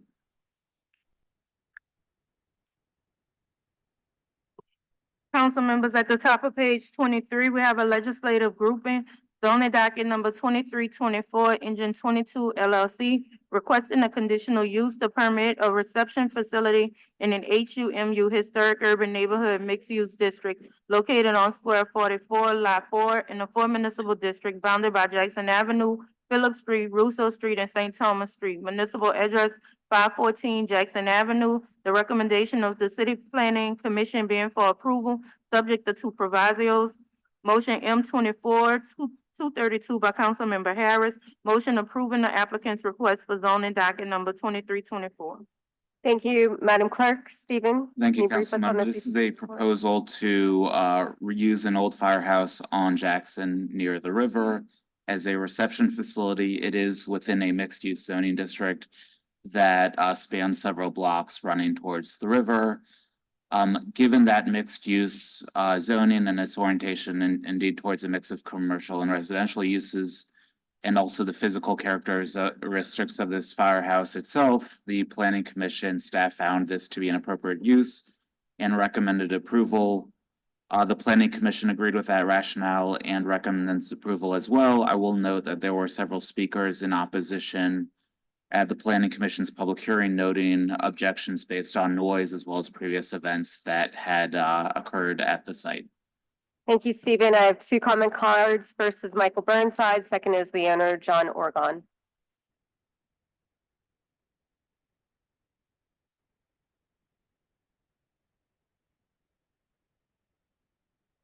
Hi, Michael Burnside, 2215 Felicity. It was interesting listening to Councilperson Thomas and his desire for housing justice to include Central City. I'm a small person. I usually think small things. Occasionally, I think medium-sized things, but usually I think small things. And this is a small thing, you know, it's a little building, 2 stories. It's not that big. But once upon a time, it was a firehouse. And as a firehouse, people lived in it. Short term, you know, the families weren't there, wives and kids weren't there, but they spent the night and slept there. The 2nd floor is designed for people to live in. You know, it's got bathrooms, it's got bedrooms, it's got a pole to take you down to the 1st floor, or it used to.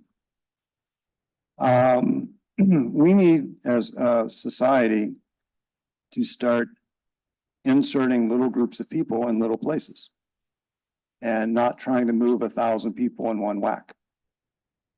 So it would be really nice if 2 or 3 small apartments about the size of my house were on the top floor of this building and people could live there.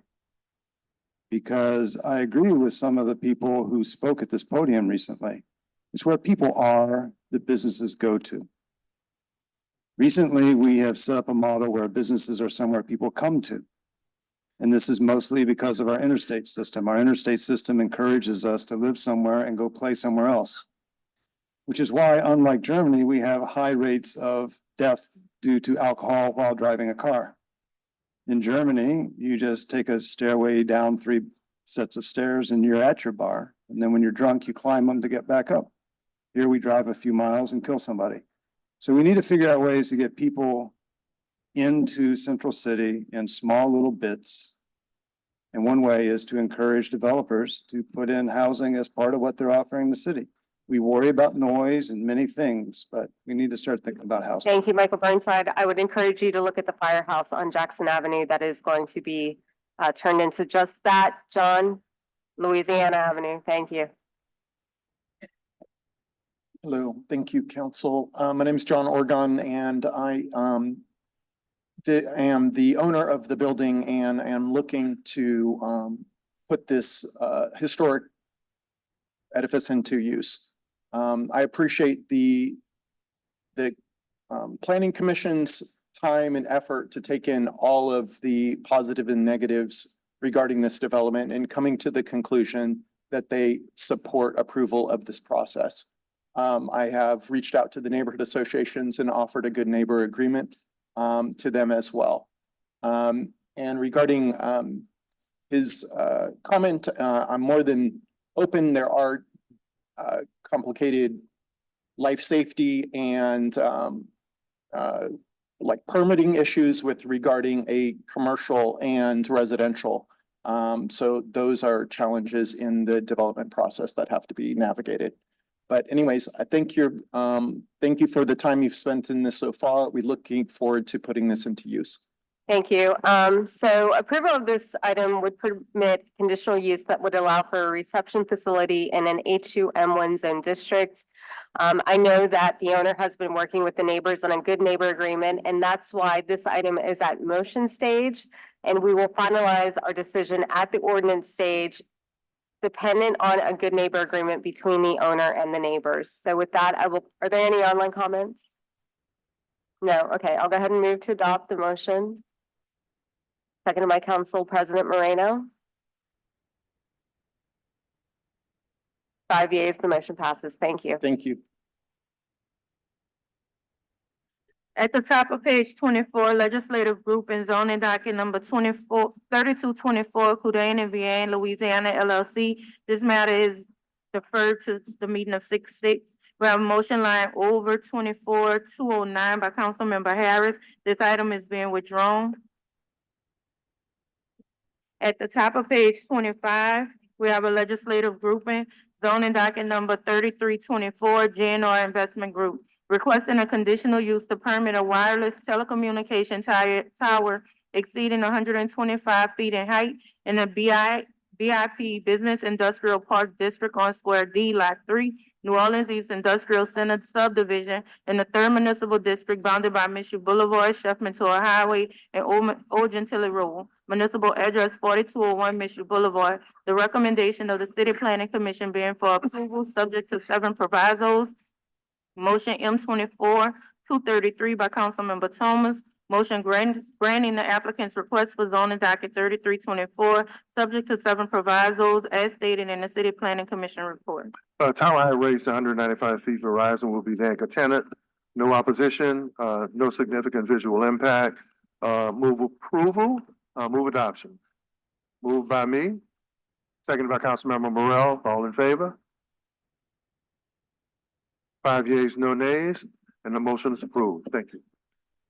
At the top of page 26, legislative group and zoning docket 3524 by Alex Henderson III, requesting a zoning change from an HURD2 historic urban 2-family residential district to an HUB1 historic urban neighborhood business district, and a conditional use to permit a reception facility on Square 556, Lot 2 in the 7th Municipal District bounded by Edenburn Street, Eagle Street, General Ogden Street, and Palm Street. Municipal address 8801 Edenburn Street and 3510 Eagle Street. The recommendation of the City Planning Commission being for approval, subject to 2 provisos.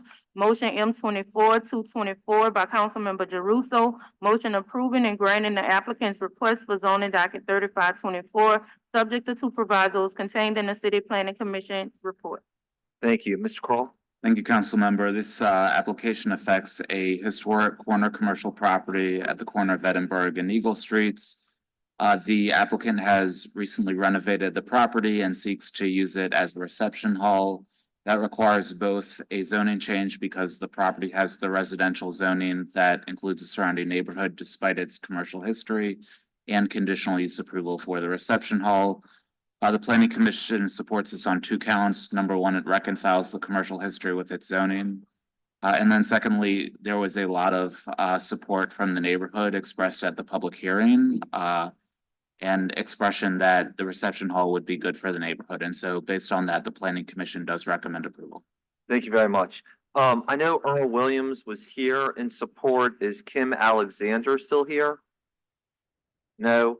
Also in support, let me say this before I move. I've rarely, if ever, approve upzoning requests. This is a spot zone.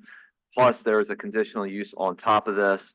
But this request has the support of city planning, Holly Grove Neighbors, Holly Grove Neighborhood Association, and also State Rep Sean Mina. It is rare on a zoning matter to get this many people supporting one thing.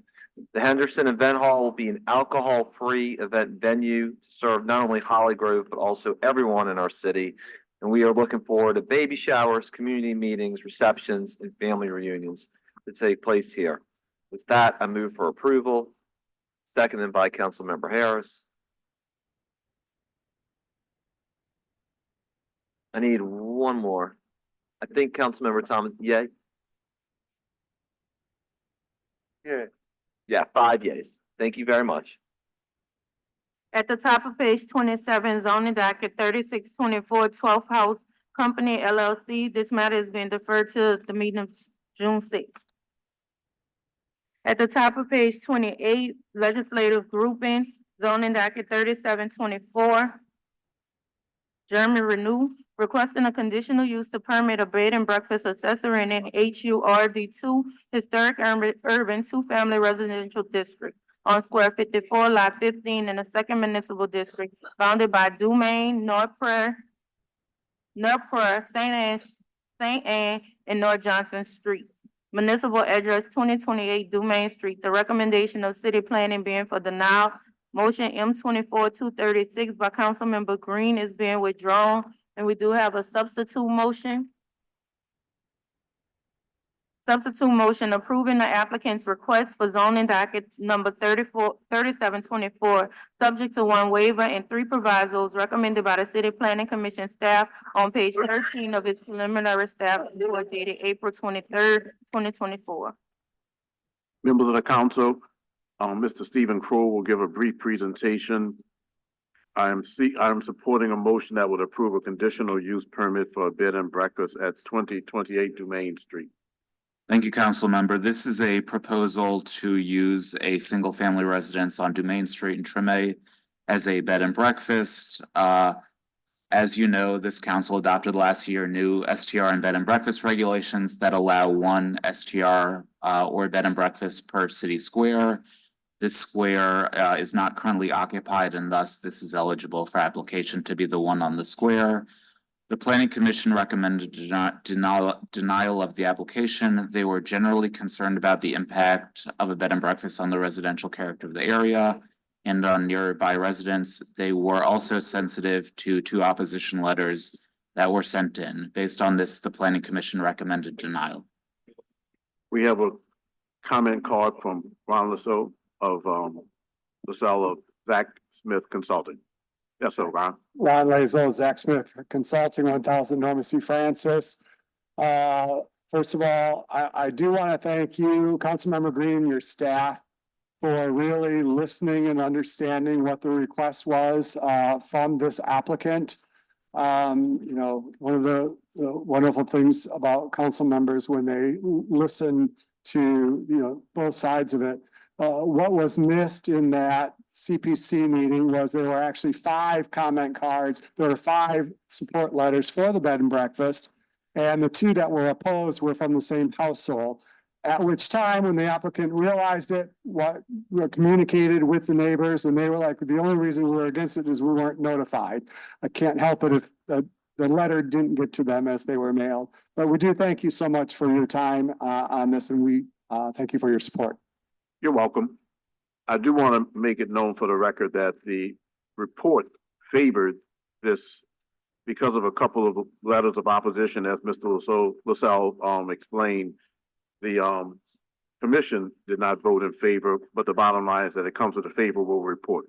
There's no potential that this conditional use will significantly impact or oversaturate the neighborhood with short-term guests.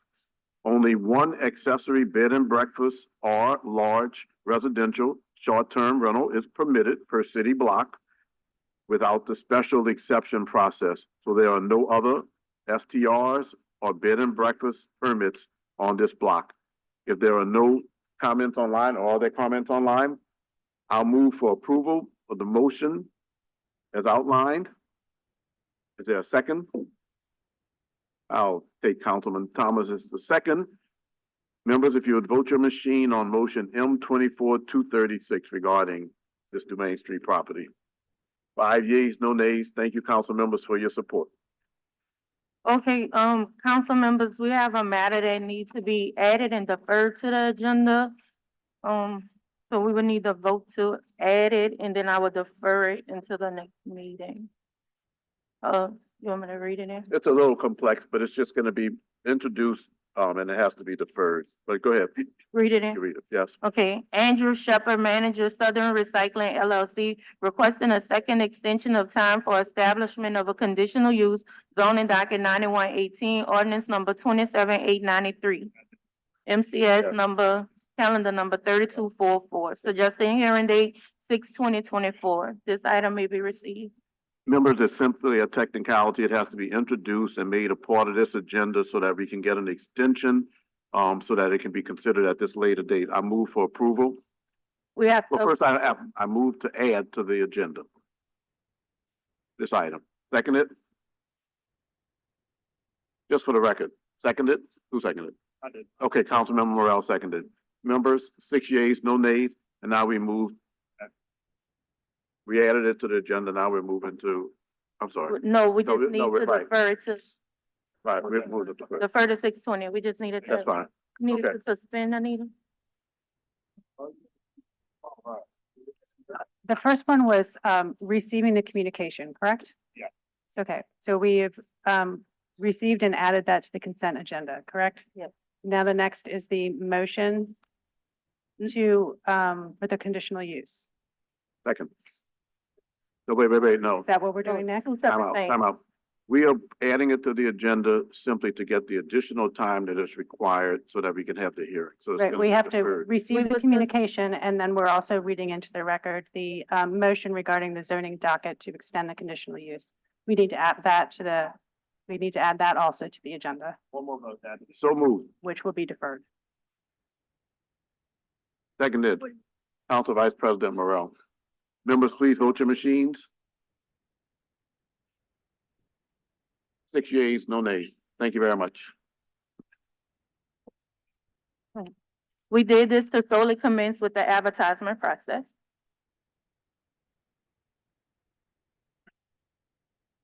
At the top of page 29, we have ordinance calendar 34,277 by Councilmember Thomas, Harris, and Green by request.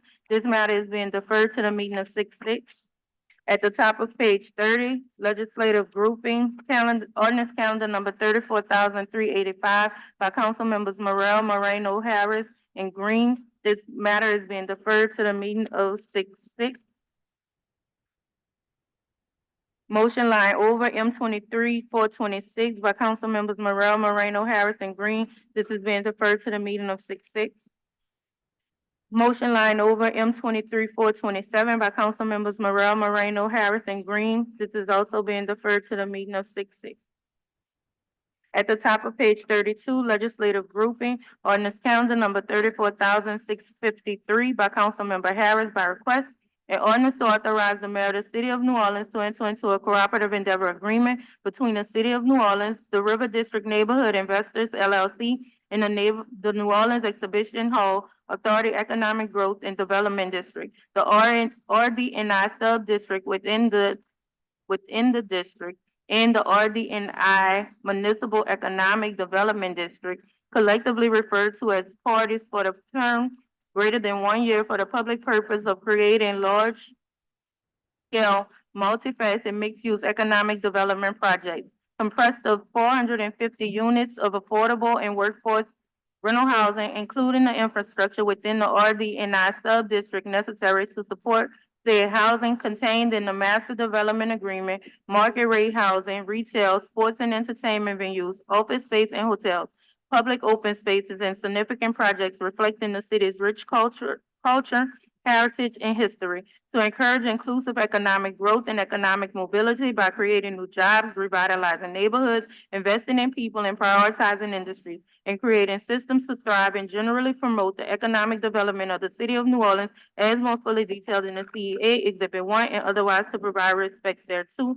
There's an amendment to this. Madam ordinance. Clerk, you don't need to read the amendment. It's very long. What the amendment does is just, it coordinates the whereas clauses, to the language of the CEA. So I'm gonna go ahead and move to amend before we get to discussion. Seconded by Councilmember Green.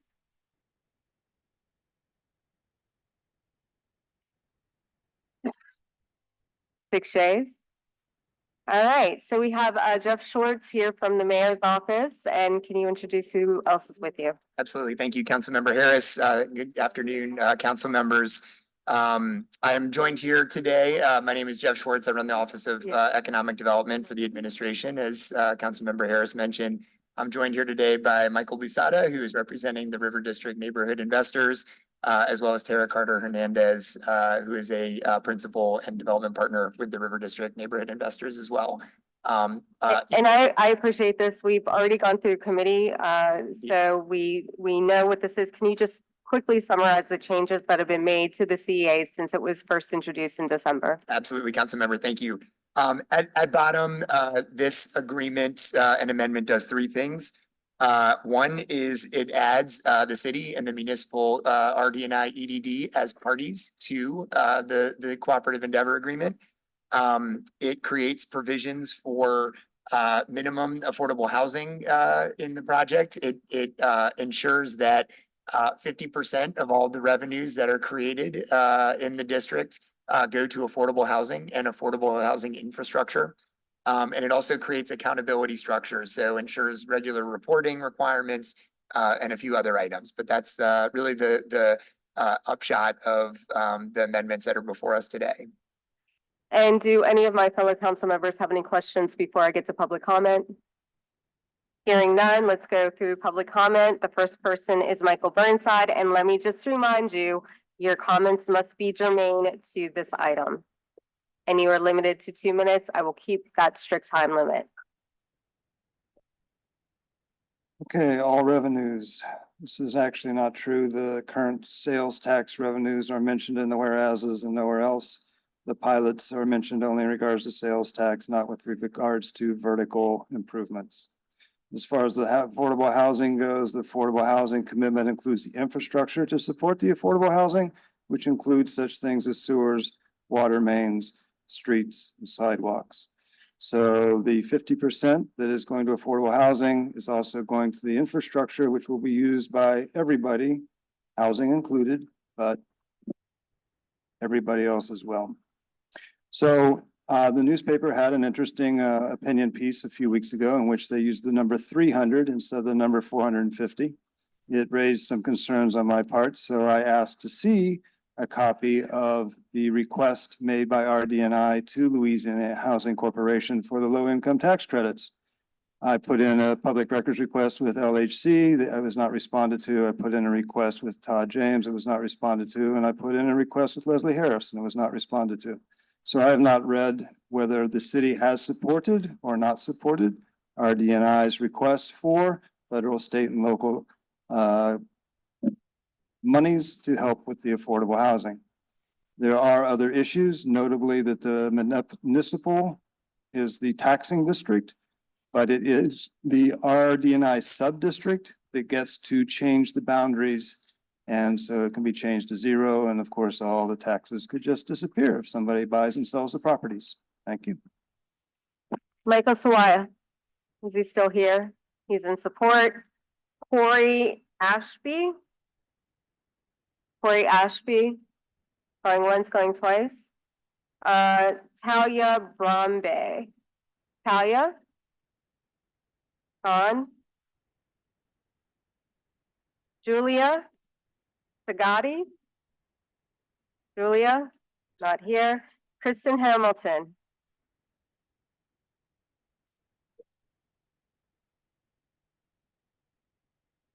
Good afternoon, council persons. I'm a graduate student at Tulane University School of Architecture. Therefore, I have an interest in city planning.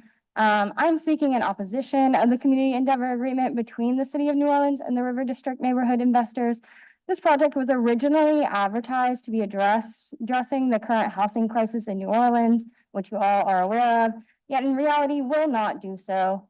Each of you know that we need to address this issue immediately. This project did not take into account community input, increases sales tax in the neighborhood, and provides tax exemptions to Shell. I cannot understand why we as a community would allow some of the most important property we have, as it is on high ground, to become a meaningless entertainment space by allowing Topgolf to find its home here. Beyond this, we have a duty to uphold the unique character and cultural fabric of our neighborhoods, which this project absolutely does not do. I should not need to stand here and tell you the laundry list of items that Shell and the fossil fuel industry has done to harm our community in New Orleans and throughout the state. Shell and other fossil fuel corporations are actively working to loot the natural resources off the coast of Gaza. This is a local issue, as Tulane University is the lead university in the U.S.-Israel Energy Exchange. This is a $27 million contract. The entire university is in a conflict of interest with its students, faculty, and staff that are currently facing discipline. Professors at my university are researching exactly how to extract these resources and profiting from it. We know capitalist interests to be the driving force for the ongoing Nakba in Palestine, and we are asking you to add a ceasefire resolution to the agenda. Jacob E. Lamar. Jacob E. Lamar. Not here. Marco Sa. Marco. Shreyas Vazduvian. And I'm sure I mispronounced your name. I'm sorry. That's fine. That's actually a reasonable mispronunciation because you didn't add letters that aren't in there. But my name is Shreyas Vasudevan. And yeah, we're here. I'm here to oppose. I know these are amendments, but we oppose the entire community endeavor agreement. Because as again, it's falsely advertised as addressing the city's affordable housing crisis, but the actual, committed number of affordable housing units keeps decreasing. This project has not been planned with community input. Critics of this project have been facing lawsuits for speaking out against this. This would make the River District have the highest sales tax in the city, which is already facing the highest sales tax in the country. While this is happening, y'all are granting companies like Shell tax exemption. Shell, which is destroying our coast, destroying working class Black communities across the state of Louisiana through its operations. And it's doing all of this to create and sell fuel to the Department of Defense so that it can go and commit a genocide in Gaza. And so we are against this community endeavor agreement, and we're again asking for 5 demands. We're asking for New Orleans passing a ceasefire resolution. We're asking that y'all publicly support peaceful protesting, including the student movement. We're asking y'all to condemn Tulane and Loyola administrations for punishing students and attacking them with state police. We're asking you to issue a statement to the U.S. State Department and the government of Israel condemning the death of Tawfiq Abdel-Jabbar and for the dropping of charges against Samaha Ismail. We're asking you to add a ceasefire resolution to the next city council meeting agenda, and we're asking y'all to not grant tax exemptions to Shell and not ruin our communities by putting this River District project through. Thank you. Thank you. Margaret Quick. Margaret Quick. Margaret Quick. Islam Ahmed. Ron Lazo. Ron doesn't want to speak. Charles Nicholson.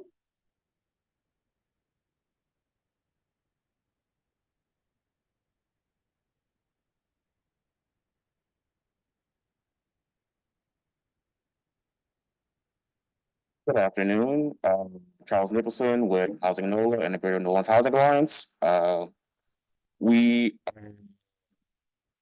NOLA's position on the River District remained unchanged since we withdrew our support over a year ago. We still cannot support public investment in such a project where there are still not guardrails and support necessary to produce a single unit of any affordable housing. The state of New Orleans' housing market remains that significant funding is needed to create a single unit of housing, and most of the public funding available is still going to anything but that. Fortunately, there is a simple answer. Put housing first. We urge the mayor's office and the city council to implement a CEA that holds all parties accountable to the needed and necessary goal, creating as many housing opportunities as possible to provide a safe and decent home to average New Orleanians. Despite the missteps, we do believe that the developers and our public officials are capable of crafting such an arrangement, and we urge all parties to do exactly that. New Orleans is in the unenviable position of not being able to invest in anything except housing because other leaders and developers made poor choices before. We urge you to put the people of New Orleans first this time, stop chasing down trickle-down economics as it doesn't work, and put all that energy and will and money into housing this city desperately needs. Thank you. Shannon Penny. followed by Tenley McLaughlin Good. Shannon? Tenley? All right. Danya? There she is. Thank you. Hello, council members. My name is Tenley McLaughlin Good. I am a resident of District B. And I'm a member of the New Orleans Community Print Shop, which I hope, Councilman Green, you're familiar with my name, and I'd appreciate if you please return our phone calls. Maybe. Council Member Harris, it's very disappointing to watch you roll your eyes at your constituents. I would recommend that you change those kind of actions in such public forums. I am here to oppose the CEA pertaining to the River District project, which is falsely advertised as addressing the city's housing crisis. This project has not been planned with community input, increases sales tax in the neighborhood, making it the highest sales tax rate in the nation, and provides tax exemptions to Shell. In our state, Shell emits toxic pollution in low-income and Black communities and is being sued for coastal subsidence by numerous parishes and profits by fueling the genocide in Gaza through its contracts with the Department of Defense. I am deeply disappointed in the lack of leadership on the city council. After 7 months of local ceasefire actions and a peaceful student-led encampment, it cannot be any more clear that a ceasefire is city business and you must act. Your silence is complicity in genocide, and in that you do not represent our city. The people of New Orleans are deeply connected to the pain of those suffering both locally, such as Tawfiq and Samahir, and internationally. Allowing the use of excessive force on sleeping college students is embarrassing to our city. Add a ceasefire resolution to the next city council meeting agenda. Thank you. Danya Salem? Danya Salem? Okay. Zeev Serzendet? No? And then Sarah Minor. Sarah? All right, with that, are there any online comments? I have one online comment. Okay. This is from Sandra Lombana Lindquist. She says, "Dear council members, on behalf of the New Orleans Chamber of Commerce, I'd like to voice our support for the city of New Orleans entering into a CEA with the River District neighborhood investors to move their development of the River District forward in partnership.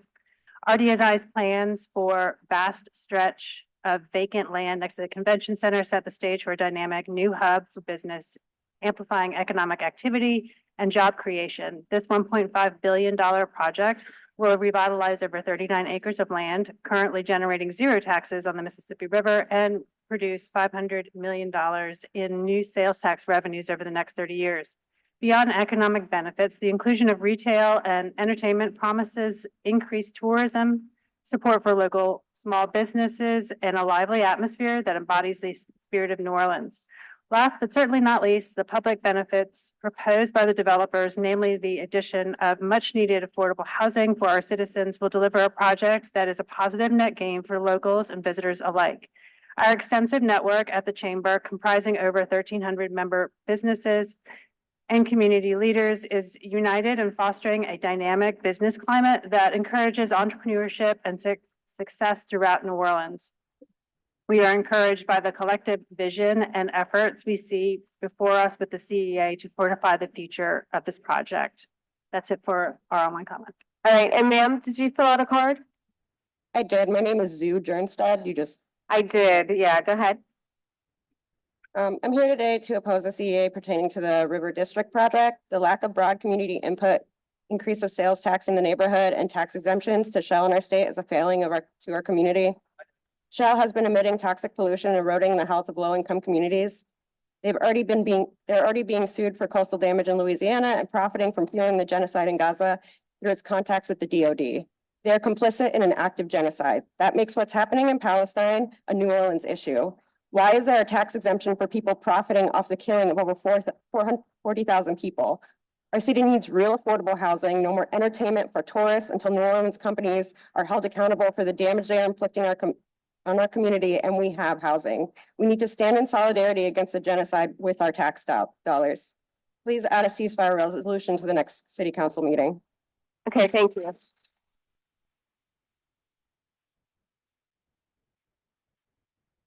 right, I'm gonna go ahead and move to approve as amended.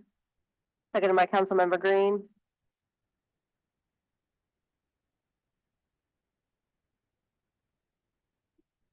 Five yeas, one nay. Motion passes. Thank you. Thank you. At the top of page 34, legislative grouping, ordinance calendar number 34,656 by Councilmember Harris. An ordinance to establish a conditional use to permit the expansion of a car wash in a C2 auto-oriented commercial district on the entirety of Square 513 in the first municipal district bounded by Elhart Boulevard, Callio Street, Cleo Street, and South Rendon Street. Municipal address 4417 Elhart Boulevard, and otherwise to provide respects thereto. Zoning docket 2824. There's an amendment to this ordinance calendar, which is being withdrawn, and we have a substitute amendment. An amendment to ordinance calendar 34,656 to remove proviso 2E in section 1 on page 3, delete lines 32 through 35, and re-letter the existing proviso 2F as proviso 2E. All right, so I'll move to adopt, amend. Thank you. Move to amend. Second by Councilmember Green. All right, and so what this does is permit the expansion of a car wash in a C2 auto-oriented commercial district for conditional use. Anita, any online comments? Any public comments? Okay, I'm gonna go ahead and move to adopt as amended. Second by Councilmember Green.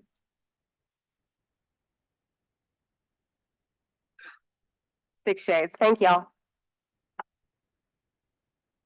At the top of page 35, ordinance calendar 34,660 by Councilmember Harris by request. An ordinance to authorize the mayor of the city of New Orleans to enter into an agreement to grant a servitude to an adjacent property owner for encroachments on or over portions of public right-of-way located at the municipal address 601 8th Street to fix the minimum price in terms of said servitude agreement, to declare that such use as granted in the servitude agreement will incorporate space that is neither needed for public purpose nor shall use interfere with the use of public right-of-way, as to set forth the reasons for said servitude agreement and otherwise to provide respects thereto. Thank you, Madam Clerk. This is a servitude with a yearly payment of around $1,700. It was reviewed by the Planning Advisory Committee on June 7th, 2020. It will be, this is wrong. Technical review determined that there were no objections to the enrichments. I'll move to adopt. Second by Councilmember Green. Need one more vote. 5 yeas. Thank you. 6 yeas. At the bottom of the page, ordinance calendar 34,667 by Councilmember Green by request. This is being deferred to the meeting of 6/6 and referred to budget. At the bottom of page 36, we have ordinance calendar 34,674 by Councilmember Morrell. An ordinance to amend and reordain section 34-4 of the Code of the City of New Orleans to provide relative to the regulation of Mardi Gras parades by removing NICS from the parade permit list and otherwise to provide respects thereto. Thank you very much. The comments by the clerk are pretty self-explanatory. There are some people that would like to speak. We have two. The first is Mr. Doug Sinceri, followed by Sharon Purcell.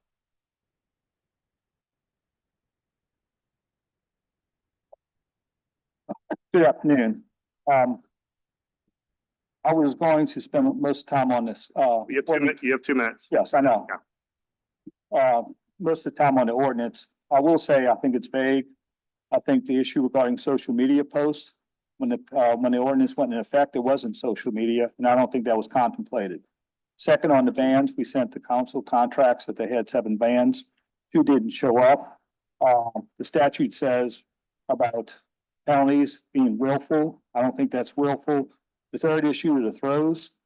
I don't think that particular issue has been uniformly applied. That's been a problem for the last 30 years in various contexts. And usually, if there was a violation, it would be dealt with internally. If it wasn't dealt with internally, internally, I suppose that it would go back before the council. But what I did want to talk about is, I think Ms. Lee is controversial, but I think she has a skill set of building. Maybe one of her gifts isn't maintaining.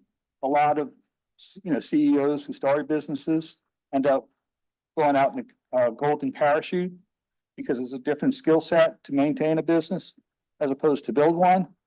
And we had brokered basically a deal for Ms. Lee to step out of leadership and have one or two fixtures in Mardi Gras to take over the parade.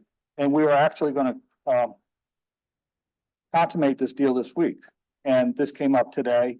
But what I would like to do is ask the council to table this 30 days. A deal will be done within the next few days. Have the new leadership meet with the council privately. I'll come at the next setting and discuss what type of different vision they have for the parade. I don't think there's 250 members or so who are from diverse backgrounds who would like to have that opportunity. So I don't see the big rush. I would say just give the new leadership an opportunity to come before the council and see if this aligns with the objectives of the council. I will tell you that a deal would have been done probably by the end of today, but for our recent notice of this agenda item, and I will almost guarantee it will be done by the middle of next week. So I would ask that the council defer this for 30 days, allow the new leadership to come to talk about his vision for the crew of Knicks and see if that aligns with the council's vision. Thank you. If you have any questions, I'll be glad to answer those. The board's clear. Thank you. Thank you. Ms. Sharon Pershaw.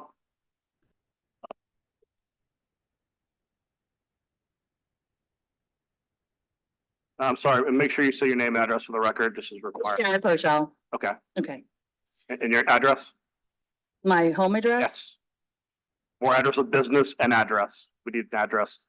I live in Slidell, Louisiana. Is that what you're asking? When you usually come up to speak, Yes, sir. you're supposed to say your name, address, and whether or not you're a paid actor. No, I'm not a paid actor. That's why I was asking if it's required, but on the card, that's all. Okay. No, to New Orleans Council, thank you for giving me the opportunity to speak before you today. I am here to speak on behalf of hundreds of members for the crew of Knicks. We are a diverse group of women from all walks of life trying to rebuild what we once had several years ago. We support our city. We built a playground for the children, among other philanthropies. Our membership is growing. Julie Lee wants to be here but cannot attend due to legal issues, and she wants her voice to be heard. Mr. Morrell, you had mentioned that our captain did not respond to you, and she did send emails requesting to speak with you and the council.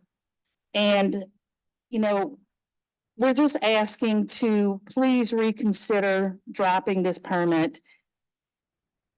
Why is it just us? There were other crews that shared the same violations. And I beg you, please consider what we are asking, as we know we are not the only crew that's in violation. Does this mean any permit can be pulled because someone else wants the spot? Please let us prove to you that we deserve to be here and our agreed love for Mardi Gras in the city can continue. All we ask is for fairness in this matter. Once again, I am asking to please consider the hundreds of members who would love to continue to be part of Mardi Gras. Please do not punish us because of prior political issues with our captain. Thank you for the consideration of your time, and please reconsider. Thank you. Okay, the board is clear. I do.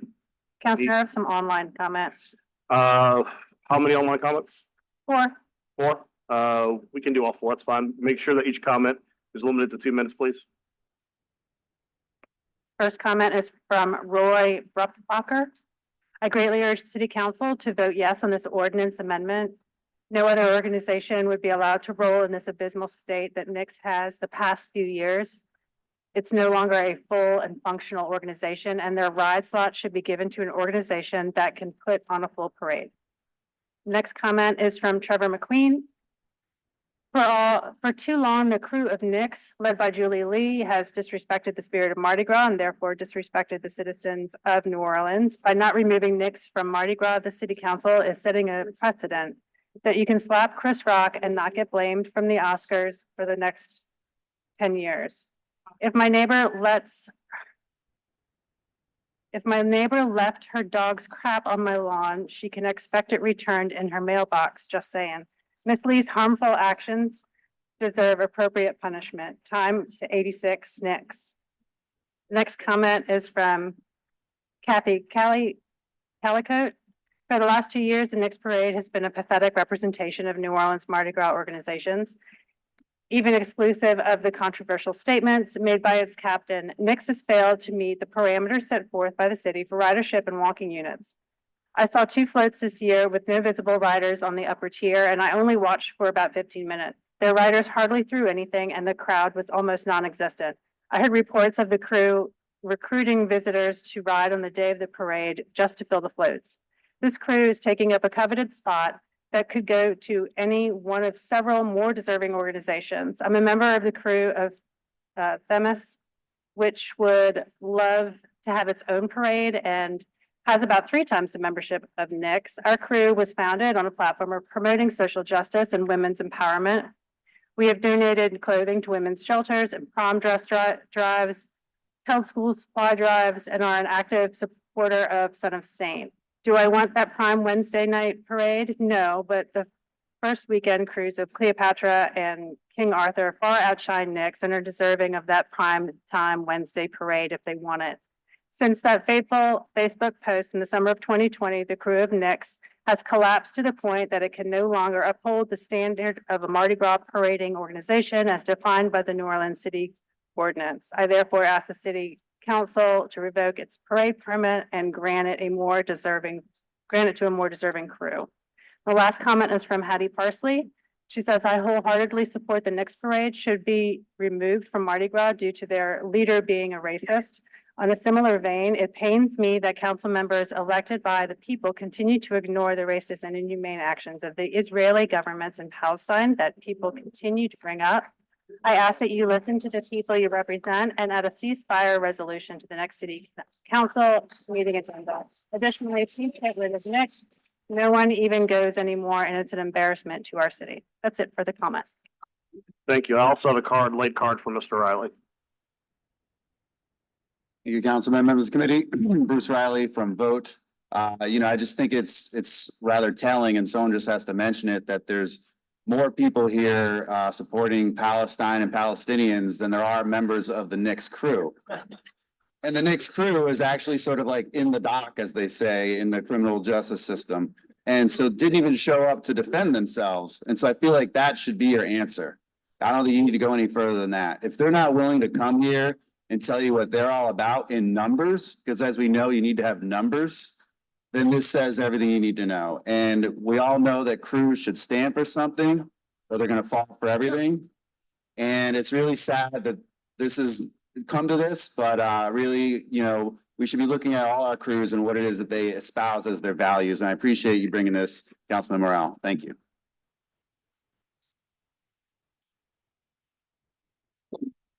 The board is clear.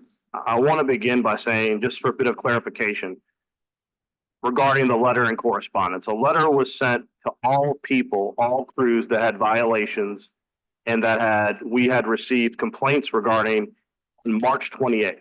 They were told that there would be a public hearing on April 24th in which any crews that had received a letter could present any information that they had to try and mitigate any kind of action that would take place. Everybody else who got a letter showed up. There was leadership from Knicks in the audience that did not come to this table. I received an email with some information on April 29th, 5 days after the hearing. So I just want to make sure the timeline is correct. I want to address that is regarding the timeline. Further, after hearing all the comments today, I'd like to share a few thoughts and observations before we vote. First and foremost, this is not a political issue. There has been no reference, whether it be in all the correspondence, whether it be in the April 24th meeting, regarding politics at all, or anyone being punished or any relationship to politics. If anything, the seeming lack of interest in this item until yesterday, despite the fact that I said on April 24th that this was under consideration, and this item was filed and has laid over since May 2nd, illustrates that no one was seeking to score political points with the consideration of this item or its passage. This council, since last year, has been focused on reforming and improving Mardi Gras. We worked with the public before, during, and after Mardi Gras to collect data and recommendations on how to improve the Mardi Gras experience while making this special time of year safe and accessible for everyone to enjoy.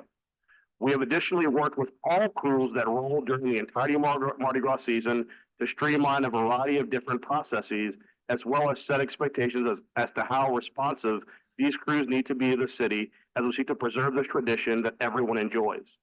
That being said, let me outline a few points for everyone to consider. Mardi Gras is a taxpayer subsidized event. On average, the city spends approximately $1.5 million per day on police, fire, EMS, permitting, and sanitation, among other things. I highlight this cost not to say that it is money misspent, but to highlight that the city has significant skin in the game to ensure that Mardi Gras is successful. These costs, combined with the spectacle provided by crews, have historically provided a symbiotic relationship where we, the city and crews, collectively provide a benefit to the public in the event that is Mardi Gras. We have a plethora of ordinances and rules on the books that exist to ensure this relationship works. Rules regarding a minimum number of bands to ensure that crews are providing a minimum entertainment for spectators along the routes, limitations on advertising so that crews are not using their tax subsidized parades to seek to generate membership by throwing out QR codes, asking for money when spectators expect beads. There are a host of other rules and regulations, but these are two examples. Furthermore, there are other considerations this council must consider regarding Mardi Gras. When the city spends $1.5 million, when the city forces its badly depleted police force to work overtime shifts that keep them away from their families and away from the regular patrols, when the city closes streets and imposes hardship and inconvenience on residents who live inside the box, we have the right to ask whether it's worth the cost. Are the crews generating enough interest and turning out enough spectators to justify the resources being spent to subsidize a party? There's a specific cap on the amount of crews that can parade, as well as a waiting list of crews waiting for their turn. Does that create an unfair expectation that other groups are not being timely considered for inclusion when other groups have failed to meet the expectations that have been set? These are a few examples of the many issues the council should consider when determining what should be done when it comes to Mardi Gras and parade crews. However, there is something more that simply must be said. The Mardi Gras ordinance is just that. It's an ordinance. There is no vested property right by any crew when it comes to permitting. There is no ownership, there are no special rights, there is no special process. And to be clear, what we're talking about here is the city code, not a permit. Parade permits for 2025 have not been issued. The city code is a collection of laws that apply generally.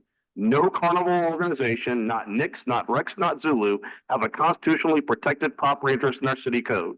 When we pass a law, we are not required to root out every person or group that might have some interest in the outcome. Due process is the legislative process itself. The legislative process for passing an ordinance is spelled out in the Home Rule Charter. An ordinance must be introduced, it must fly over, it must appear on the properly noticed agenda, it must be voted upon and passed. It must be signed by the mayor. Those requirements have been followed and will continue to be followed to the strictest letter of the law. Ample opportunity has been given to various parties to interact with the council before today to provide information and context in a variety of public forums, but that was done as a courtesy. Those meetings have led to a tremendous amount of dialogue that will shape the future of Mardi Gras for years to come. That the crew of Knicks chose not to participate in any of those opportunities was unfortunate. The ordinance before us today was done based upon information and public discussion, but remains an ordinance that has met all the qualifications for consideration and passage. As such, I move for passage of the ordinance. Seconded by Councilmember King. Please vote your machines.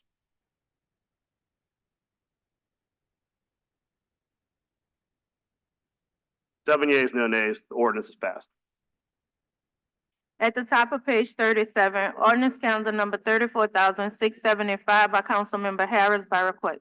An ordinance to authorize the mayor of the city of New Orleans to enter into a cooperative endeavor agreement between the city of New Orleans and the Odyssey House of Louisiana, Inc. for a term greater than 1 year with a total compensation exceeding $1 million for the public purpose of assuming operations at the city low barrier shelter as more fully detailed in the cooperative endeavor agreement that is Exhibit A and otherwise to provide respects thereto. Thank you, Madam Clerk. I know we have representatives from Odyssey House who've been sitting here quietly. If you want to come up, and I think Tyra is here from OCD as well. Come on up. And Nate, Nate Fields, come on up. So while they're walking up, I just want to say that this is a CEA with Odyssey House, Louisiana to take over operations of the low barrier shelter beginning on June 1st.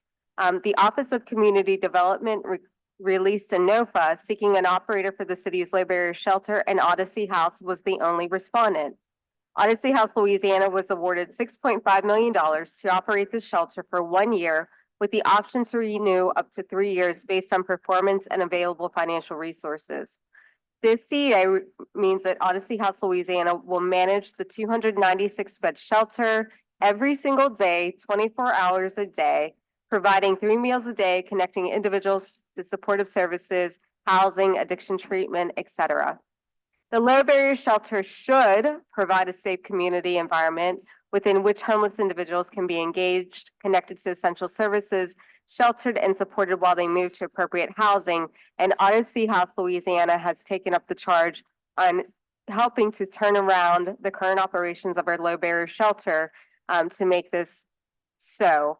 I do want to give a thanks and a shout out to Nate Fields, who's been running the low barrier shelter on an interim basis since the operator Start Corporation left about 2 months ago. And I also want to thank you for your attention to the folks who've lived there, the operations, the actual physical area of the low barrier shelter, and working with property management, specifically Trade Nobles, on getting the shelter up physically working. Tyra, thank you also for your commitment to this. With that, do y'all have anything to add? Not at this moment. Okay, Councilmember Green. I just want to take an opportunity to, before the vote, thank Odyssey House for the work that Odyssey House does because of their sincerity, because of the fact that they recognize that there are people who are in need of services and provide those services. I want to thank Nathaniel Fields for taking on the challenge. It seems like you've been here a long time, Mr. Fields. You have taken on some challenges within the year and 3 months that are incredible. I was at the site of, within the last couple of weeks, decommissioning, if you will, or just cleaning up a couple of homeless encampments. And it just reminds me of the fact that I'm so pleased that you're in the position in which you are, and that the staff within your office and also with the administration working with the council has done is making a tremendous difference in our city. It's saving lives. Odyssey House is taking on a challenge. Sometimes when you read in the paper, the real negative, you know that they're going to continue to say negative things, but you are willing to take on this challenge of this low barrier shelter of operation and those things that have to be done to provide services to our citizens, and I appreciate it. I'm going to be a little political. I want to challenge our surrounding parishes to recognize that they have a responsibility also to those who are unhoused. The city of New Orleans has been very gracious and been very cordial and very giving with regards to providing the resources that are necessary for the maintenance of the encampments, also the low barrier shelter and other entities to which we make monies available, including, for example, the Trauma Recovery Center, which does have an ability to work with those who are unhoused. I just want to say that this is yet another example of the fact that the city of New Orleans and this city council The administration is committed, and now Odyssey House again is committed to providing support for those who are most in need of support. But it is not just an issue just in Orleans Parish. I'm being redundant and sometimes it's okay. Our surrounding parishes have a responsibility to do just as the city of New Orleans is doing, to provide resources. It's too easy to just say, go to New Orleans and get the services that you need. They have an obligation to work with us, and I'm looking forward to seeing those parishes provide the same sort of support, the same enthusiasm to support their residents and others who come to their city, as we're seeing here with the administration, the council, the Office of Homeless Services and Strategies, Odyssey House, and others. Thank you. Thanks, Councilmember Green. We have comment cards. Again, some of these are germane, and I'm going to take out the two that are not germane. There's Michael Burnside. Can you come on up? You got 2 minutes. And we have one from Lonnie, but Lonnie is up at the table, so we'll just act like that's not there. So first of all of us owe Odyssey House a thank you because they were the only respondent. So it's going to seem like I'm attacking them, but I'm not completely blind to reality. A lot of people did not want to take this on. I'd also point out that Start Corporation was kind of screwed over because they weren't offered anywhere near the same amount of money Odyssey House is being offered. Things might have been different if we hadn't been quite so cheap. So moving on, I believe, having read this particular calendar number, which is full of information, and I would advise anybody who likes to deal with low-income housing people to read it because it's full of reality. It's my understanding that the low barrier shelter is going to turn into a medium barrier shelter. There are job descriptions at the back of that particular calendar number that clearly dictate the expectations of the coming set of employees. And they will do various things, including making sure that medication is taken. And somebody who doesn't want to take it isn't going to be allowed to stay there. That's my interpretation of my reading, and the people at the table can dispute with me. The Sobering Center was given as an example, $1.47 million. They have 80 people a month come through there. And I found that most people don't do math anymore because it basically comes down to $1,500 per person that's being sobered. This is rather expensive. As near as I can tell, it's going to be $60 a day for the low barrier shelter, 30 days. That means it's going to be $1,800 a month, which of course is really high rent. So we're offering a lot more than rent. We're offering wraparound services. But the question becomes what happens when people don't want to accept them, because not everybody is in the game to be saved. So I think I'll let it go at that. I do want to thank the people who give a shit enough to try, whether they succeed or not. If you can keep your heart open enough to love, that itself is not worthless. Thank you, Michael Burnside. The only other comment card that I have is Juliana Strickland. Juliana is gone. Do we have any online comments? Okay. Again, I just want to thank you all for your continued work on the homelessness issue that we face here in New Orleans. Nate, your leadership has been nothing but stellar, and I am thankful to be working with you. Thank you.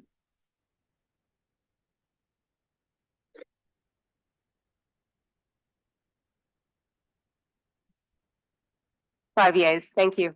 Thank you. 6 yeas. At the bottom of the page 37, ordinance calendar number 34,677 by Councilmember Green by request. An ordinance to authorize the mayor of the city of New Orleans to enter into a subsequent cooperative endeavor agreement with Dillard University Police to provide mutual law enforcement. I believe it's withdrawn unless it's, well, cards were given to me just now, but it can't be on this issue. It's being withdrawn. Yeah. Okay, What this is. this matter is being withdrawn. At the top of page 38, ordinance calendar number 34,679 by council members Jeruso, Moreno, Green, and Thomas by request is being deferred to the meeting of 6/6 and referred to budget. At the top of page 39, ordinance calendar number 34,680 is being deferred to the meeting of 6/6 and referred to budget. At the top of page 40, ordinance calendar number 34,681 is being deferred to the meeting of 6/6 and referred to budget. At the top of page 41, Ordinance calendar number 34,682 is being deferred to the meeting of 6/6 and referred to budget. At the top of page 42, ordinance calendar number 34,683 is being deferred to the meeting of 6/6 and referred to budget.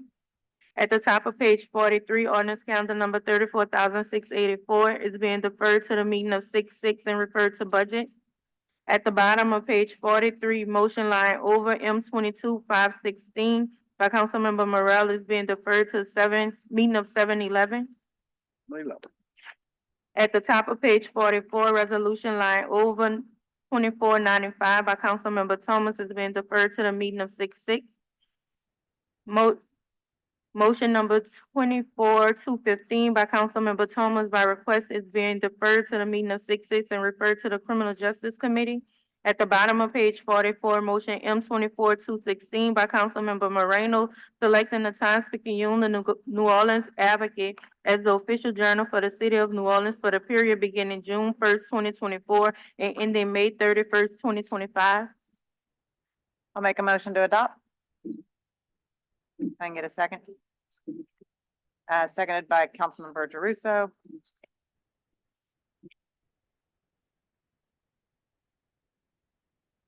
Missing some votes here. 6 yeas, no nays. At the top of page 45, motion M24-218 by Councilmembers Green and Thomas by request, adding the President of Council as a signatory to Amendment number 3 to the bid contract between the City of New Orleans and Orleans Security LLC doing business as Force One Protection and authorizing the President of the Council to sign Amendment number 3, the bid contract between the City of New Orleans and the Orleans Security LLC Force One Protection. Members of the council, this issue was discussed at Tuesday's economic development meeting. The overreaching purpose of the contract is to get security at Lincoln Beach as soon as possible. And the best way to accomplish this goal is to add Lincoln Beach to a previously existing contract with Department of Public Works, as Lincoln Beach is a Department of Public Works site. So the law department has confirmed that this is the legal course of action, and Joe Threat, the deputy CAO for infrastructure, agreed that this is the best path forward at this time. Force One Protection is a disadvantaged business enterprise firm. I move for approval of motion M24-216 unless there are questions. I have no comment cards, anything online? Okay. I Let's move say that this is good in the interim, while they take a look at going back out for bid and hopefully getting more locals and DBEs a chance to participate. Yes. Is there a second? Second by Councilmember Thomas. Members, please vote your machine on 24-218. 7 yeas, no nays, motion passes.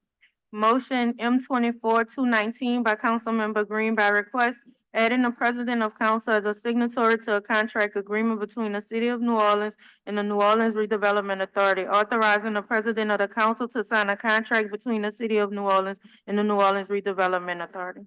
Members of the council, these funds have already been made available, but this matter was discussed at the Economic Development Committee meeting with Jeff Schwartz, the Director of Economic Development, and Brenda Bro, the Executive Director of NORA, explained that this is simply a technical matter necessary to distribute funds to NORA that were previously set aside for the development of the land at the old Jazz Land site in preparation for the Bayou Phoenix development. Once again, for the record, NORA owns the land and the money goes through them to develop that land to get it into a position to make it available for Bayou Phoenix development.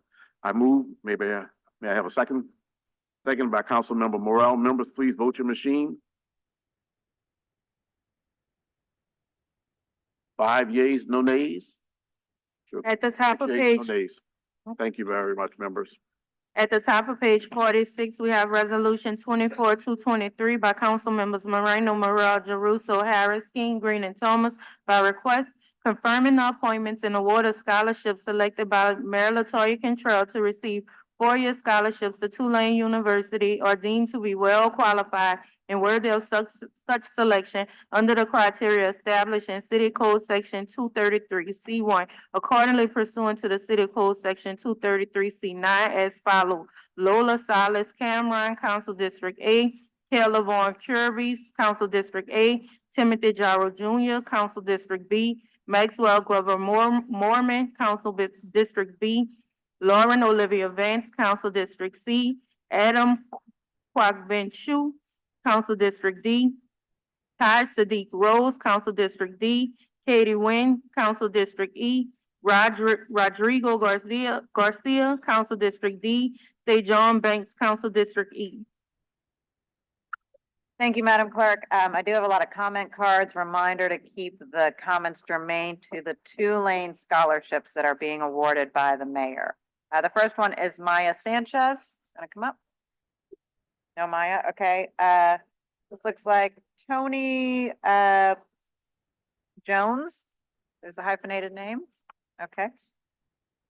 Anna Malik. Talia Bromberg. Mr. Murad, you're still here? There you go.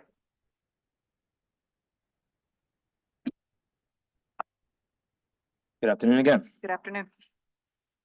We wish to congratulate these outstanding students for their accomplishments and wish them luck in their future endeavors. I am a Tulane alum. And as a new diverse batch of incoming students from across the various districts in our city, they are preparing for their first year at Tulane. We hope that they are protected against the racism, discrimination, and retaliation that students at Tulane have consistently faced. I went there for about 10 years, and so I'm well aware of what that looks like. In the wake of Tulane's violence against student protesters and the ongoing suppression and retaliation of student and faculty voices, we urge the City Council to hold this institution accountable if we are recommending our students from our districts to go there. Students should not face violence of exercising their constitutional rights. Students should not enter into an environment where racism, xenophobia, Islamophobia are ignored by the administration. Again, I want to make sure that we emphasize that we congratulate these students, and we hope that they have a future that is bright and they continue to promote issues of social justice and eventually will take positions in the city, such as the positions that you guys have, and continue to try to make the city better. And I think one way we can make it better is by representing our values. And we will, as we stayed and will continue to stay till the end of this meeting, we hope that you appreciate and will acknowledge their steadfastness. These are people who took out the opportunities to work and to provide for their families so that they can have an opportunity to speak to you. And we hope you recognize that. And thank you for your time. Thank you. Natalie Antonelli.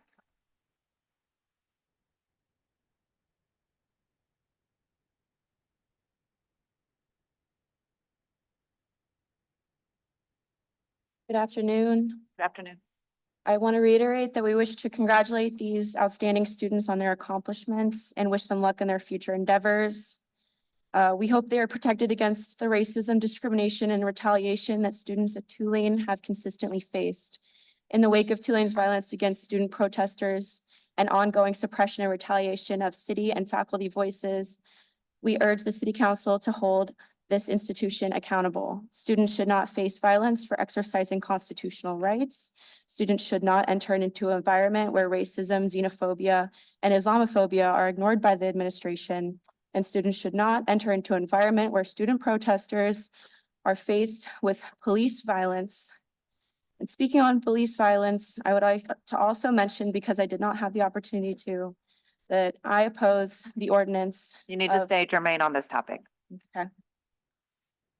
I am a Tulane senior standing in front of you today to demand the City Council addresses Tulane administration's blatant alliance with Israel and Zionism. I urge you to support student demands that Tulane University discloses all its endowments and invested annually, cut all ties with Israeli universities, divest fully from corporations who supply arms, fuel, or technology to Israel, provide institutional protection for Arab and Palestinian students, and drop the charges and unjust sanctions against students and faculty members who feel morally compelled to speak out and take action against the ongoing settler colonial expansion of Western imperialism through the puppet state of Israel by means of explicit ethnic cleansing and genocide. Protesting is not a crime, and we demand ceasefire be added to the next City Council agenda. And thank you. Thank you. Lori McDonald. Lori McDonald.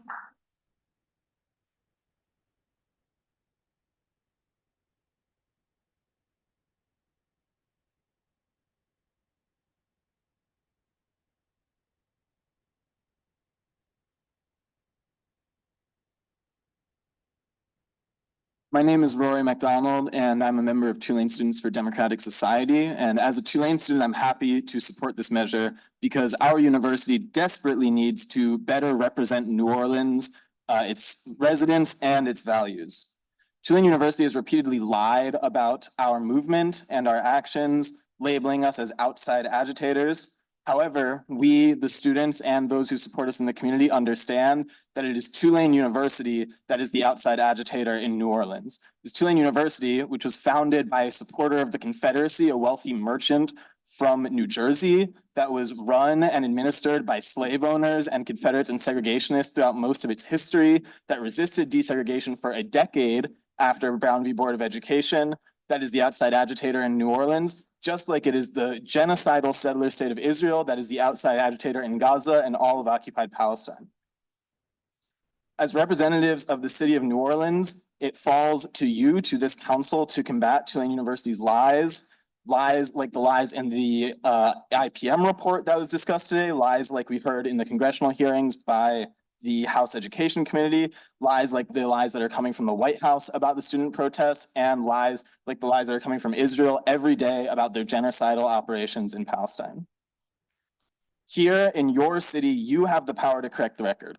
Hold a public hearing, hold Tulane accountable, allow us to speak and set the record straight on the violence against students, violence that I experienced firsthand and that other people in this room experienced firsthand, introduce a ceasefire resolution to the next city council agenda. We need to take steps not just to give these students the opportunity to get an education, but to protect them and make sure that they are safe. Because as things stand, I cannot and I would not ever recommend attending Tulane University to a resident of New Orleans. Thank you. Juliana Strickland. Juliana Strickland.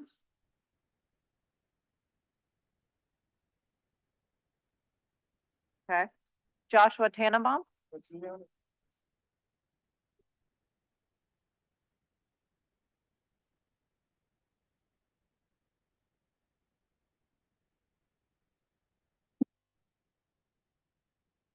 Good afternoon. My name is Joshua Teitelbaum. I'm not a paid actor. I live in on Dumaine Street. I am here to support the scholarships for Tulane students. I think it's important for Tulane to diversify its undergraduate and have more students there who are free to study as they please. I'm concerned because there are students who now currently face their scholarships being invalidated because they spoke their mind and participated in peaceful protest. This is the response that Tulane decided was appropriate for students, right? These are people with assault rifles trained at students. Oh, 200, there you go. Right, okay. Since you want to issue a statement, I'll read a letter that I signed along with 250 members of the Jewish community in New Orleans. We, the undersigned, are members of the Jewish community in New Orleans, are deeply disturbed that this was to Tulane. Your institution's treatment of peaceful protesters. The decision to send militarized SWAT to arrest peaceful protesters was reckless and endangered student safety, both mental and physical. The police were armed in riot gear, carrying guns. They were mocking students, threatening and injuring them by pushing and shoving with brute force. These were peaceful students who were not agitating the police or anyone else. We are disgusted as Jews at your institution's scapegoating of Jewish safety to defend these actions. We are deeply offended at your completely false and dangerous claims of anti-Semitism present at the protests. In fact, on the night of Tuesday, April 30th, the entire camp joined in Jewish prayer to mark the end of Passover. Some students who organized the protests were themselves Jewish. The decision to send a militarized police force was what put students at risk, both Jewish and non-Jewish. Furthermore, we believe that safety is something that all students deserve, including Palestinian, Muslim, and Arab students. Counter-protesters harassed and taunted the students, including Jewish students, constantly during the encampment. We value social justice. Thank you, Mr. Tannenbaum. Thank you. Please issue a statement. Elizabeth Holder. Is Elizabeth Holder still here? Okay. Sarah Miller. Nope. Lex Karen. Okay. I'm gonna get it right. It's Shreyas Wait, Vasudevan. no, Shreyas? Shreyas. Shreyas. Thank you, appreciate All right, that. Shreyas. After you get this right, maybe we can move on to the ceasefire resolution. But we are obviously in support and wish to congratulate these students. We're in support of the awarding of scholarships to local students and really appreciate the the actions that the city council and the mayor's office is taking to provide these students with an education. However, with inaction in terms of the atrocities, the injustices that Tulane has committed, the injustices that Tulane is allowing, not only are you giving these students an opportunity for an education, but you're giving them an opportunity to be trampled by horses, to have assault rifles trained at them, to be facing vile harassment from fellow students without action by the administration. Some of these students are clearly minority students, and they deserve to be protected.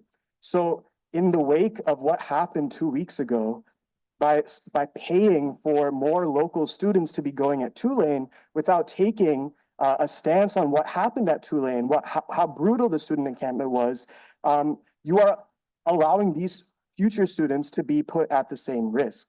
It was NOPD that came and worked with Tulane Police Department to respond to the encampment initially, and NOPD, who was the first line of response, followed by Louisiana State Police, because NOPD has a consent decree, so they can't respond in the ways that Louisiana State Police responded. So they used the state police to evade their own consent decree and brutalize the students.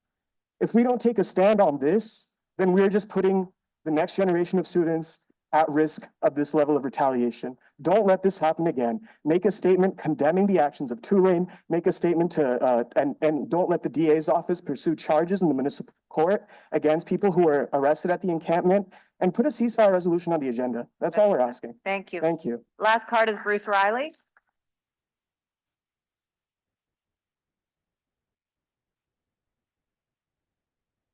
Councilmember Moreno, members of the committee, my name is Bruce Riley. I'm with Vote.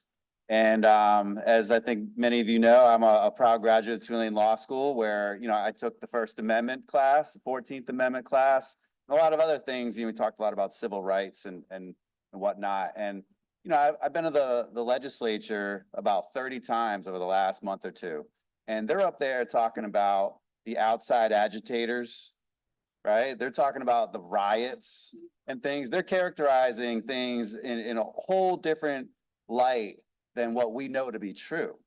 And so, I want to compliment Jason Hughes, Representative Hughes, for standing up and talking about the way they talk about New Orleans up there in Baton Rouge. And I encourage you all to do more, to stand up and let them know what goes on here. That was peaceful protest. Everything that I've seen that's gone on in this town about Gaza has been peaceful protest.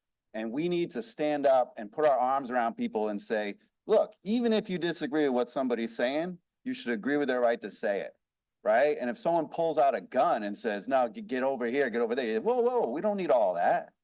Put the guns away, right? But up in Baton Rouge, they want more guns. They want more tanks. They want to plow through protesters. They're passing laws to drive people over. They want everybody to have guns. Helena knows full well how much guns they want on the streets down here. So I encourage y'all to take all this stuff seriously. What everyone's saying about these protests and about holding Tulane accountable for their actions and how they fueled the fires for the police to come in and be the way they've been, we need to come together and say, look, we can have some serious disagreements. We can protest. We can talk about policy. We can talk about foreign policy even. We can talk about private universities that are probably the biggest landowners in the city. I'm not an expert on this subject, but you all know this, right? We need if we're going to give people money, and I would say, That's your time, Mr. Riley. props to the people getting scholarships. Thank you. Thank you, Mr. Riley. All right, I'll make a motion to adopt. Councilperson Moreno, Councilperson Moreno, I believe I filled out a card on this topic. I did not have a card from you. I read all the cards I had. Give me your name one more time. Kristen Hamilton. I have a photograph of it before I submitted it. I know That's fine. Why don't you go ahead and give your comments, and if we don't have a card, we'll have you fill one out, okay? Okay, thank you. You're welcome. I am a graduate student at Tulane University in the School of Architecture, as I've said many times today. I want to congratulate these students. I know that they received these scholarships as a result of their hard work.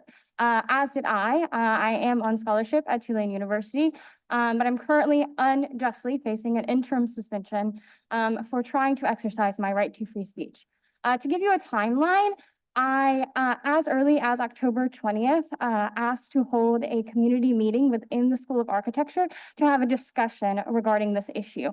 I was told by the Director of Equity, Diversity, and Inclusion at our university that it was not possible to hold an event where we had a conversation safely. So if an entire university cannot have a forum, a place for even just a small school to have a conversation, obviously there is a culture of lack of safety for specific students. This is an issue because one student within the School of Architecture, I have documentation on social media called local Palestinians terrorists and animals. And when recruited to the university, I was told that they could do nothing about it. Meanwhile, when I try to exercise my free speech, I am suspended. All we're asking is for a genocide to end. That is not an unreasonable request. Our university is complicit in this genocide, as is the city council. And so we are once again asking you to add a ceasefire resolution to the agenda. Thank you.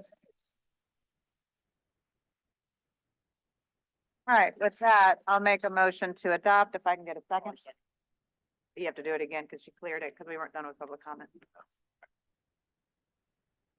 All right, it's not happening. There we go. Okay.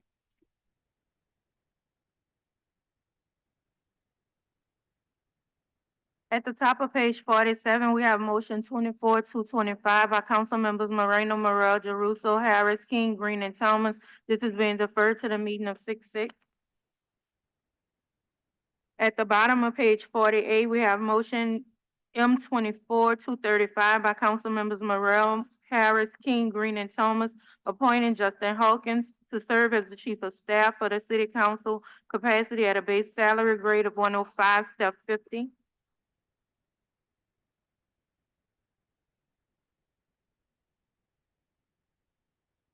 Thank you. Thank you, ladies and gentlemen. This is, as we said earlier today, we had a great send-off and a great honoring of our soon-to-be passed chief of staff, Paul Harang. This is the process of appointing his replacement, Mr. Justin Hawkins. Justin has worked with all of us for an extended period of time, and I know this is an important step, an important historic moment for the council. This would be the first time the New Orleans City Council has had a Black chief of staff. So with that, I will move. Real quick, let's add all council members to it as well. Okay, I Thank you. apologize. Add all council members to it as well. Thank you. 7 yeas, no nays, motion is passed.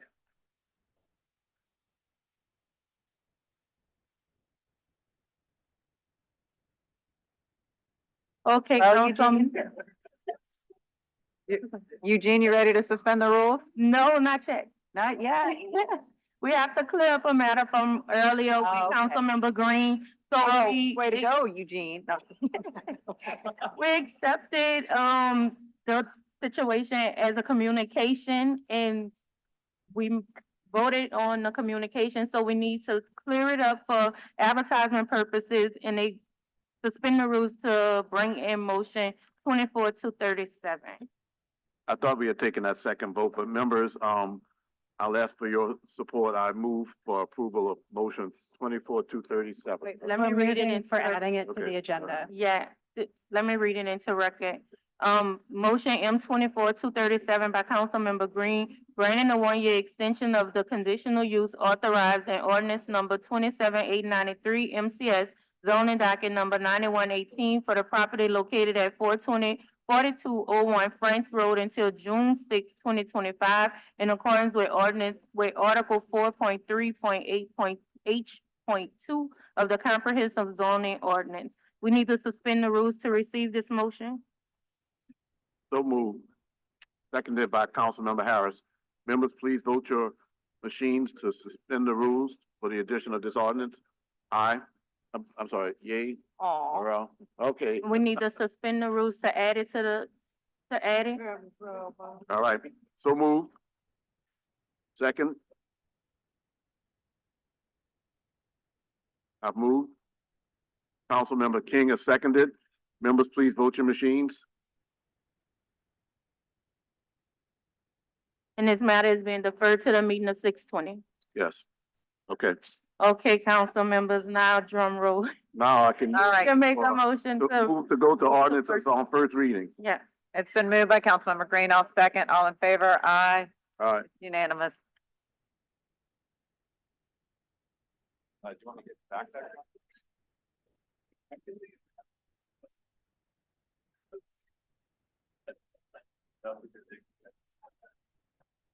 Ordinances on first readings. Ordinance calendar number 34,685 by Councilmember Moreno. An ordinance to amend ordinance number 29,736 MCS as amended, entitled an ordinance providing an operating budget of expenditures for the city of New Orleans for the year 2024 to transfer appropriation from the New Orleans Health Department to the New Orleans Recreation Development Commission for the Summer Youth Feeding Program, and otherwise to provide with respect thereto. Ordinance calendar number 34,686 by council members Jerusa, Moreno, Morel, Harris, King, Green, and Thomas. An ordinance to amend and reordain ordinance number 29,565 MCS requiring contact information to be included on the roadworknola.gov website to further require that such information be hyperlinked and searchable and otherwise to provide with respect thereto. Ordinance calendar number 34,687 by Councilmember King by request. An ordinance to provide for the designation of public property within designated areas of the city of New Orleans as a temporary clean zone during the time period beginning at 6 a.m. Monday, July 1st, 2024, and continuing through and until 11:59 p.m. on Monday, July 8th, 2024, relative to the use of these areas in conjunction with the 2024 Essence Festival and related activities to provide for the temporary prohibition of certain permits in the clean zone area, to provide for the temporary prohibition of the transaction of certain business and or commercial activity within the clean zone area, to provide for the imposition of fines and penalties for violations of this ordinance, to establish the clean zone as the area bounded by the Pontchartrain Expressway, Capitola Street, Orange Street, proceeding across the Mississippi River, the West Bank Levee, Esplanade Avenue, Burgundy Street, Fluid Street, St. Claude Avenue, Montague Street, North Rampart Street, St. Rock Avenue, St. Claude Avenue, Spain Street, North Rampart Street, Esplanade Avenue, North Claiborne Avenue, Tulane Avenue, and South Broad Street, excluding the Louisiana Superdome property, the New Orleans Smoothie King area property, and the Ernest and Moriah Convention Center property, to provide a sunset period for applicable and otherwise to provide with respect thereto. Ordinance calendar number 34,688 by Councilmember Harris. An ordinance to amend and reordain articles 20, 21, 25, and 26 of the comprehensive zoning ordinance. Ordinance number 4264 MCS as amended by ordinance number 26/414 MCS and subsequent amendments to modify section 20.3.SSS dwelling, small multifamily affordable, to allow small multifamily affordable developments to be either one, a single structure of no more than 4 dwelling units, or two detached structures totaling no more than 4 dwelling units. To amend section 20.3.SSS to modify bulk and yard requirements accordingly, and to amend article 26 to ensure the definition of dwelling small multifamily affordable is consistent with the foregoing, and otherwise to provide with respect thereto. Zoning docket number 2724. Ordinance calendar number 34,689 by Councilmember Harris. An ordinance to establish a conditional use permit of reception facility in an HUB1 historic urban neighborhood business district on square 233 lot 18A in the 6th municipal district bounded by Magazine Street, Cady Street, Jenner Street, and Camp Street. The municipal addresses are 4521 through 4523 Magazine Street, and otherwise to provide with respect thereto. Zoning docket number 2924. Ordinance calendar number 34,690 by Councilmember Harris. An ordinance to establish a conditional use permit of wireless telecommunications tower exceeding 65 feet in height in an MU2 high-intensity mixed-use district on square 558, Lot A or Part Lot 8, and Lot B or Part Lot 8 in the 1st Municipal District bounded by Perdido Street, Gravier Street, South Russell Blade Street, and South Tonti Street. The municipal address is 2429 Perdido Street, and otherwise to provide with respect thereto, zoning docket number 3124. Ordinance calendar number 34,691 by council members Jeruso, Moreno, Green, and Thomas by request. An ordinance to amend ordinance number 29,735 MCS as amended, entitled an ordinance providing an operating budget of revenues for the city of New Orleans for the year 2024 to appropriate unspent funds in Fund 1155 to mosquito, termite, and rodent control to cover expenses from fiscal year 2023 and otherwise to provide with respect thereto. Ordinance calendar number 34,692 by council members Jeruso, Moreno, Green, and Thomas by request. An ordinance to amend ordinance number 29,736 MCS as amended, entitled an ordinance providing an operating budget of expenditures for the city of New Orleans for the year 2024 to appropriate unspent funds in Fund 1155 to mosquito, termite, and rodent control to cover expenses from fiscal year 2023 and otherwise to provide with respect thereto. This concludes the ordinances on first reading. Council members, can we get a vote to adjourn?